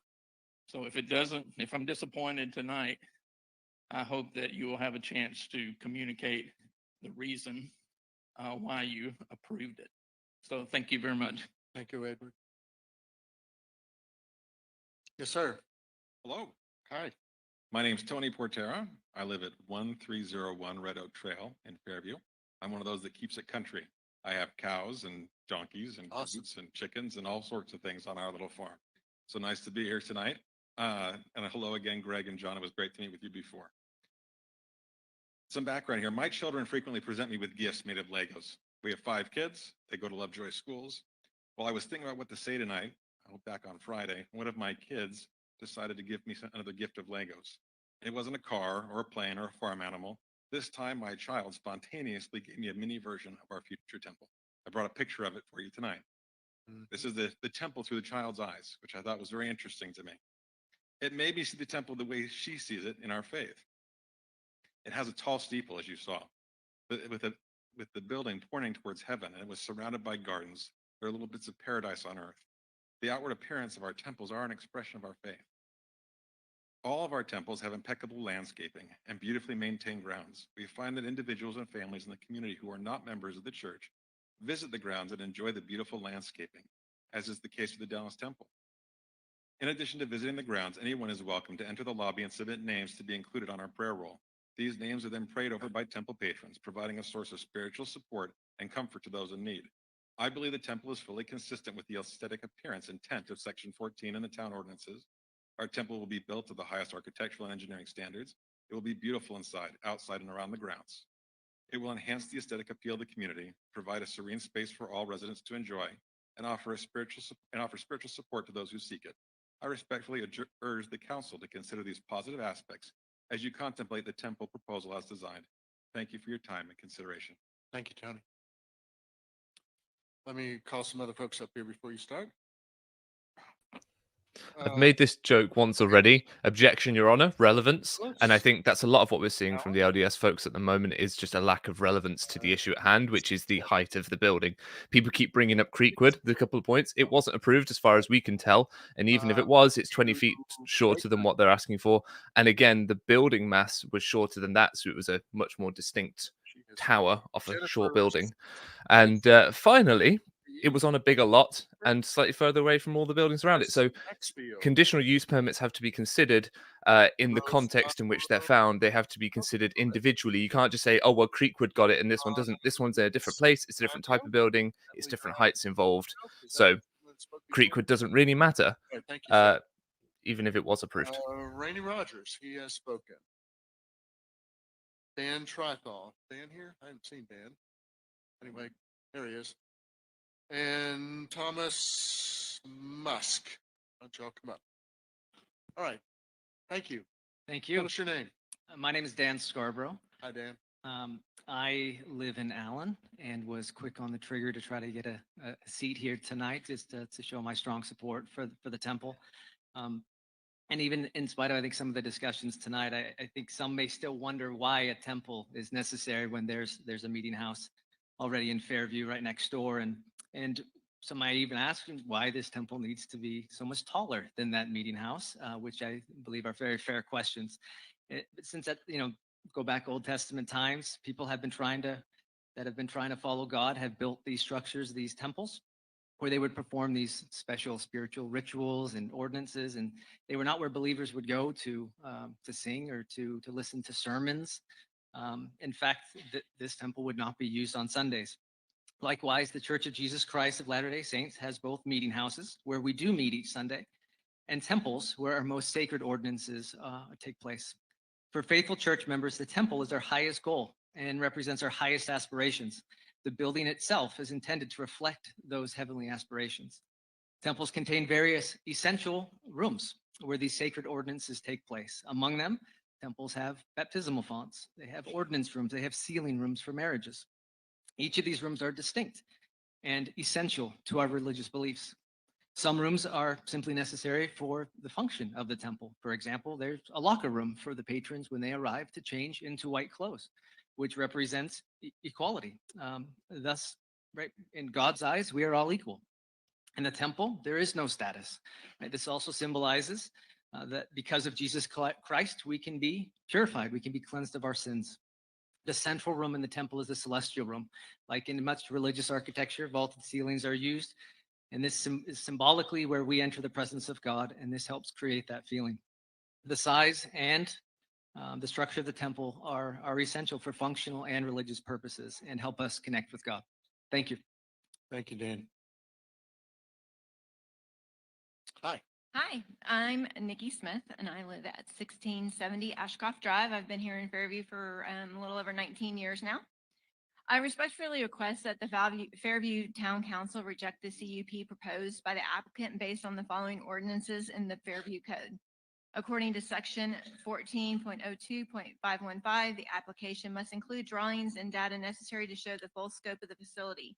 The CUP application did not include a floor plan or any detail about the number of rooms or the number of seats within each room, making it impossible to determine the scope of the facility.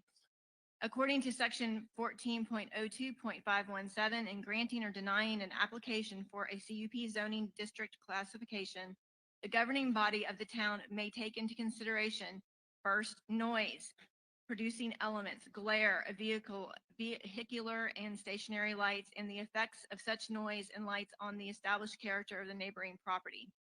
The stone white facade, combined with the extreme height and lighting, will create glare and destroy the established rural character of the neighboring properties. Second, the aesthetic appearance of the use and other sensory effects that the use may have on the established character of the neighborhood, its property, and the property within the town as a whole. Due to the extreme size, the aesthetic appearance of the temple is highly objectionable to the residents. The structure will dominate the landscape, dwarfing every other structure in the town. If built as proposed, it will forever alter the established rural character of the neighborhood in the town of Fairview. So I ask for you guys to reject this proposal, do what's right for Fairview, our representatives, the town of Fairview is behind you. The majority of us are behind you to deny this. Thank you. Thank you, Nikki. Hi. Howdy. I am Amanda Papadopoulos. I live at 1628 Stonewick Drive in Allen.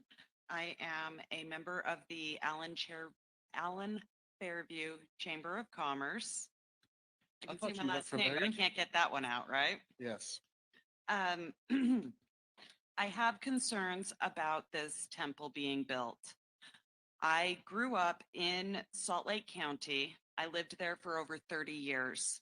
In that time, I have seen what effect a Mormon meeting house, a regular church like what is already built, has on the surrounding area. I've also seen the impact that building a temple has, impacts as far as sight lines, as far as traffic, things that everybody else, many others have mentioned. Having said that, one of my biggest concerns here tonight is how disingenuous it seems that the Mormon Church as a whole, not necessarily anybody here, has been, it seems like the city is open to them moving to a different location, maybe one that's already zoned for commercial use, if they want to build a building that tall, or that they could adjust their building to be a smaller footprint, not as tall, not as large. I would encourage you, the folks in charge of Fairview here, to be a strong city, be the city that stands up to the church and says, you can't push us around. Be a leader that other cities can look to when they are being pushed around by the Mormon Church, so that other cities know that, like Fairview, they don't have to put up with this. Thank you. Thank you, Amanda. Good evening. Good evening. My name is Matthew Baker, and I live at 1349 Clare Lane in Allen. Tonight, I want to convey the overwhelming support this temple has from our surrounding community. This temple will not only serve members of the Church of Jesus Christ of Latter-day Saints living in Fairview, but also thousands of other members of the church that reside in the surrounding areas. Due to the circumstances of the venue, obviously many supporters were not able to make it out in person tonight. However, I'd just like to share a couple of pictures that were taken in meeting houses around the Metroplex, showing supporters that have gone to church meetings to watch a broadcast to be able to gather in support of the temple. So here are just a few images from this evening. Here are members. Oh yeah, we heard there were watch supporters parties. in Yes. Louisville, Irving, also have in Plano, Richardson, McKinney, near Keller, and then the overflow meeting have about 80 other people, and outside more than 100 people. And so their presence, even if virtual, demonstrates the collective enthusiasm and commitment of our community to this temple. This temple is not just a Fairview issue. It holds deep significance for all of us. It holds deep significance for me. It will enable us to worship more frequently in a sacred space, strengthening our personal spirituality and commitment to God and our neighbors. So I ask for your support in making this proposed temple a reality to benefit thousands of families and individuals in our area. Thank you so much.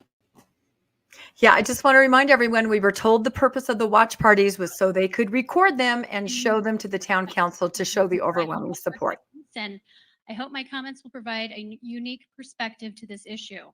I grew up in Boston, Massachusetts, and in 1995, leaders of the Church of Jesus Christ of Latter-day Saints announced plans to construct a temple in Belmont, a Boston suburban community.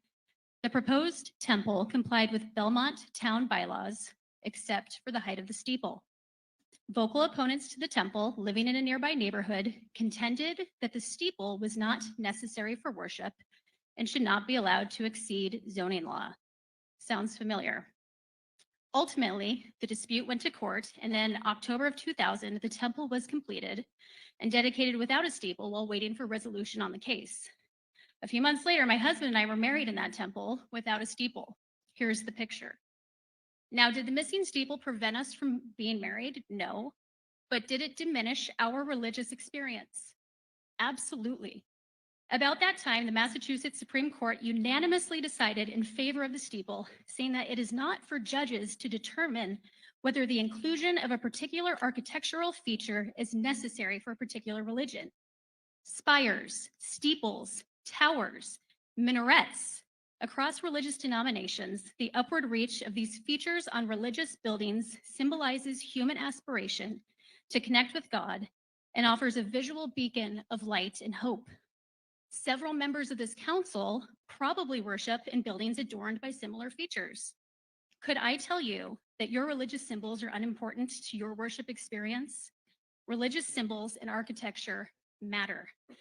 Here's another picture of the Boston Temple a few years later with a steeple. And if you ask the neighbors, they will state that despite their initial concerns, it has become a welcome addition to the community. This proposed temple in Fairview will also be a beautiful sacred building and a positive addition to this community if you let it. Thank you. Thank you, Jennifer. Hey, Jennifer, I think Larry wants to ask you something. Okay. I keep hearing spires, steeples, da da da, da da da. We're not against it. You act like we don't want spires or we don't want a temple or we don't want, it's the size. You just don't understand that it's the size. We're not against your religion or how it makes you feel to have a spire. I go to McKinney, I talked to Mr. Abernathy, we go to McKinney First Methodist, and I think we have a spire or a cross or something. I mean, but when they built our building, our church, they abided by the guidelines and the codes of the city of McKinney. So it's not like we're against certain things. It's just, why didn't you build that building about 100 foot higher and make the spire about 200 or 300 feet? That's the thing. It's the scale of what you're trying to do in our town. So I keep hearing, again, I go to church. I want y'all to go to church or go to temple or go to wherever you want to go. But all we're doing is saying we've got guidelines on structures of how you can build them, and that's all we're saying here. So where's the question? You said you had a question for me. No, y'all weren't talking about the size or anything like that. You're talking about a spire. It didn't have one. Now it has one. That has nothing to do with us because you can build a spire on top of the right size building. Don't you have one at the meeting house, or do you go to the meeting house here? No, I go to the meeting house in Prosper, and we Okay. do have a spire on that building. Yeah. Yeah. And again, I believe in God. I believe in Jesus Christ. I don't care if our steeple's 10 foot tall, 2 foot tall, whatever. He still loves me, and I still believe in him. So again, I don't know what your point was about, it didn't have a spire, now it has a spire. I don't know what that had to do with what here, You can have a spire. You just got to build the building the right size.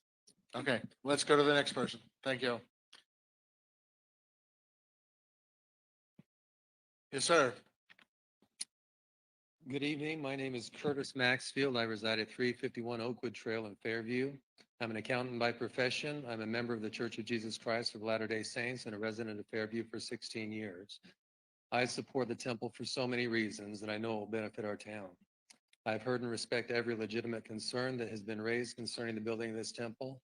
It is evident that the church has done the same, as demonstrated by independent study after study commissioned to evaluate each of these concerns, with each study confirming the building and its impacts are within the requisite standards. As a resident and taxpayer, I have growing concerns regarding the financial implications for the town of Fairview if the temple proposal does not receive approval. It is evident that the church has the full legal backing of state and federal religious freedom laws to construct their building. In previous hearings, people have urged the church to comply with the law. The town must also comply with the law, and these religious freedom statutes are, in fact, the law of the land. The town has not presented any substantial or reasonable concern that would legitimately prevent the church from moving forward with its plans. The church should not have to resort to courts to secure their rights under state and federal laws. If the matter does end up in court, I believe it is likely that the church will prevail, and presumably the town of Fairview will be obligated to cover the church's legal costs in addition to its own, which could significantly hinder the town's ability to address its real priorities. All over a house of worship and its steeple that are barely visible or entirely cloaked from surrounding neighborhoods by tree lines, as already demonstrated this evening. You might say the church should not file such a lawsuit, that it would be unneighborly and the church is using these laws to bully the town. But if the church is right about what these laws require, and I believe it is, why shouldn't the church rely on them? Why would the town expect the church to ignore its rights under these laws? I urge the council to carefully consider the long-term financial repercussions of their decision regarding the temple proposal. Let us avoid any unnecessary legal battles and focus our efforts and resources on the pressing needs of our Thank you, community Curtis. by approving this house of worship. So I would encourage you to go, what I said, walk over there and look at twice that building size. You're I've doing been there. exactly what we talked about. You want to impose your will using federal law on a community that vast majority says that building should not be built there.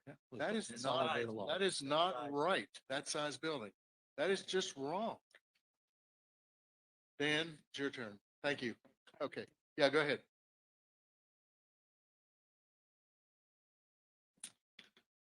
My name is Dan Trithall. I live at 821 Parchman Place in Lucas, Texas.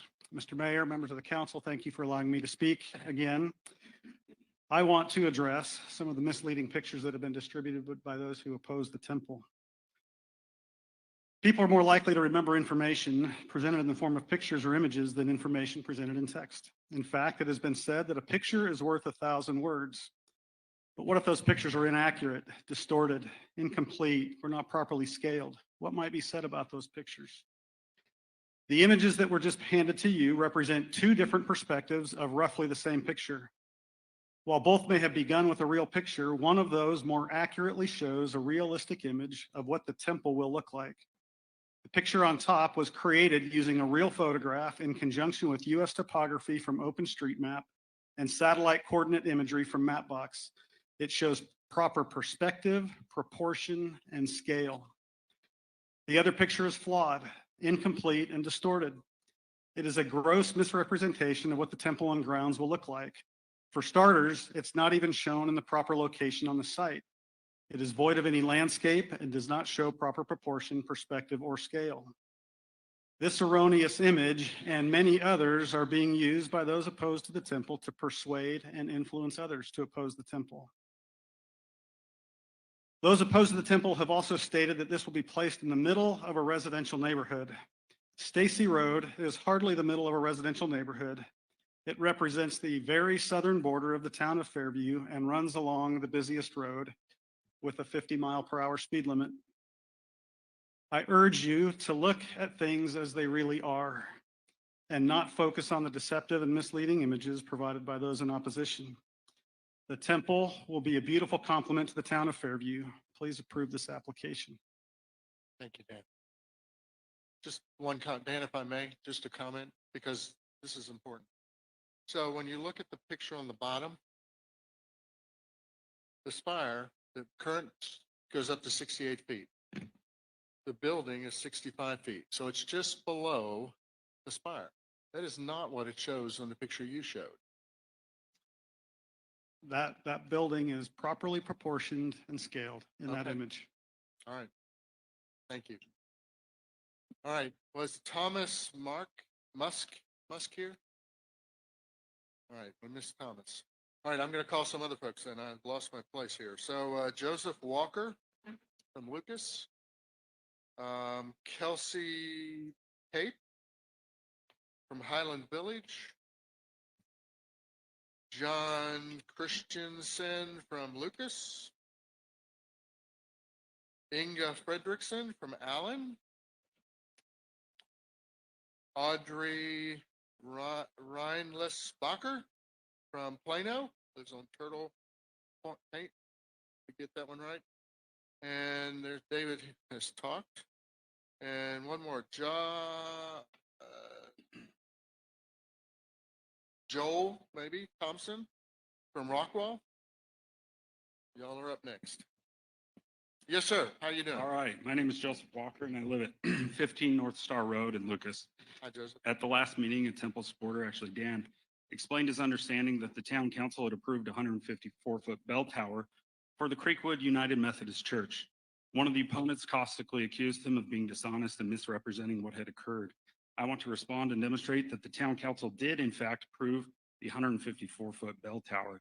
As written in a memo dated August 1, 2017 from Israel Roberts to the town council and town manager, quote, in 2006, Creekwood UMC received a CUP that included the installation of a 150-foot four tall digital bell tower. The bell tower is no longer in the development plans for the church and will not be installed, end quote. The town planning manager confirmed that Creekwood UMC received an approval to build a 154-foot bell tower. In a memo dated May 9, 2024, Mr. Roberts wrote to the town council in response to the church's application. He says the following regarding height, quote, within this district, building height is limited to 35 feet. Historically, the town has approved higher building heights for religious facilities of varying degrees on a case-by-case basis, end quote.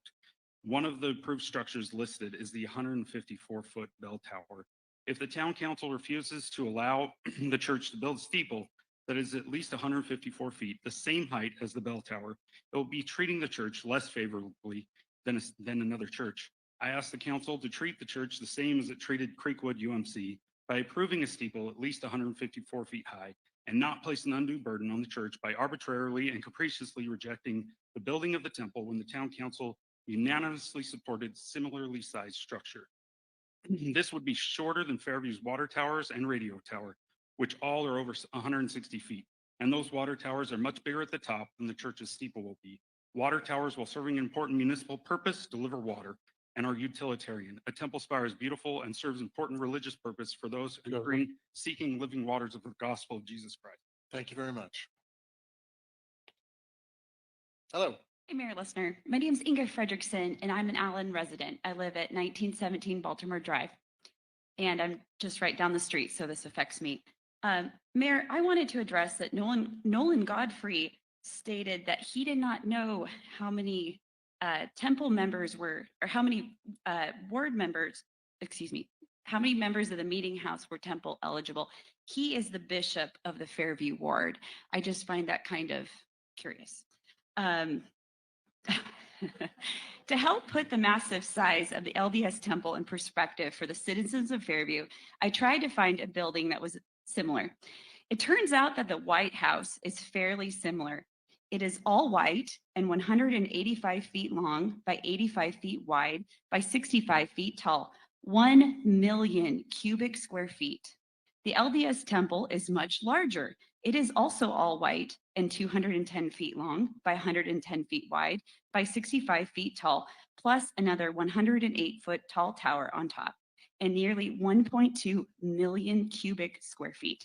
So basically, the LDS Church wants to build a larger White House in Fairview on land zoned for residential. Let me put it in perspective another way. Guess how many full-size yellow school buses it would take to fill up the space of the LDS temple? The answer is shocking. It would take over 350 yellow school buses.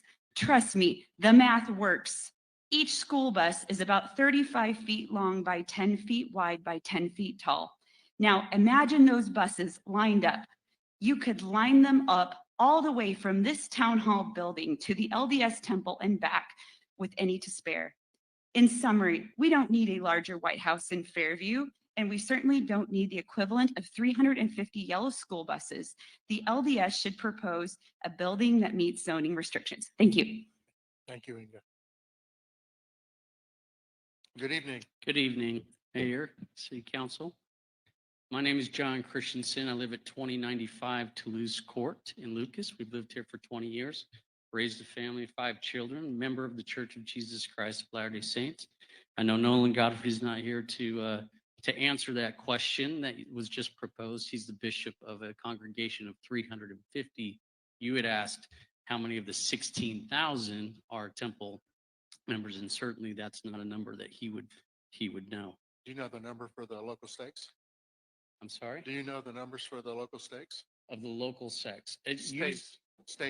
Stakes. Usually our attendance, our membership of the temple is usually about 70% of our adults have temple recommends. Okay, thank you. You bet. Go ahead. I'm going to. On May 6th, 2023, just 1 mile down the road, Stacy Road, from where the temple is proposed, our daughter was employed at a store in the Allen Outlet Mall. She was not working that day, but her best friend and coworkers were there when someone came into our community and chose to take the lives of 8 of our citizens and injure 7 more. This tragedy hit very close to our family, and we mourn with those who lost loved ones. This was a day that one of our citizens chose to carry out an evil plan. This community will benefit with more places of light and goodness, more places of worship. The building of a temple is a symbol of faith in God and represents all that is good in the community and brings out the best in people attending church. Keep going. I'm going to give you an extra minute. so Thank stop you. you. Thank you, Mr. Mayor. The temple represents the highest form of our worship where people enter and make sacred covenants with God and Jesus Christ. Producing God-fearing people is exactly what this community needs. More God-fearing people. That's what this temple will bring. I imagine many of you are people of faith. Many of you have symbols of faith where you worship the items that will lift your eyes and your spirits to your Creator. I respect and embrace that and ask that you offer the same respect in the building of this temple. This temple is in compliance with both the state and federal laws. I ask you make the wise decision to approve this temple, and it will be a wonderful addition to our community. Thank you. Thank you very much, John.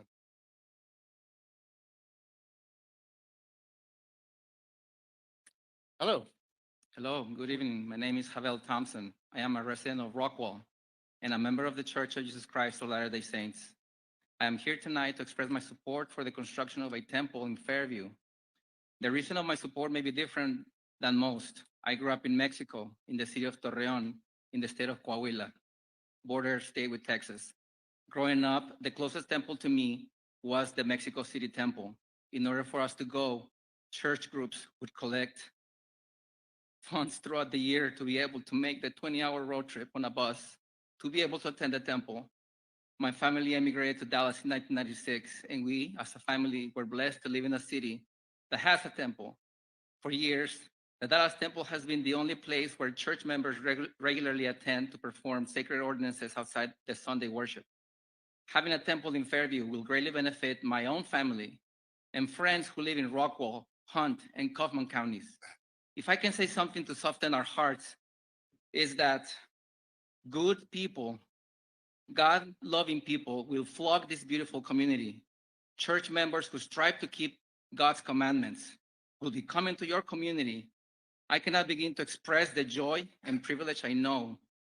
I have to live in a country that proclaims that all men are created equal, that they are endowed by the Creator with certain unalienable rights, that among these are life, liberty, and the pursuit of happiness. I want happiness for me and my family. I want the liberty to worship my Father in heaven according to the dictates of my own conscience. And I want to live a life that allows me to live like my Savior.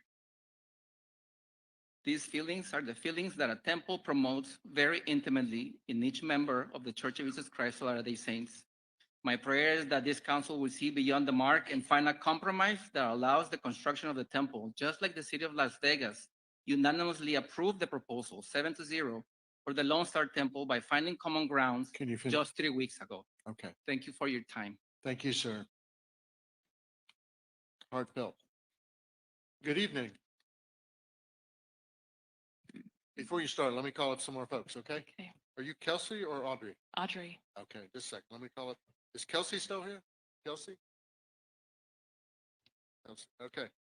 Let me call up some other folks. I got to put my glasses on for this. Gregory Smith. Greg has talked. Mr. Brown, Ben Brown. Ryan Parker, Salina. John Frazier, Fairview. Mark Moon from Plano. Jason Jones from Fairview. I think Jason talked last time. Angela Jones from Fairview. And Connie Jones from Fairview. Okay. Keep going. There's none. Nobody, keep going. There's nobody left. Oh, the Joneses aren't here? Yeah, they're coming up. Yeah, there they are. Okay, I'm sorry. Go ahead, Audrey. Good evening. I'm a member of the LDS faith, and I feel really torn because I really believe in local government. I really believe that you have the right to say what kind of town you want to have and to have that kind of town. But I also see the churches struggle to make the most of the financial resources that they have because all the money that they have comes from our pockets. We tithe. And so they already have land and the community, you know, the LDS community is growing really fast. They want to make the most of that. So I just have two personal thoughts that I thought I'd share. One is I live on Custer Road in Plano. It's a 6-lane road, just like Stacy will be. And my fence backs the United Methodist Church, which is 80,000 square feet. So it's almost twice the size of the church. And I have to say that there's never any noise from it. It's never bothersome. It's a beautiful edifice right in my backyard. It's surrounded by residential on all sides, but on a main road, just like Stacy, and hasn't bothered the neighborhood. It's been very stable. Most of my neighbors have lived there for 30 plus years. They don't mind living next to a large edifice. My other thought is that it's hard for this room to understand the usage of a temple. It's a very, very reverent place. And you know, you've been, you know, to the Dallas Temple. So concerns about noise pollution, about people coming and going, because of the way that it functions, people come 1 and 2. They come just for a time when they choose to be there for a specific meeting that lasts 2 hours. So the traffic's pretty minimal. The environment's very reverent. The grounds are very quiet. So concerns about that might be alleviated. So those are my thoughts. Good Thank you, luck. Audrey. This is hard. Thank you very much. Good evening. My name is Ben Brown. I live at 717 Mustang Drive in Fairview. The applicant has provided 2 traffic studies with different conclusions. One is dated December 2022. The other is dated July 3rd, 2024. However, neither of these traffic studies should be relied upon to determine the traffic impact of the temple for 3 reasons. Number 1, the scope is too narrow. Every Fairview driver that knows that the busiest intersection in Fairview is the Stacy Road US 75 intersection.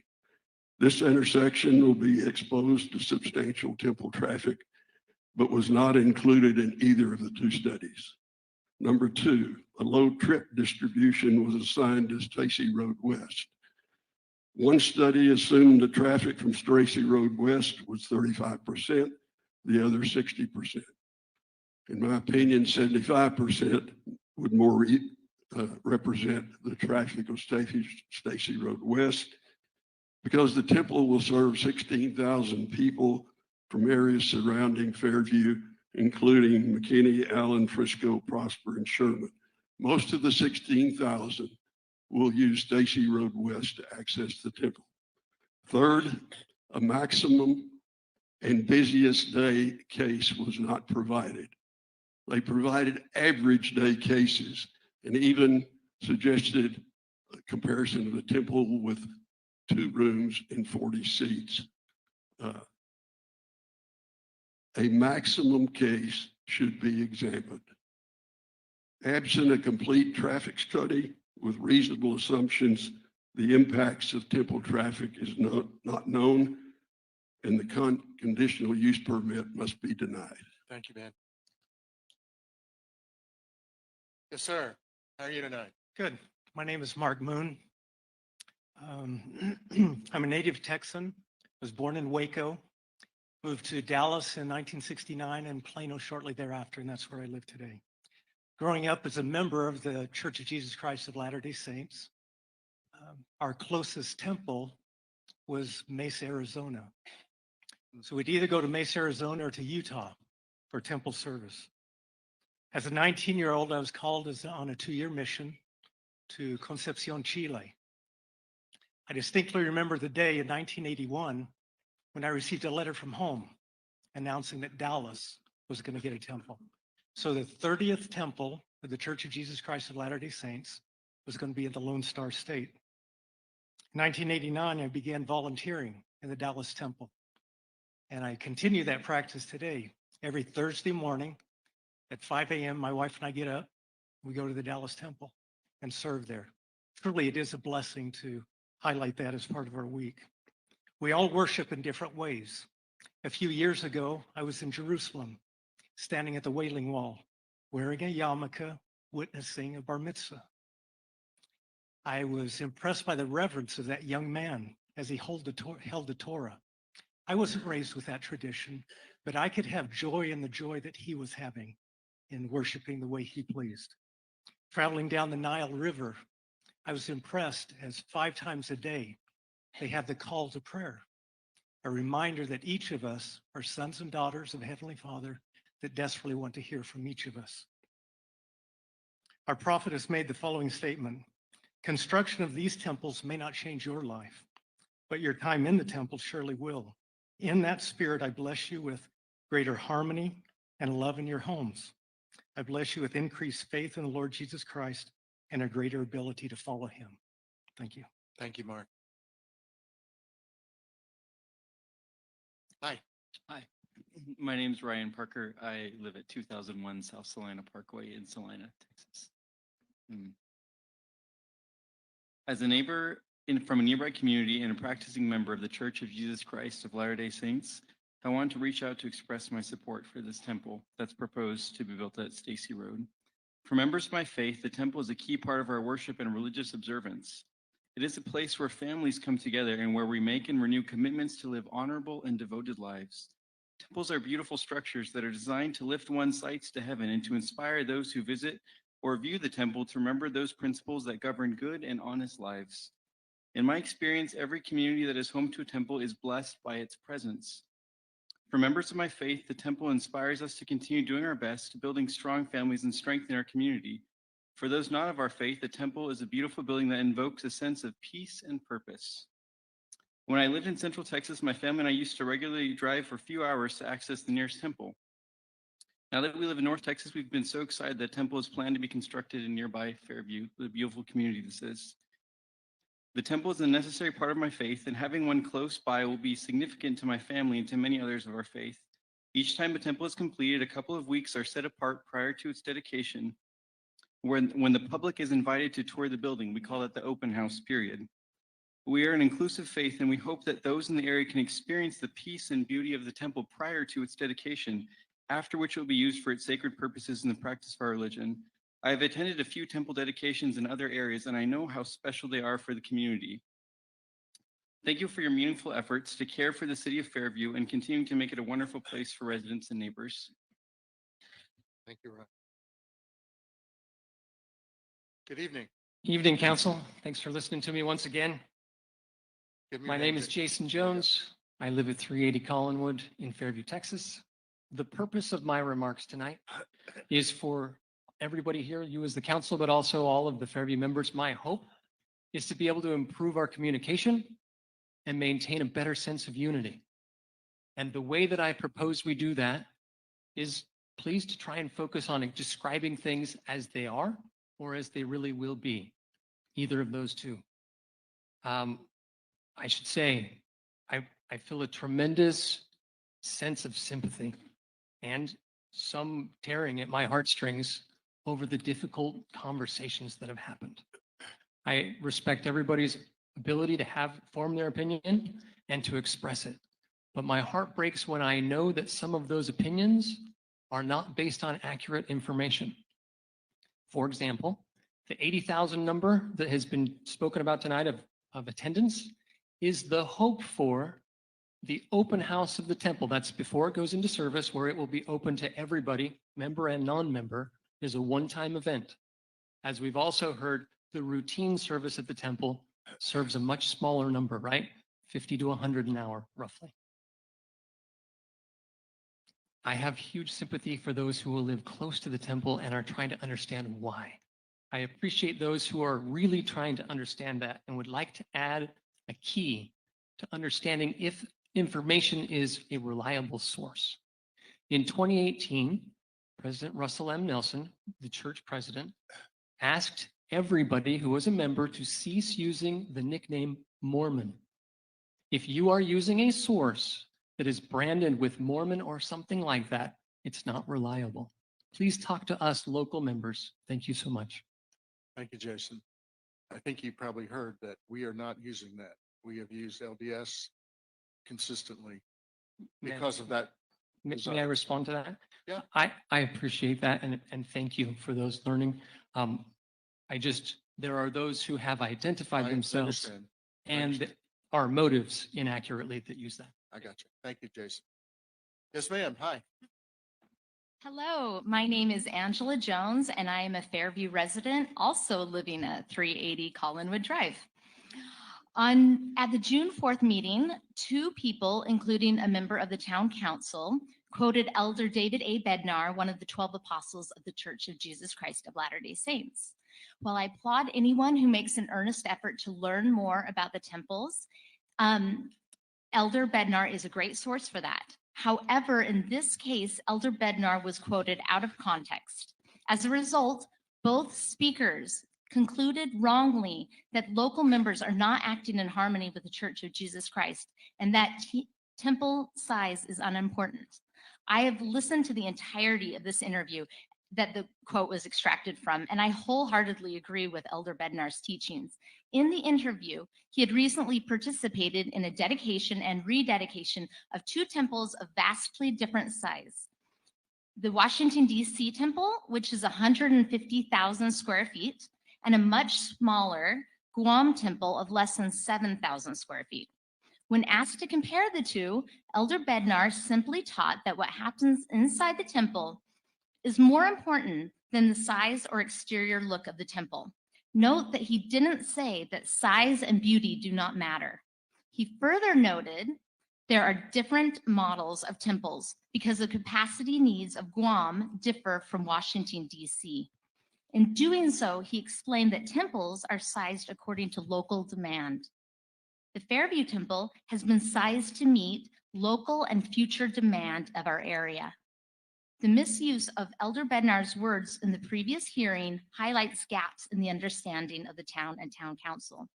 I remind all involved in this hearing to use reliable sources and share quotes in their correct context. Thank you.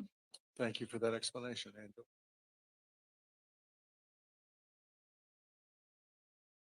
Hello. Let me call some folks up first, okay? Okay. Frankie Porter. Fairview. Jay Jones here. I saw your family. Jay's here. Okay, Jay Jones. Larry Thomas from Fairview. Marlo Ballard. No, oh, maybe. Oh yeah, Larry is here. It's over there. Okay, we got him already. Marlo Ballard. Margie Smith, Fairview. Clay Medley, Fairview. Pamela Saylor. I'll go get the rest maybe the next time. Okay. I'm sorry. Go right ahead, please. Okay, I'm Connie Jones. I live at 360 Collinwood Drive. Hi, Connie. On February 3rd, 1846, my great-great-grandfather recorded, in the temple at Nauvoo, Illinois, on the last day of temple work, myself and my wife, Eveline, were married for time and all eternity. The next day, we crossed the river on the ice to the Iowa side. They then embarked on the difficult journey of walking across the center of this country in search of religious freedom. What a strength to these pioneers, knowing that regardless of what happened, they would be together as families, not only for this life, but forever. Because of their huge sacrifice, my family and I have also received the great blessing of worshiping and being married and sealed for time and eternity in a temple of the Church of Jesus Christ of Latter-day Saints. Along with all faithful members, we desire our posterity to receive these same sacred temple ordinances. Before moving here 38 years ago, our temple was the Washington, D.C. temple. It stands 288 feet tall and is 156,000 square feet in size, built in a residential area according to the law. Now that's a big temple. The temple in Fairview is medium-sized. It is roughly the same square footage as the Chase Oaks Church next door and is sized based on the demand for temple attendance in our area. On June 2nd, members of our church living in this area were invited to send an email in support of the temple in Fairview. Over the next 72 hours, emails poured in and were received by Israel Roberts. And as you've seen over here, this is 11,000 of the 14,500 emails in support of the temple that came in. These emails represent the sizable community of people who will attend the temple and then frequent nearby restaurants and shops as they celebrate some of life's most cherished events. Connie, I need to stop you. Thank you. Okay, thank you. Thank you very much. Yes, sir. Is John Fraser here? John is not here. Okay. Tell us your name, sir. Good evening, council members. My name is Frankie Portera, and I live at 1301 Red Oak Trail in Fairview. I just want to say that I'm also a member of the Church of Jesus Christ of Latter-day Saints, and the temple is very important to me. Like my dad said before me, I live on a small farm, and I often go out and I walk in the fields behind my house, and it's very, very beautiful. The expansive sky and tall trees remind me of God and the beauty of heaven. The temple provides a similar experience for me, but in an even more profound way. It is a sacred place where I feel a peace that surpasses even the tranquility of nature. The architectural elements of the temple, such as the tall steeple, windows, arches, and walls, all point toward the heavens, reminding me of Jesus Christ and God's love.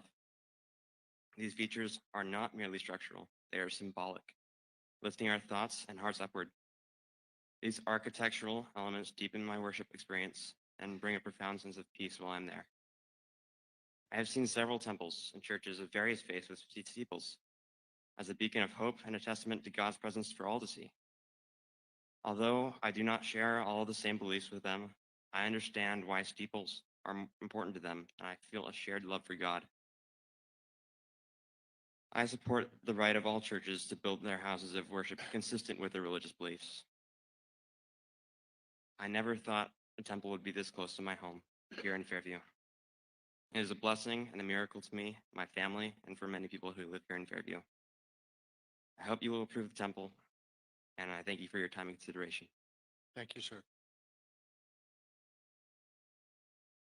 Hello. Hi. Let's get it at the right height here. Tell them your name. My name is Marlo Ballard, and I live at 130 Horseshoe Bend in Fairview.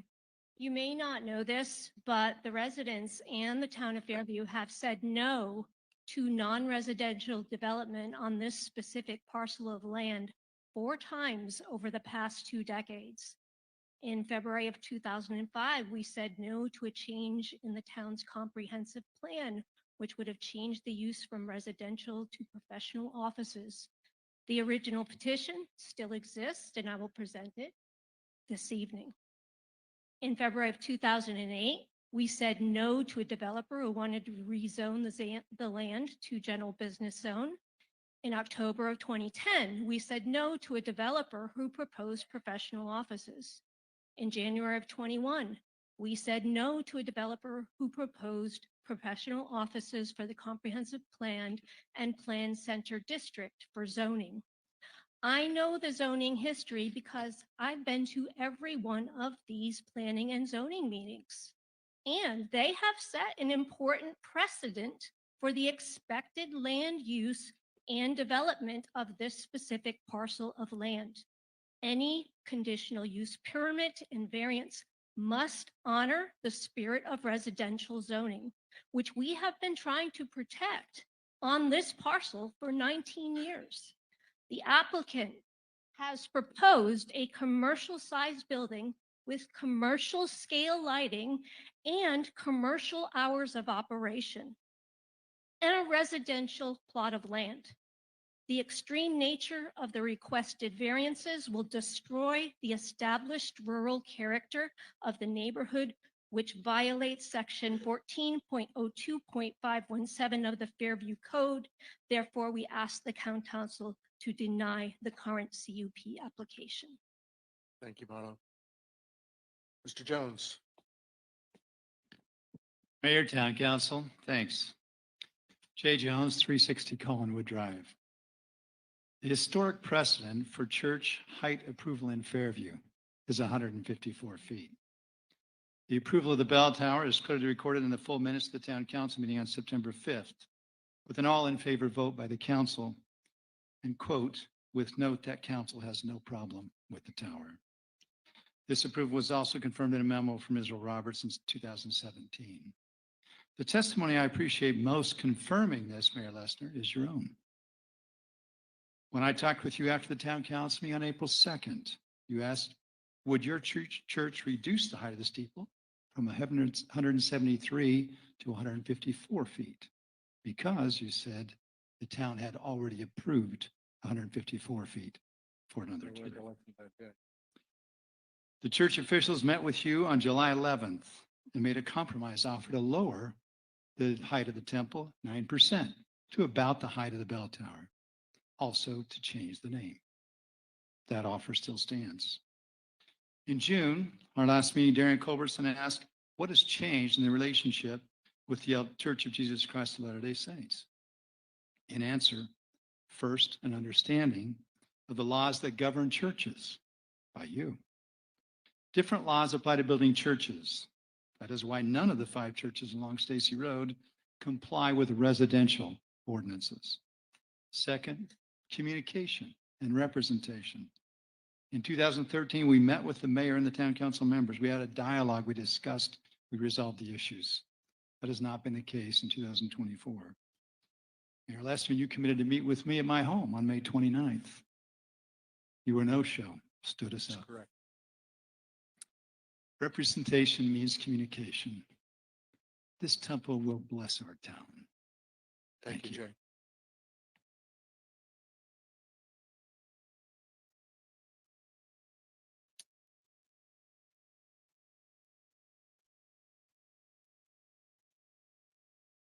Oh, I'm short. There you go. Forgot I'm a shorty. Good evening. My name is Pamela Saylor and I live at 199 Newchester. Tonight, I'm here to inform you that thousands of Fairview residents have signed a petition to voice their concerns about the applicant's proposed conditional use permit application. I'm now going to read the actual language from the petition, and while someone else presented the actual signatures collected from Fairview residents, here's an actual visual of those signatures collected. Here we go. We, the concerned citizens of Fairview, petition and urge the Fairview Town Council to uphold all existing town zoning, regulation, ordinances, and precedents regarding the conditional use permit CUP application of the Church of Jesus Christ of Latter-day Saints for a temple at 651 Stacy Road in an RE1 zone residential area. LDS has requested an approval of a structure with a 65-foot roof height and 173-foot tall steeple and spire. Both exceed the heights of RE1 zoning and precedents of other Fairview church structures. Per those precedents, the height of the roof should not exceed 39 feet 10 inches, and the height of the steeple and spire should not exceed 68 feet. Furthermore, the town council should also ensure that all exterior lighting system and its operation fully comply with Fairview's dark sky ordinance, and that traffic, drainage, and construction issues are mitigated for the proposed project before taking final action on the CUP application. Mr. Mayor and council members, thousands of Fairview residents are asking you to deny the conditional use permit. Thank you. Thank you, Pamela. Yes, sir.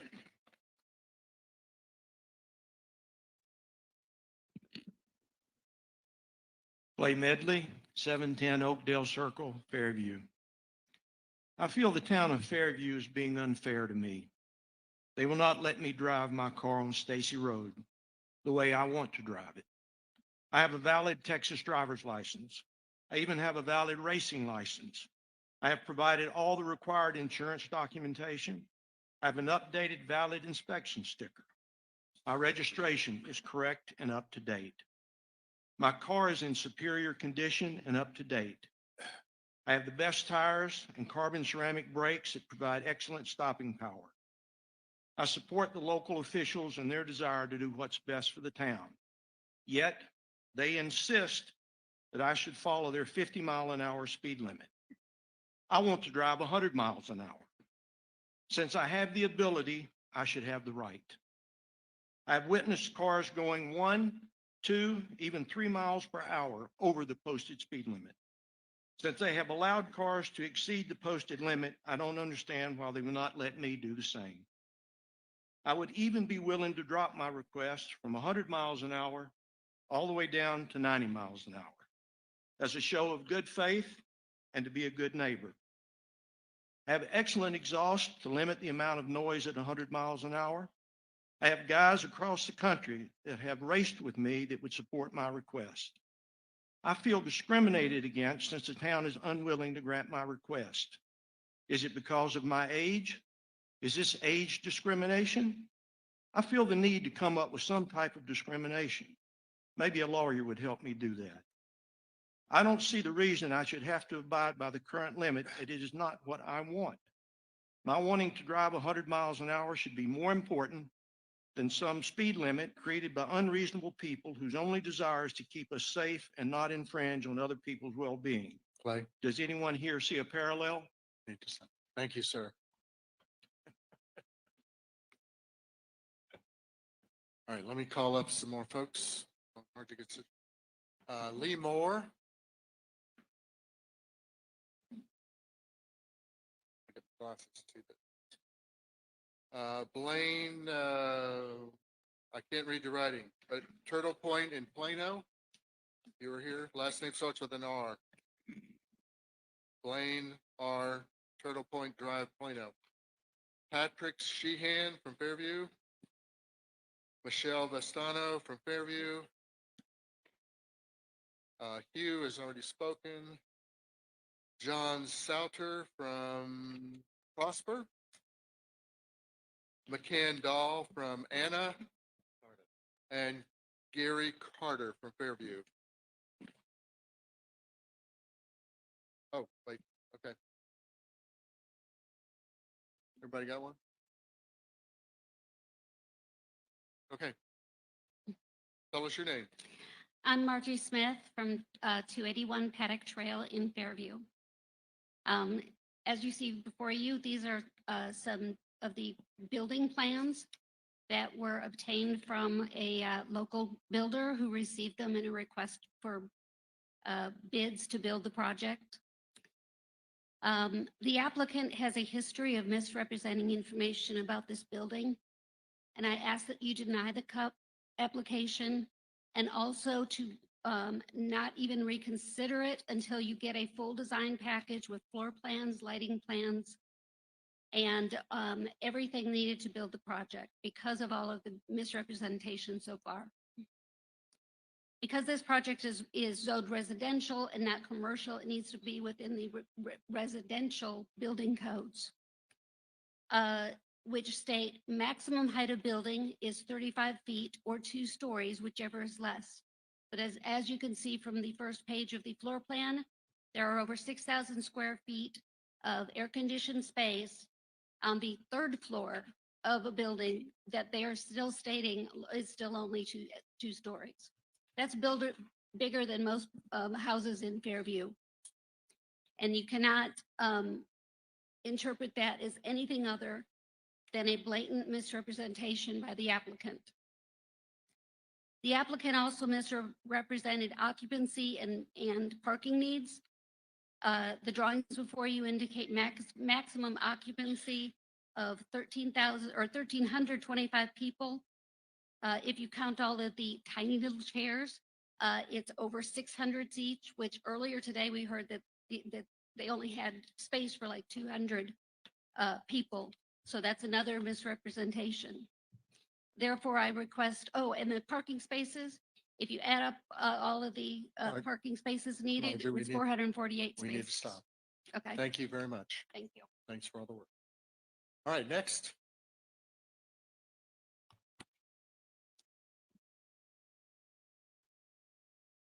What's your name, Lee?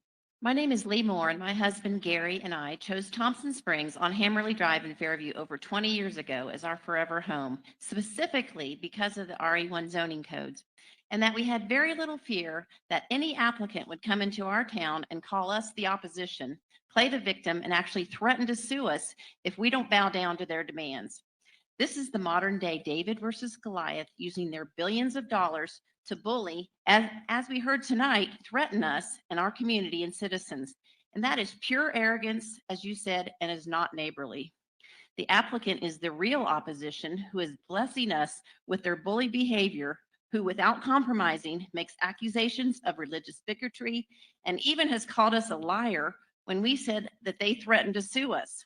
These lawyers here were given marching orders from the leadership in Salt Lake to not back down, as it might set a precedent that they actually work with the cities and towns where they expect to bring joy and peace, blessings, instead of it's our way or the highway attitude.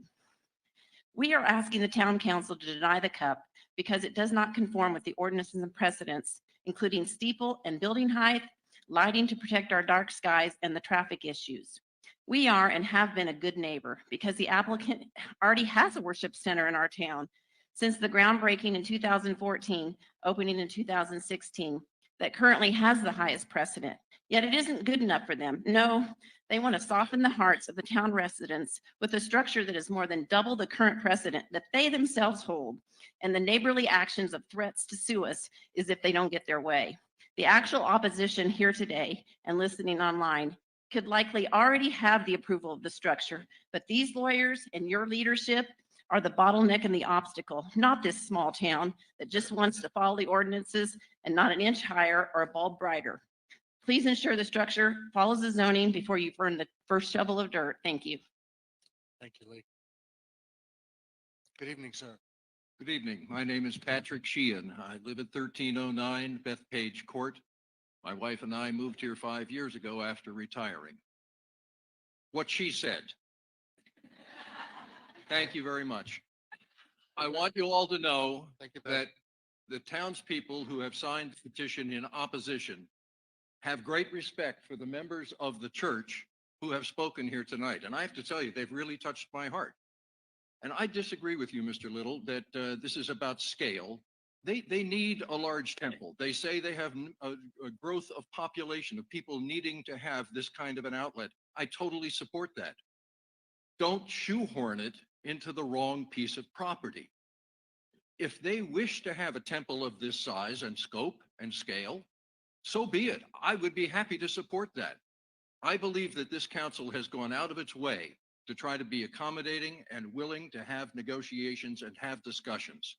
And I resent the fact that the attorney might come in and start making threats about what's going to happen next. We all know that this can end up in court. We recognize that. I want you to know we have your backs because you've had ours. It's important that you live up to the obligation that you have to defend our town. And Mayor, you did a great job of outlining the history of why the town has developed the way it has. The only final thing I want to add to you is when we first moved to town here, I was struck. I don't know if it was a religious experience or not, but I stopped at the stoplight by the CVS and I looked up and it said Meandering Angel. And I went, this is a place I want to be. They have angels wandering around the town of Fairview. God bless you. God bless the church. And may we find some way to accommodate the needs of both sides in this and not make it more and more contentious. Thank you very much. Thank you, Patrick. For those of you who don't know, Meandering Angel are two streets that one goes to Allen, one goes to Fairview.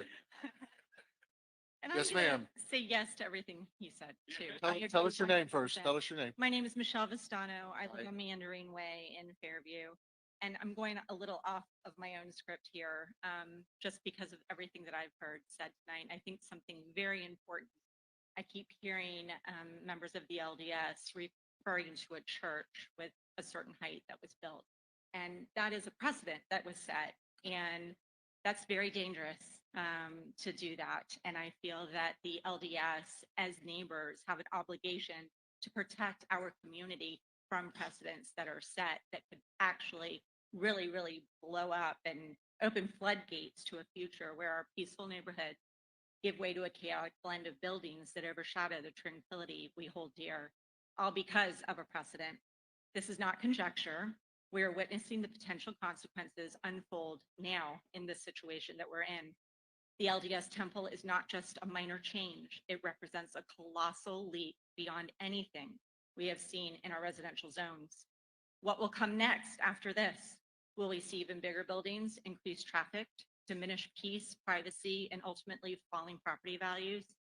The essence of Fairview, the very reason many of us, including our LDS neighbors, chose to live here, could be at risk. The burden the LDS Church seeks to place on us will transform our peaceful town into something unrecognizable, and it already has, and it's very sad. While I firmly believe in the values of diversity and religious freedom this project represents, we must not compromise the foundational principles in our zoning ordinances. Why set such an unreasonable precedent when there are alternatives? The LDS Church can construct a building that meets their needs without jeopardizing our community's identity. They are choosing not to, and it is their responsibility to help us and not put us in a position that will hurt our community. In closing, I urge everyone in this room to think about what Michelle, you've done. Need to, Thank you, and I Thank- would like you to deny this thank you, sir. current Thank you, application. ma'am. Yes, sir. How's your name? Good evening. My name is John Sauter, and I live at 900 White River Drive in Prosper, Texas. I have some prepared remarks, although I'm actually a little bit puzzled by what I would like to say now that I'm up here at the lectern. I've heard some really moving testimony by the residents of Fairview tonight, and I'd like to recognize that. I'd like to recognize how important their feelings in this matter are to me and to the rest of the Latter-day Saint community. I think that's worth noting. I am not a resident of Fairview, obviously, but I have spent a great deal of time here.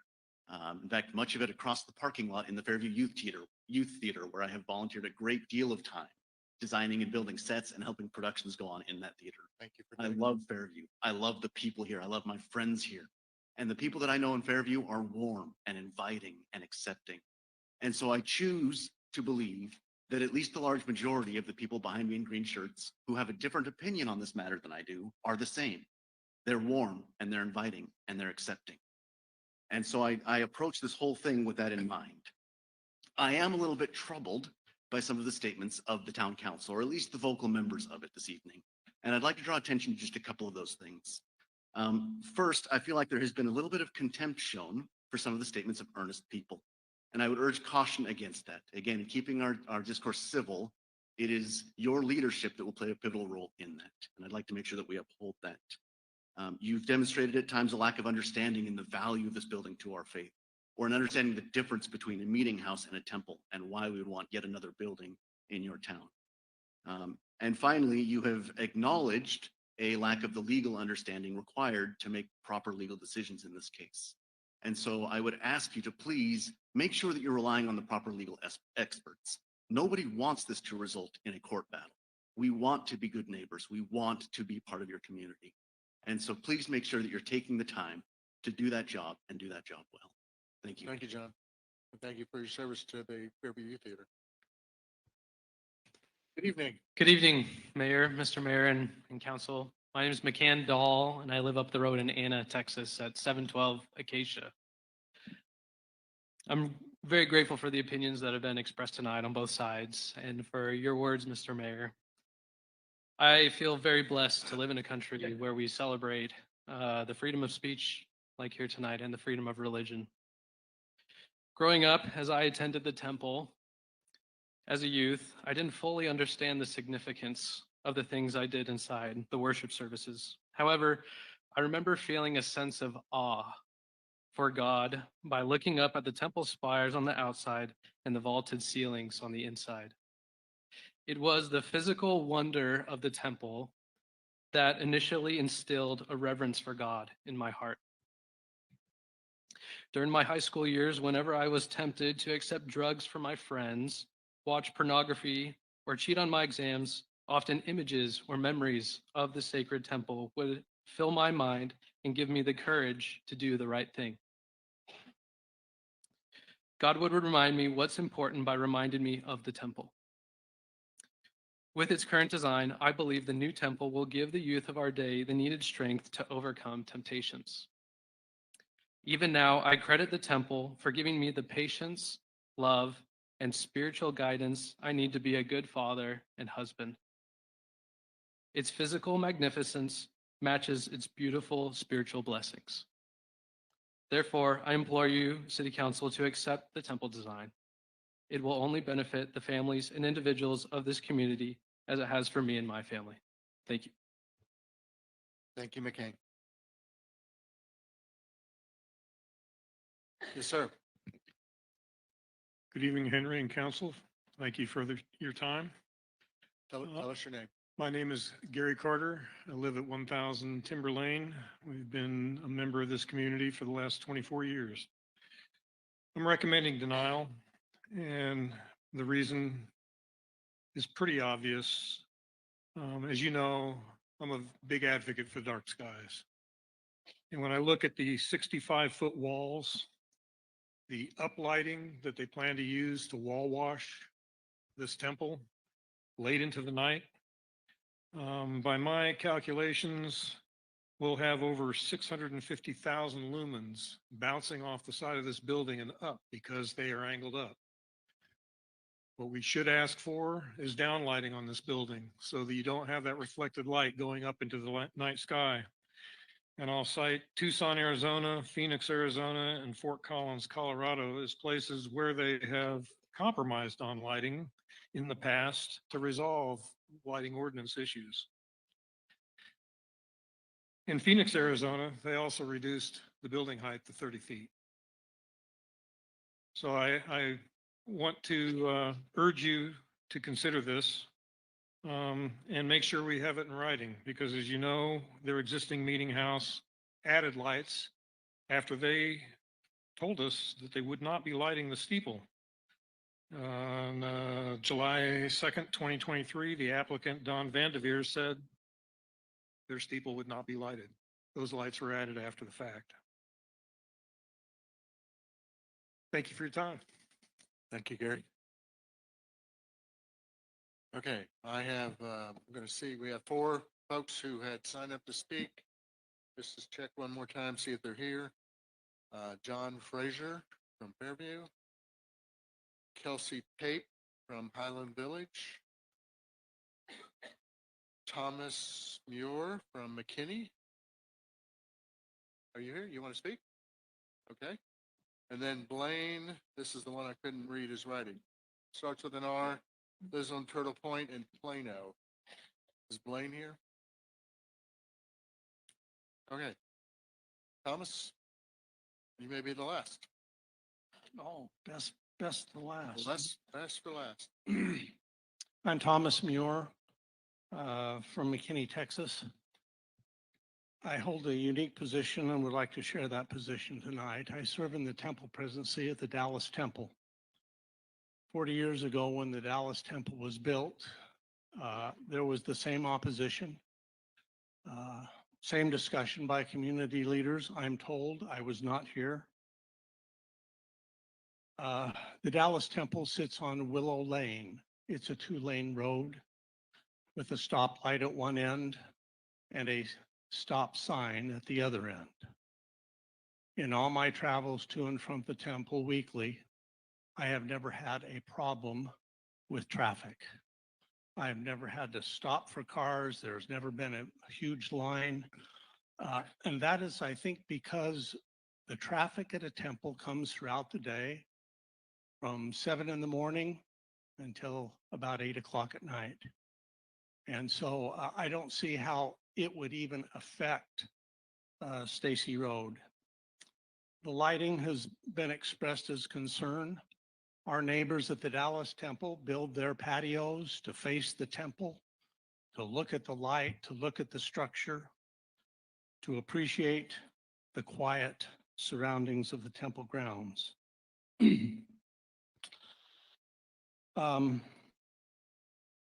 When the temple was announced, our neighbors referred to it as your temple. As it was built and started operation, the neighbors started to refer to it as the temple. And now they refer to it as their temple. They come at all hours of the day and the evening to walk on the temple grounds to get their exercise. And so I think this would bring a calming influence. Thank you. Thank you. Thomas, can I ask you a question? Yes, sir. Do you know the dimensions of that temple? How high The is it? I do not know the dimensions. Okay, how many square I- feet is? Okay, It's about a little over 44,000 square feet. okay, in one story. Mm. It is one story. Yes, it has a basement to it, a Okay. partial basement. Yeah. Yes, So I've been down there multiple times. I bet you have. But not just for this reason, Sure. but, and I agree with your characterization of it. You know, where we would have a problem with the town of Fairview is the Church of Christ down on the end at Preston Road with the big steeple. You know, it wouldn't be the temple. Mhm. So anyway, I'm glad that you're here. I wanted to Thank hear you. if you know the dimensions. I guess we can look them up. They're probably online Yeah. somewhere. But thank you. Jay, do you know? Thank you. How much? Really? I'm surprised it's that high. Okay. All right. So that is all the cards I have. Is there anyone else in here that did not submit a card who thinks they need to say something? Would you like to come up? Please come on up. Over here to raise their hand.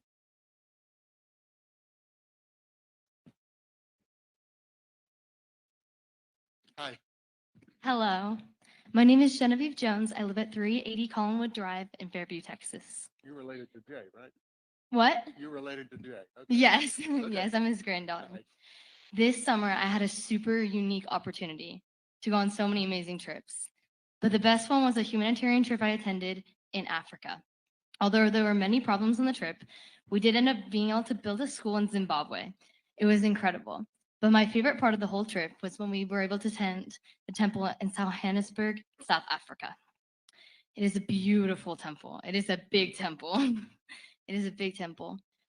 But when I was in Africa, something I experienced I had never experienced before is I had seen poverty like nothing. I had seen desperation like nothing I could ever imagine seeing anywhere else. When we got to the temple, it's so beautiful. It's surrounded by tons of poverty. It's in a not very nice area of Johannesburg. One thing that we were talking about, we're like, oh wow, I wonder like why they chose to build it here. And one thing that the president of the temple said to us was that crime rates have decreased more than anything around the area after the temple was built. Has one of the lowest crime rates in the whole city. And it's ever since the temple was built. I think that this temple will just bring so many miracles to this community. And I think it just gives people hope. I think we spend so much time trying to solve so many world problems. And I think the temple in Johannesburg really helped. That's all I have to say. Thank you. Thank you very much. Nice to meet you. Come on up. Yep. Okay. Thank you. I didn't sign up to speak, but Tell- I'm tell us going to your do name. it. My name's Christine Ledminski. I live at 521 Lakewood Drive here in Fairview. And something that has occurred to me while I've listened to everything happening tonight is that I attend Emmanuel Lutheran Church here in Fairview and have for about 18 years. I just invite all of our neighbors to the wonderful, beautiful feelings that I have worshiping there. And guess what? I just realized we have a spire, we have a cross at the top of our church, but guess what? It complies with the zoning requirements here in Fairview. I don't know how tall it is, but it's not important to us to have a really tall steeple and a cross on top of it.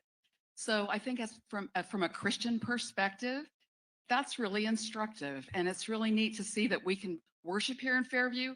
We love our LDS neighbors. We love all of our other neighbors here in Fairview, but we just would ask that they comply with the reasonable zoning requirements. And Mayor Lessner, I have never been so proud of this town council as I am tonight. I want to personally thank you for the comments that you made tonight that were bold, correct, and very courageous. And I just wanted to thank you for that and get an opportunity. No, sorry, you guys can't do it. But I know I'm expressing the feelings of a lot of people here. I hadn't signed up to speak, but thank you. And thank you guys for being here. All of you guys for serving. This is really wonderful. I want you to know I pray for all of you. So thanks a lot. Thank you. Good night. Yes, sir. Come on up. Hello, my name is Lee Rogers. I live in Arlington, Texas. And just to make it really fast here, I do support the temple as a building. I would hope that a temple gets built. And in fact, I would like to see exquisite landscaping that would rival the landscaping of the Laie Temple. I used to work very close to it. And I still agree with the people of Fairview and the City Council of Fairview that it's not the temple itself that's being opposed. It is the size, it is the height, it is the zoning.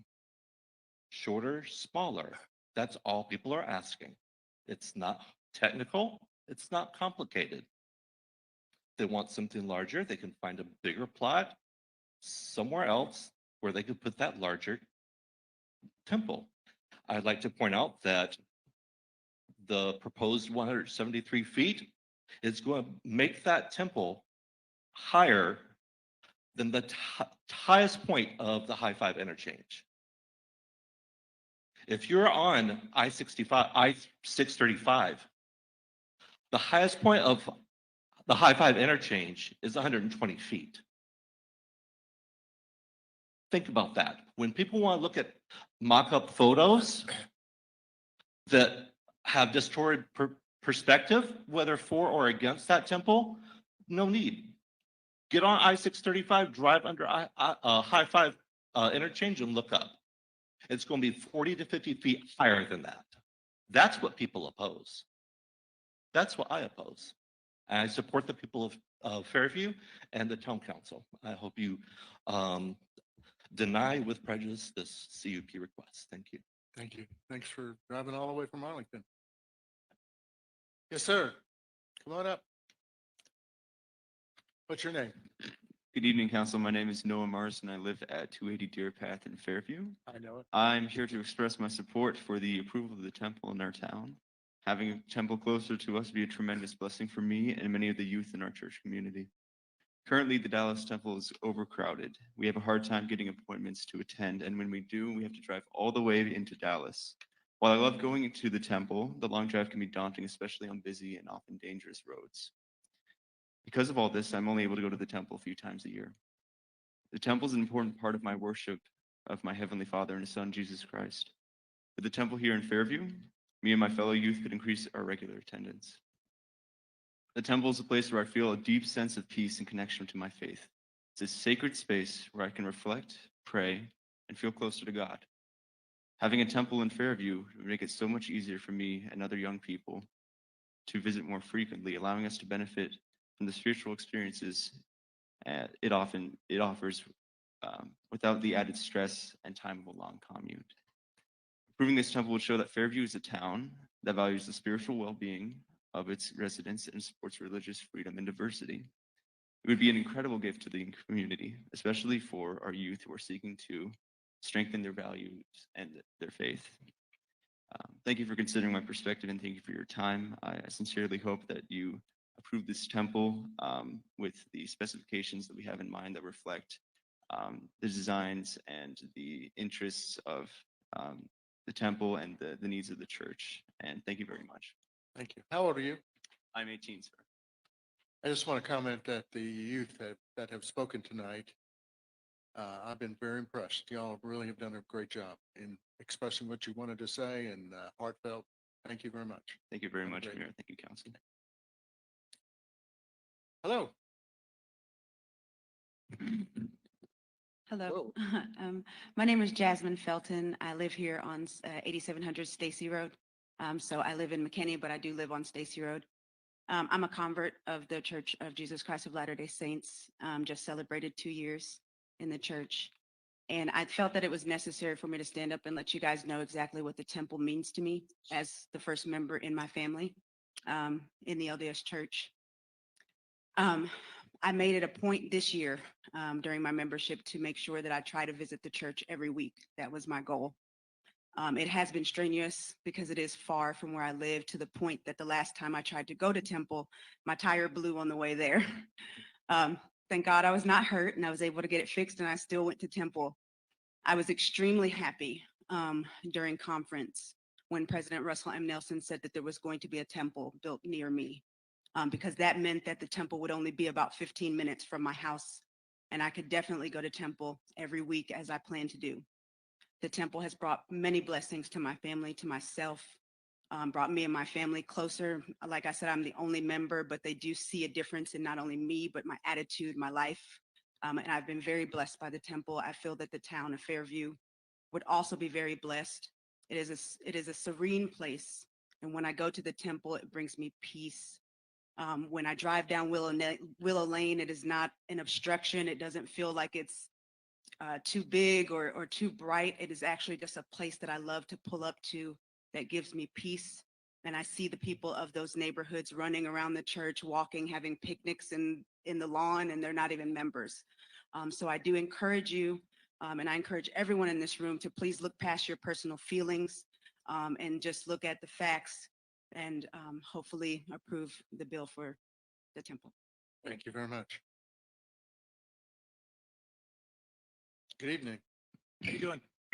Mayor and council, my name is Daryl Braithwaite. I live at 1340 Stacy Road in Fairview, Texas. I wanted to get up here. At first, I didn't sign up because I didn't know if I can control my emotions, to be honest. It's kind of like, Mayor, someone coming and attacking you about one of your kids or something like that. That's how personal my religion is to me.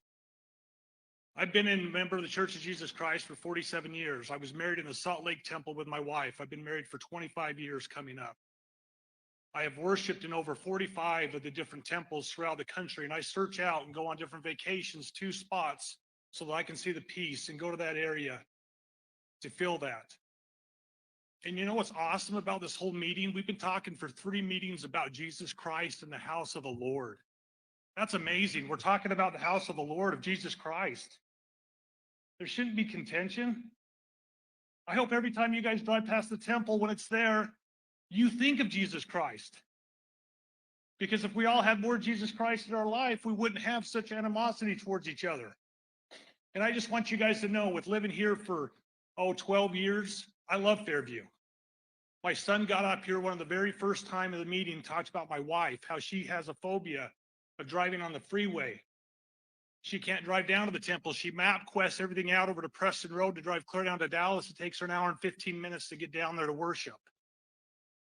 But that's the kind of dedication and love we have for our Savior Jesus Christ. And I understand some people might not understand, or they take things out of context, or you think certain things are funny. You don't understand that can be hurtful because that's personal, like with our kids. And if you guys don't have a full understanding, or Larry, you totally understand the law of certain things, how can you be a judge to make a certain decision? I just want you guys to know that I love this church. I think this is going to be the most beautiful building in Fairview. Thank you. Thank you, sir. Yes, sir.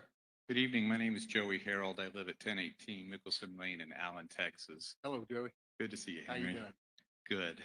I want you to know that I believe in higher authority. Obviously, as a member of the Church of Jesus Christ of Latter-day Saints, we believe that higher authority is God and his son, Jesus Christ. As a member of the Allen City Council for nearly 10 years, I also realized that the authority of a council extends to the borders of the city for greater or lesser reasons. And what happens is that I saw this, psychologists call it a God complex, that after a while being on an elected official, you begin to think you know things. You think you know more than other people. You think you know more than the citizens. You think you know more than others. And so to be an elected official to begin with takes a lot of ego to be certain. I know I have a bit of that myself, and I feared for that. So I set myself a term limit, and I said, I want to be off after I've done these things and move on in my life. Because I fear that the longer, and I don't know why it happens to elected officials, I don't know, more than other people, but the longer they're there, they think they know more. And there is an authority above your city council, state law. Larry doesn't understand it. He should get more education on it. There's federal law. Your ordinances do not supersede state or federal law.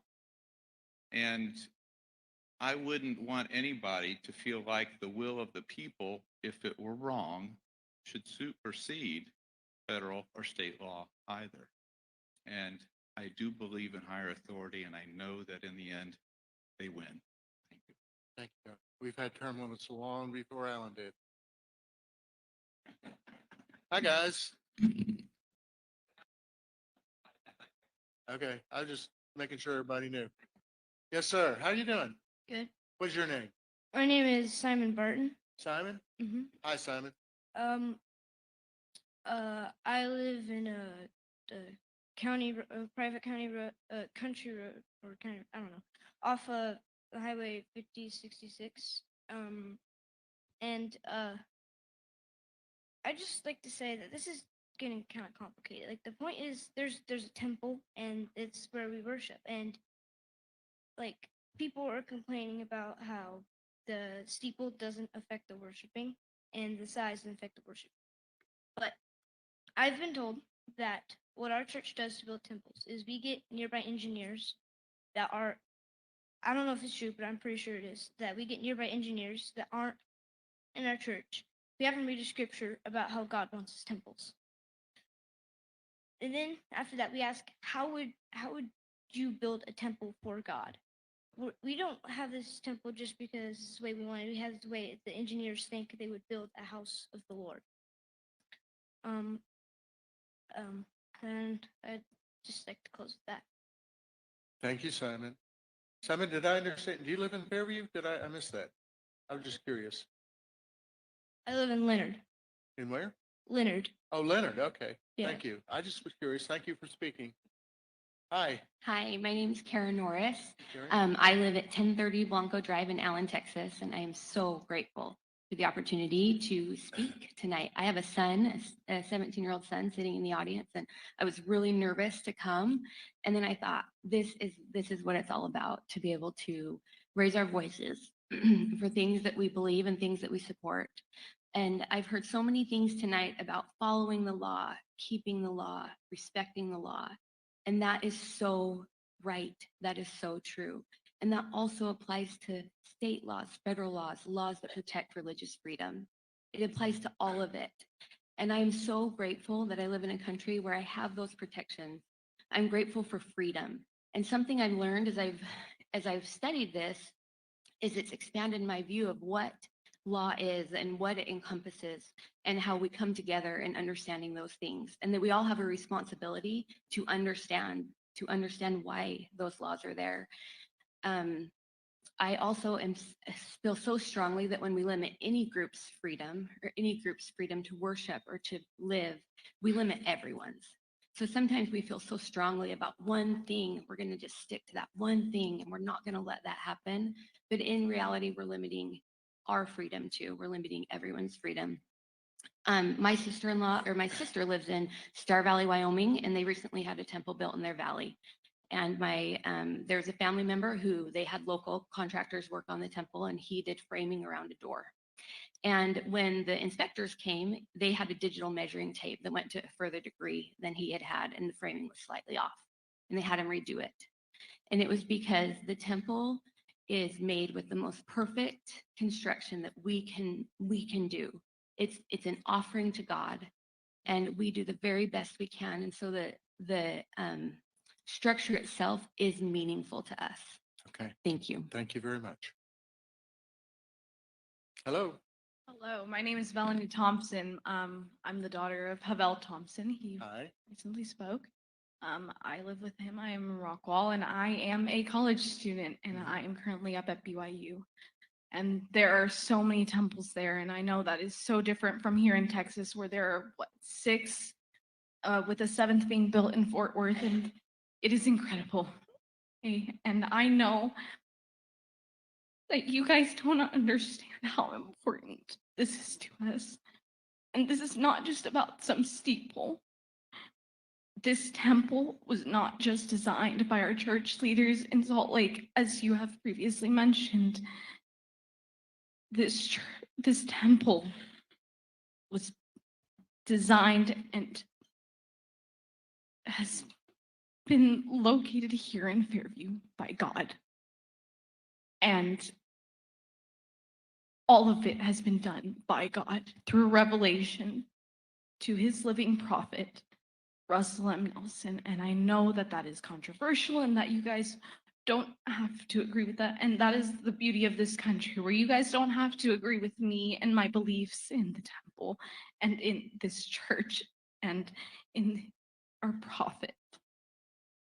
But it's what I believe and what I have grown up and what I have learned to know to be true. And this temple is so important to me and so many others in Texas. And I know that it will be the greatest blessing and it will bring so much more than what we know to this town. I know that to be true. Thank you. Thank you. Good evening, sir. Hi, how are you, council members? My name is Lauren Matthews. I come from 1212 Aztec Trail in Crum, Texas. Crum, okay. So I've come a long way. Come a long way, yes. I'm standing to express my support for the temple.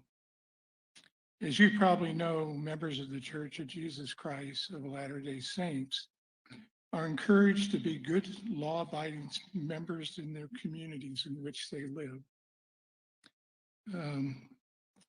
Having a temple in your community will attract these good members to your community, and they will therefore help your community grow and raise property values and so forth.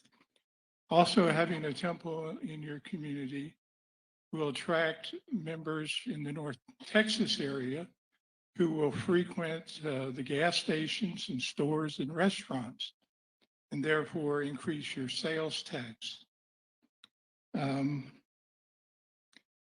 I know it's been talked about the traffic situation. If I remember right from the first presentation, it seemed like there was going to be less than 300 people at any one time in the temple. I've been to that road, Stacy Lane, and I just don't see the traffic as being is going to be an issue. I guess the last thing I'd like to say is that having a temple in your community will be a blessing to your city. And I feel that heaven will smile upon it and bless it if you have a temple here. Again, I support the building of the temple. Thank you. Thank you, sir. Drive careful going home. Go Eagles. Yes, sir. Hello, council. I'm grateful for the opportunity to speak to you tonight. I'm Spencer Norris. I live at 1030 Blanco Drive in Allen, Texas. I'm the 17-year-old son that my mother was talking about. I had the opportunity to go to the Dallas, Texas temple this morning, and I took some friends with me. And due to the capacity that the Dallas, Texas temple is facing right now, there were limited appointments at the temple, and some of my friends were unable to attend due to the times that were available. I hope that this temple will be approved so that there will be less in capacity on the Dallas temple, and there will be more capacity at the Fairview or the McKinney, Texas temple in Fairview. And I hope that you guys will consider all the voices that have spoken up tonight. And I want to reiterate my love and admiration for the temples of our church and my love for Jesus Christ. And thank you for the opportunity. Thank you. Good night. Yes, sir. Hello, my name is Colin Kraus. Hi, Colin. Born and raised in Dallas, lived in Allen, and I now live in Lucas. Thank you for being here. I think we all have to get up early and work. I'll try and be brief, but thank you for letting me speak. I just have two ideas.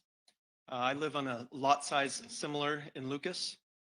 There's some land close to my home, empty plots of land. And I've thought, if this were a different church or a different religious institution proposing to build behind my home or at the edge of my neighborhood,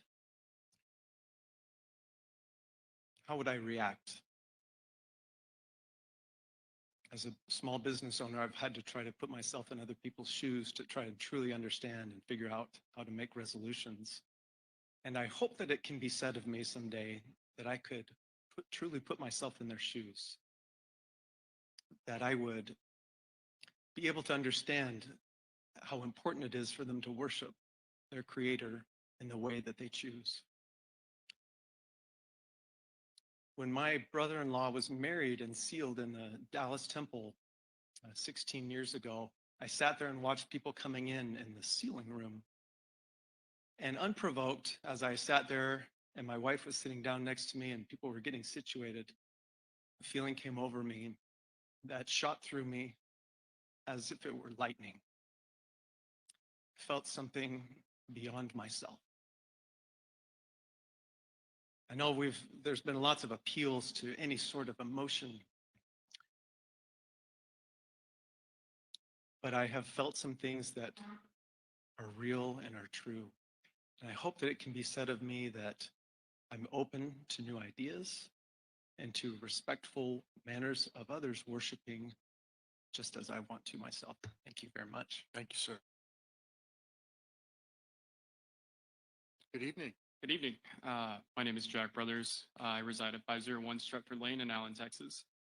Originally wasn't going to speak tonight, but I've seen something today that I really wanted to see in my own community. Get a little closer to the mic. So Sorry. I wanted to see something today, or I've seen something today that I want to see in my own community back in Allen, and that is the collective efforts of Fairview United coming together as a one single whole on the standard issue. They voiced their opinion, and you as the council have heard them. You guys have offered your essential, your compromise with the LDS in order to have them to have a smaller temple, but a temple nonetheless. The LDS, to all that you've shown up today, they're not opposing a temple. They're opposing whatever is outside the limits of the ordinance itself. They want to have you here. I'm sure Fairview United wants to have you here too. But it's not about not having the temple. It's about having something that's within the regulation of the people that live here. And I've heard a lot of people come and speak, and you hear people coming in from Rockwall, you hear people coming in from, I don't know, Murphy, Plano, Allen, for me. However, these are people in Fairview. This is their city. And I understand we've been talking a lot about love. Show that love for that neighbor. These people are just asking not for a temple not to be there, but for a temple to be a part of their city. So reason with them. Thank you. Thank you, sir. No. Please do not applaud. Hi. I'm Hello, ma'am. How are your name? Barbara Sandoval, Hi, Barbara. 1040 Pecan Drive, Fairview, How you doing? 25 years. I would just like to quote Matthew 18:20. Okay. For where two or three are gathered together in my name, there am I in the midst of them. That's it. Thank you. God bless. Hello. Hi, my name is Brisa Sanchez. I live at 1201 Hyde Park Court, McKinney, Texas. I definitely did not come here expecting to speak. I get really nervous when I'm speaking in public, but I just wanted to say that I know that there are difficulties and that there are two sides, and it seems like it's difficult to come to an agreement. But personally, I need this temple here. I need the opportunity to be able to worship God in that way, and I need to be able to do it frequently. My sister is currently serving a mission for this church, and she's been gone for 4 months so far, and it seems like it's going to be infinity until she comes back. Where's she at? She's stationed in Utah right now. Where? In Saratoga Springs, Utah. Okay, thank you. I just wanted to say that I feel God in the temple and in those kinds of worship services. I can feel him more strongly than any other time. And I really need to be able to feel a spirit like that. Thank you. Thank you very much. Hope your sister stays safe. All right. Anyone else wish to address the council? Last call. Up, one more. Come on up. All right. Shh. Come on, be respectful. I wasn't planning on coming, but my heart started Talk racing. talk into the mic so we hear you. My name is Jacqueline Peterson. Hi, I'm a Jack. resident of Lucas. I actually serve as one of the leaders. It's just volunteer work that oversees all the young children under the age of 12 in our area. The reason that you see our youth filled with the gifts and the power that you see is because of what we teach. And we teach them to follow Christ, as you've seen. I had that blessing. I lived 2 blocks from a temple built in a residential area. When I was 10 years old, I got to watch that temple be built, and it's way bigger than this one. And that light, when I had a bad day, I'd stick on some music to ponder, and I'd open up my shutters, and I'd just ponder and look at the temple. That's still my favorite room of my parents' home. That temple, that structure, it has power to think of greater heights. Think of something bigger than yourself. I hope that you will consider that this will elevate the families of the children of our community. And I think you've seen that for yourself. And to not be fearful. I think there's probably some people in here that are fearful. I come from a family where my mom was raised Methodist. I had grandfathers that were Methodist ministers. My father's side came from members of the church for a long time. So I see both sides. And I promise you that this will elevate the community in ways that you never imagined. Thank you. Thank you very much. Okay. Last call. Anybody wish to address the council? All right, I'm going to close the public session on this. The council will have any discussion, see if anybody has anything to say. We have, just so you know, for everybody, we have 4 choices tonight. We can approve this as it's presented. We can approve this project with conditions. We can deny this project without prejudice, which means that someone could bring in another plan, substantially revised plan, anytime they wish. They would need to go to P&Z and come through the council again, or we can deny with prejudice. And with prejudice means that they would need to wait at least a year to come before go through P&Z and the council again. So just so everybody knows, what are the 4 choices we have tonight for the council. So council, does anybody have any comments, thoughts, things you want to say?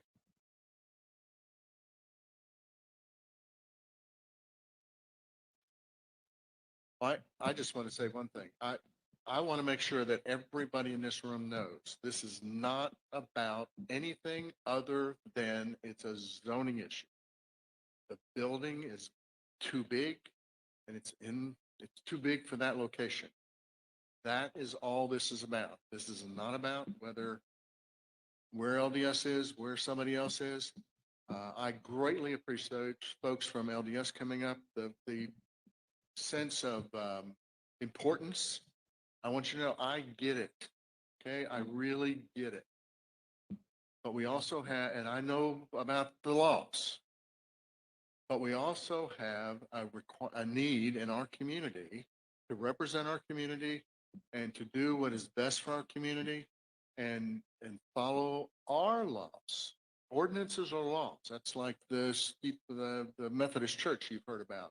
It was never put into an ordinance, never. So it doesn't count. It's not a law. Now, I'm not an attorney, and that could go before a court someday, maybe, and I guess it will. But anyway, this is about a zoning issue, and I want to reemphasize for the LDS folks here, when you're done, please just, you have to drive around the corner to get there because we have the roads blocked, but go look at our town hall.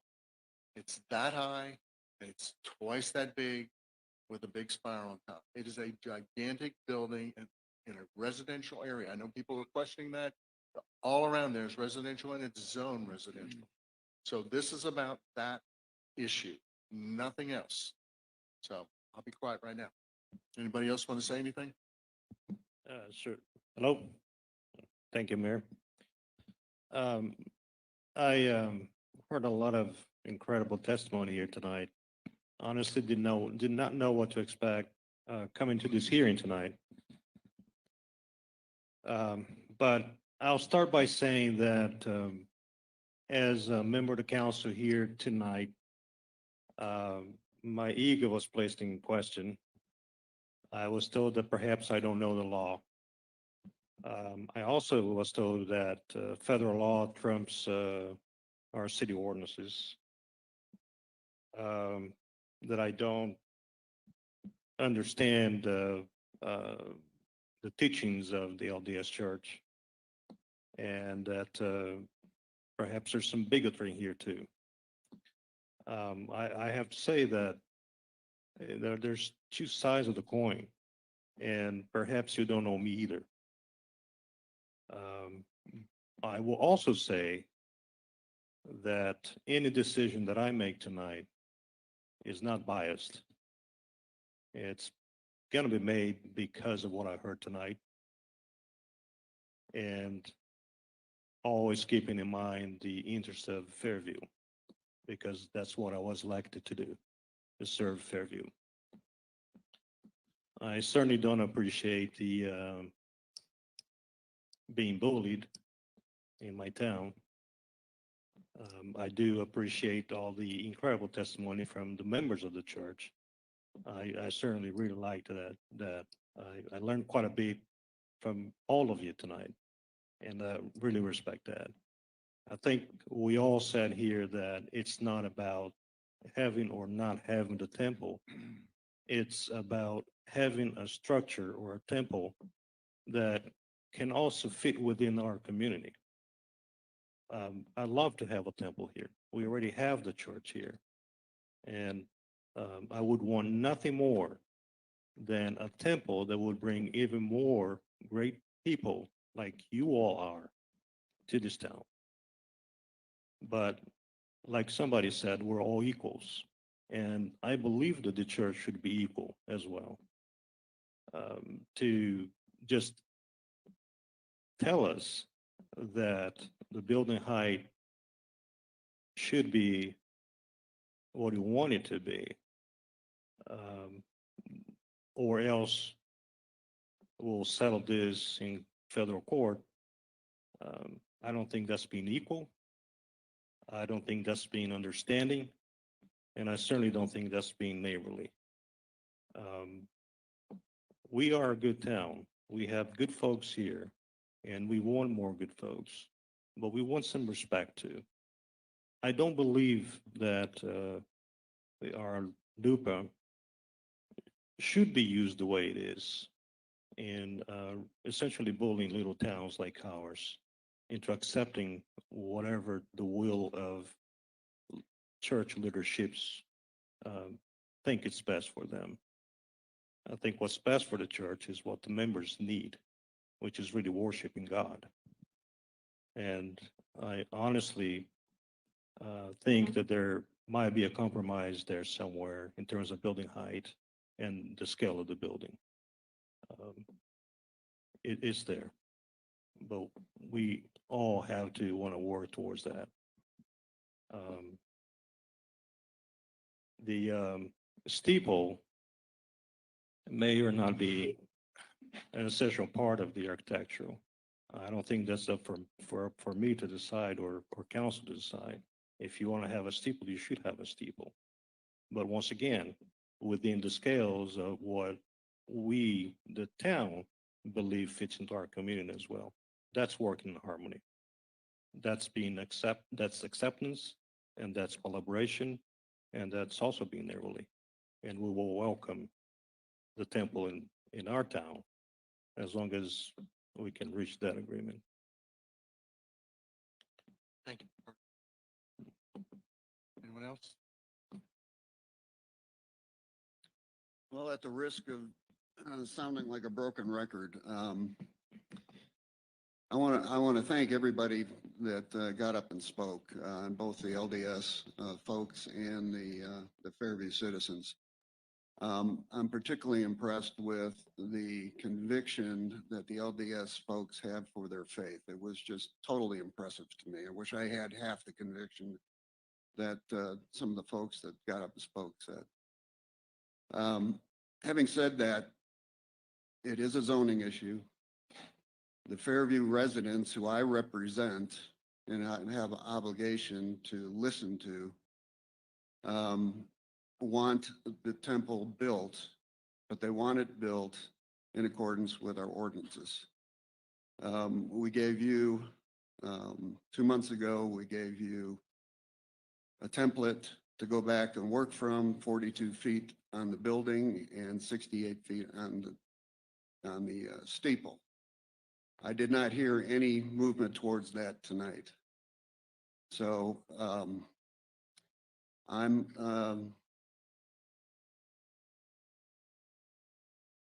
I guess I don't know what to say other than we need to vote on this. Anyone else want to say anything or make a motion? This on? I do. I wasn't, but being on the receiving end of a personal attack, I feel like I need to say something in regard to that. Especially coming from a former council person. I don't know who that was or if they're still here. I don't really care. If you take what he said, I voted against the church without, or the steeple, the temple without ever seeing the presentation. Last meeting, I was going to vote against it out of total ignorance, and that's just not true. Maybe they do things different in other councils and other towns. I'd seen the presentation. We all had. The vote was not to deny or approve the presentation, the request. It was to give an extension of 2 months so that, which was asked for by the LDS. And my reason for voting against it was I didn't believe there would be any change in what they presented. So I guess I was right. Anybody else want to make a comment? All right, so now I think we're to the point of where we need to make it known where we stand. So I ask, does anybody on the council wish to make a motion about this, please? I will.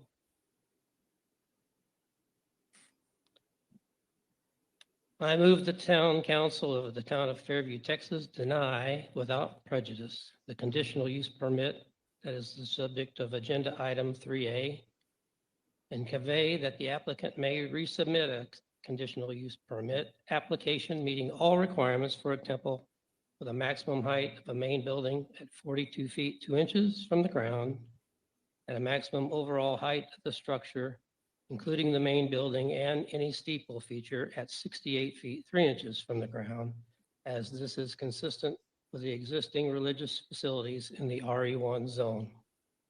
I'll second it. All right, council, we have a motion and a second. Any other conversation about this? Ready to vote? Well, go ahead, Carter. So let me just say this. I think we would be, again, we would be happy to have the temple if you can compromise on the building height and the size of the building. Just want to make it very clear. I think we all said that so that there is no misunderstandings in the future that council did not want the temple in this town. That's just not true. It's true. That's absolutely right. All right, we have a motion and a second. Are we ready to vote? Anyone else has something to say? All right, so all in favor of the motion as spoken, which is to deny without prejudice, please say aye. Aye. Any opposed? Any abstain? So it is unanimous that we deny without prejudice. So thank you all very much for being here tonight. The meeting is not done yet. Y'all are free to leave if you want to. It's late. Matter of fact, let's recess for about 5 minutes. If anybody wants to leave.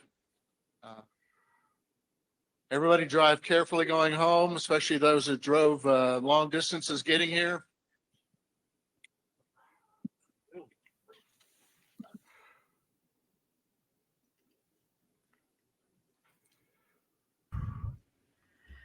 Well, how many people do you think stayed with us to the end? I think there are as many now watching as there have been tonight. It's 1361 from all platforms currently watching. And I can't help but continue to hear that mayor make reference to, I hope you drive safely home. Be safe out there on the roads. Sort of a tacit response to all the comments that people would be unsafe on the roads driving to the Dallas temple.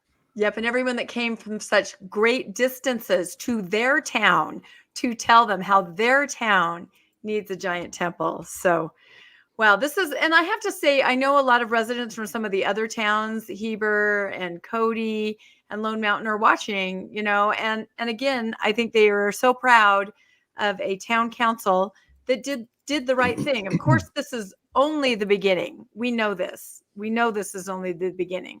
But for tonight, I believe they did the right thing. I agree with you, Rebecca, and I want to hear from Bill Reel too. But honestly, this issue is so simple. It is so clear. It is so straightforward. It is just about the zoning.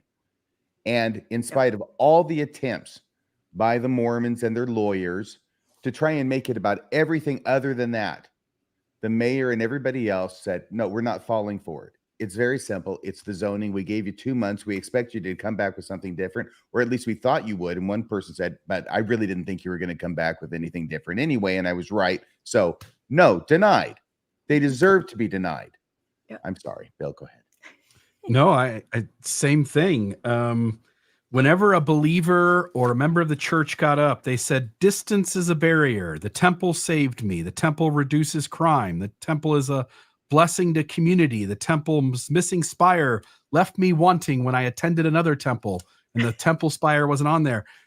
This town has said, bring your temple, just follow the damn rules. And the church simply doesn't want to do that. So at the end of the day, who's keeping you from having a temple when your church came into a town that has regulations about the height of buildings and you insist on putting your temple in that is taller than all of that, and you don't want to concede to the requirements that the town has? You're the one who came here. The rules were already set.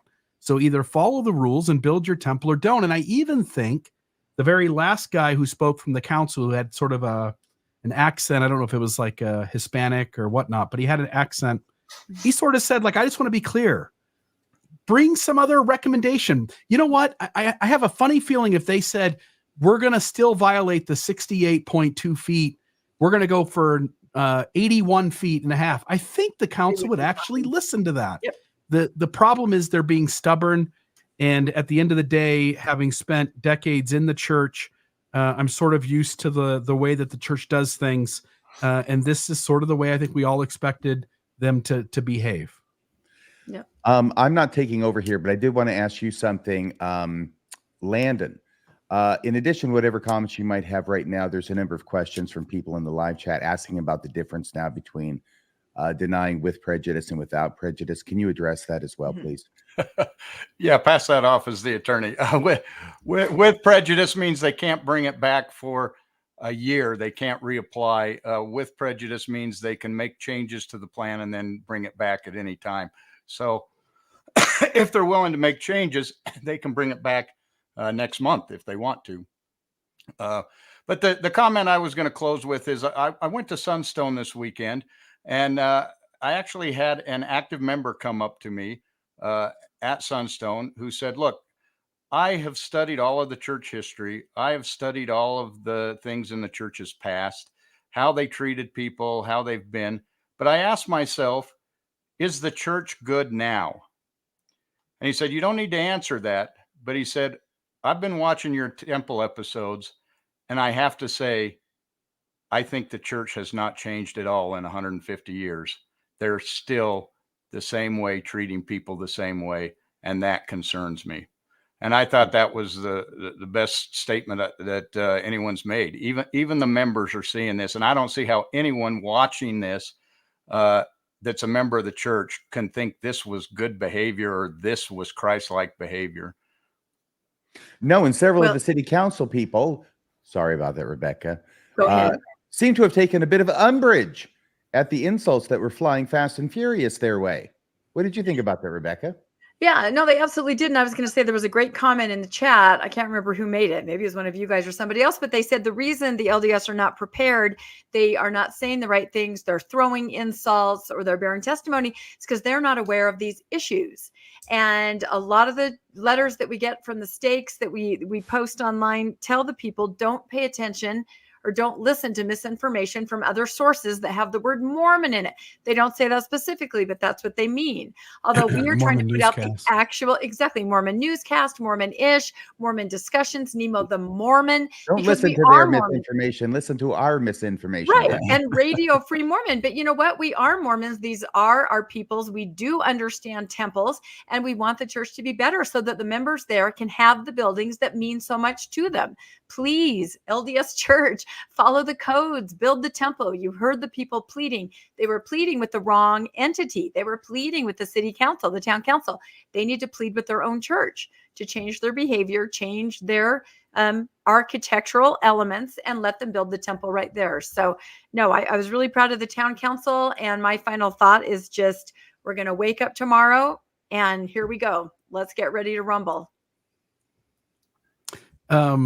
How soon do you think they'll file a lawsuit, Soon. RFM? Well, they're going to have a certain time limit. I don't know if it's 30 days. 30 days is frequently a time limit from a date of a ruling, which it sounds like we sure had tonight, to the time that they have to file an appeal. I don't know what it is exactly there in Texas. However, they'll probably file something and it'll be off to the races.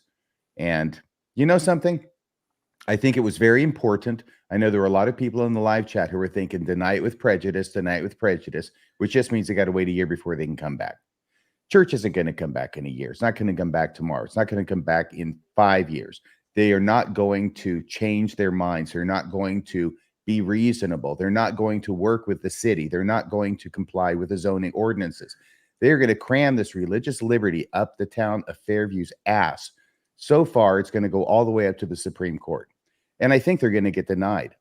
Everywhere along the way, to tie that end off, I think it was important that they denied it without prejudice, so that, I mean, they are also engaging in creating the record for appeal that the church is going to appeal. So they want to do everything that they can in order to look as good as possible on appeal. The church has certainly done everything it can to look as bad as possible on appeal, but ultimately the decision being made on appeal is not who looked good or bad, but what was done. Was it reasonable? Did the city of Fairview infringe upon the church's religious rights, its freedom of religion, by denying a structure that was in excess of the zoning requirements? And I think that it's very straightforward. It's very clear cut. And I doubt that the judges on appeal are going to be any more confused by the church on the issues than the city council was. Yeah, I think that, Landon, Rebecca, Nemo as well, you guys have set a precedent by laying out what the church has said in the past, what it's trying to do here. And I just think nobody's going to come to this issue ever again going forward naively. Everyone, every town, every city is now going to be prepared to understand what's really going on. And I don't, fool me once, shame on you. Fool me twice, shame on me. Well, you're not fooling me twice anymore. And I do want to say this to you, Rebecca, and to you, Landon, as well. Tonight is your night. It's the city of Fairview's night, but it's also your night, Landon, and your night, Rebecca. And I want to give you a huge round of applause for everything that you have done that's led to the result tonight. Yeah. Well, we're just happy for the residents who've worked really hard, studied the issues. I hope everybody watching could see the difference. Those residents are spot on. They know the issues. They've studied them. They've taken time. And this is the result. But again, it's just the beginning, like you say, RFM. So Yeah, we'll be those here. people are amazing there. We are so thankful for them. They have just been so friendly, so kind, so courteous all through this, and supported us as we've supported them in helping to fight against this bully. Yeah. It's amazing how courteous and kind and hospitable Texans can be when you're not trying to kick them in the nuts. Whew. Well, I guess we should end probably and let everybody go to bed, right? We could It's talk only about been this over for 5 hours. I mean, several it's more 5 hours and hours, 13 but- minutes. We're not even approaching a minor interview on Mormon stories. Well, we got to rest up because seriously, they could start that lawsuit tomorrow. We have to get up and podcast. That's right. Rebecca has another podcast planned after this one, so she's ruthless. Can I just really quick before we do close, just note there were a lot of people who did super chat, who gave amounts of money to various, whether it was you guys or us or Nemo or whatnot. I know that we were streaming to his channel as well. I want to thank Nemo for having come on as well. But just to note, for everybody who did participate in the super chats, thank you very much. It is how we here at the Mormon Newscast sort of survive, is on the donations and the financial gifts of folks out there like you. Yes, Well, thank you. And as I go to sleep tonight, I will think about how happy all the Mormons in Fairview and surrounding areas must be tonight to know that their fasting and prayers all went to a very good purpose. Amen. That's it. All right. Good night from the Mormon Newscast. We will have more information on this going forward. Okay. Have a great night. Good night, everyone. Elder Jeffrey Giles Holland here. That's a wrap for this week's edition of the Mormon Newscast. We appreciate you tuning in and sharing this time with us. Keep the conversation going and stay informed on all things Mormonism. Until next week, wishing you peace and joy. See you next Monday at 6 p.m. on the Mormon Newscast. And remember, don't be a taffy puller.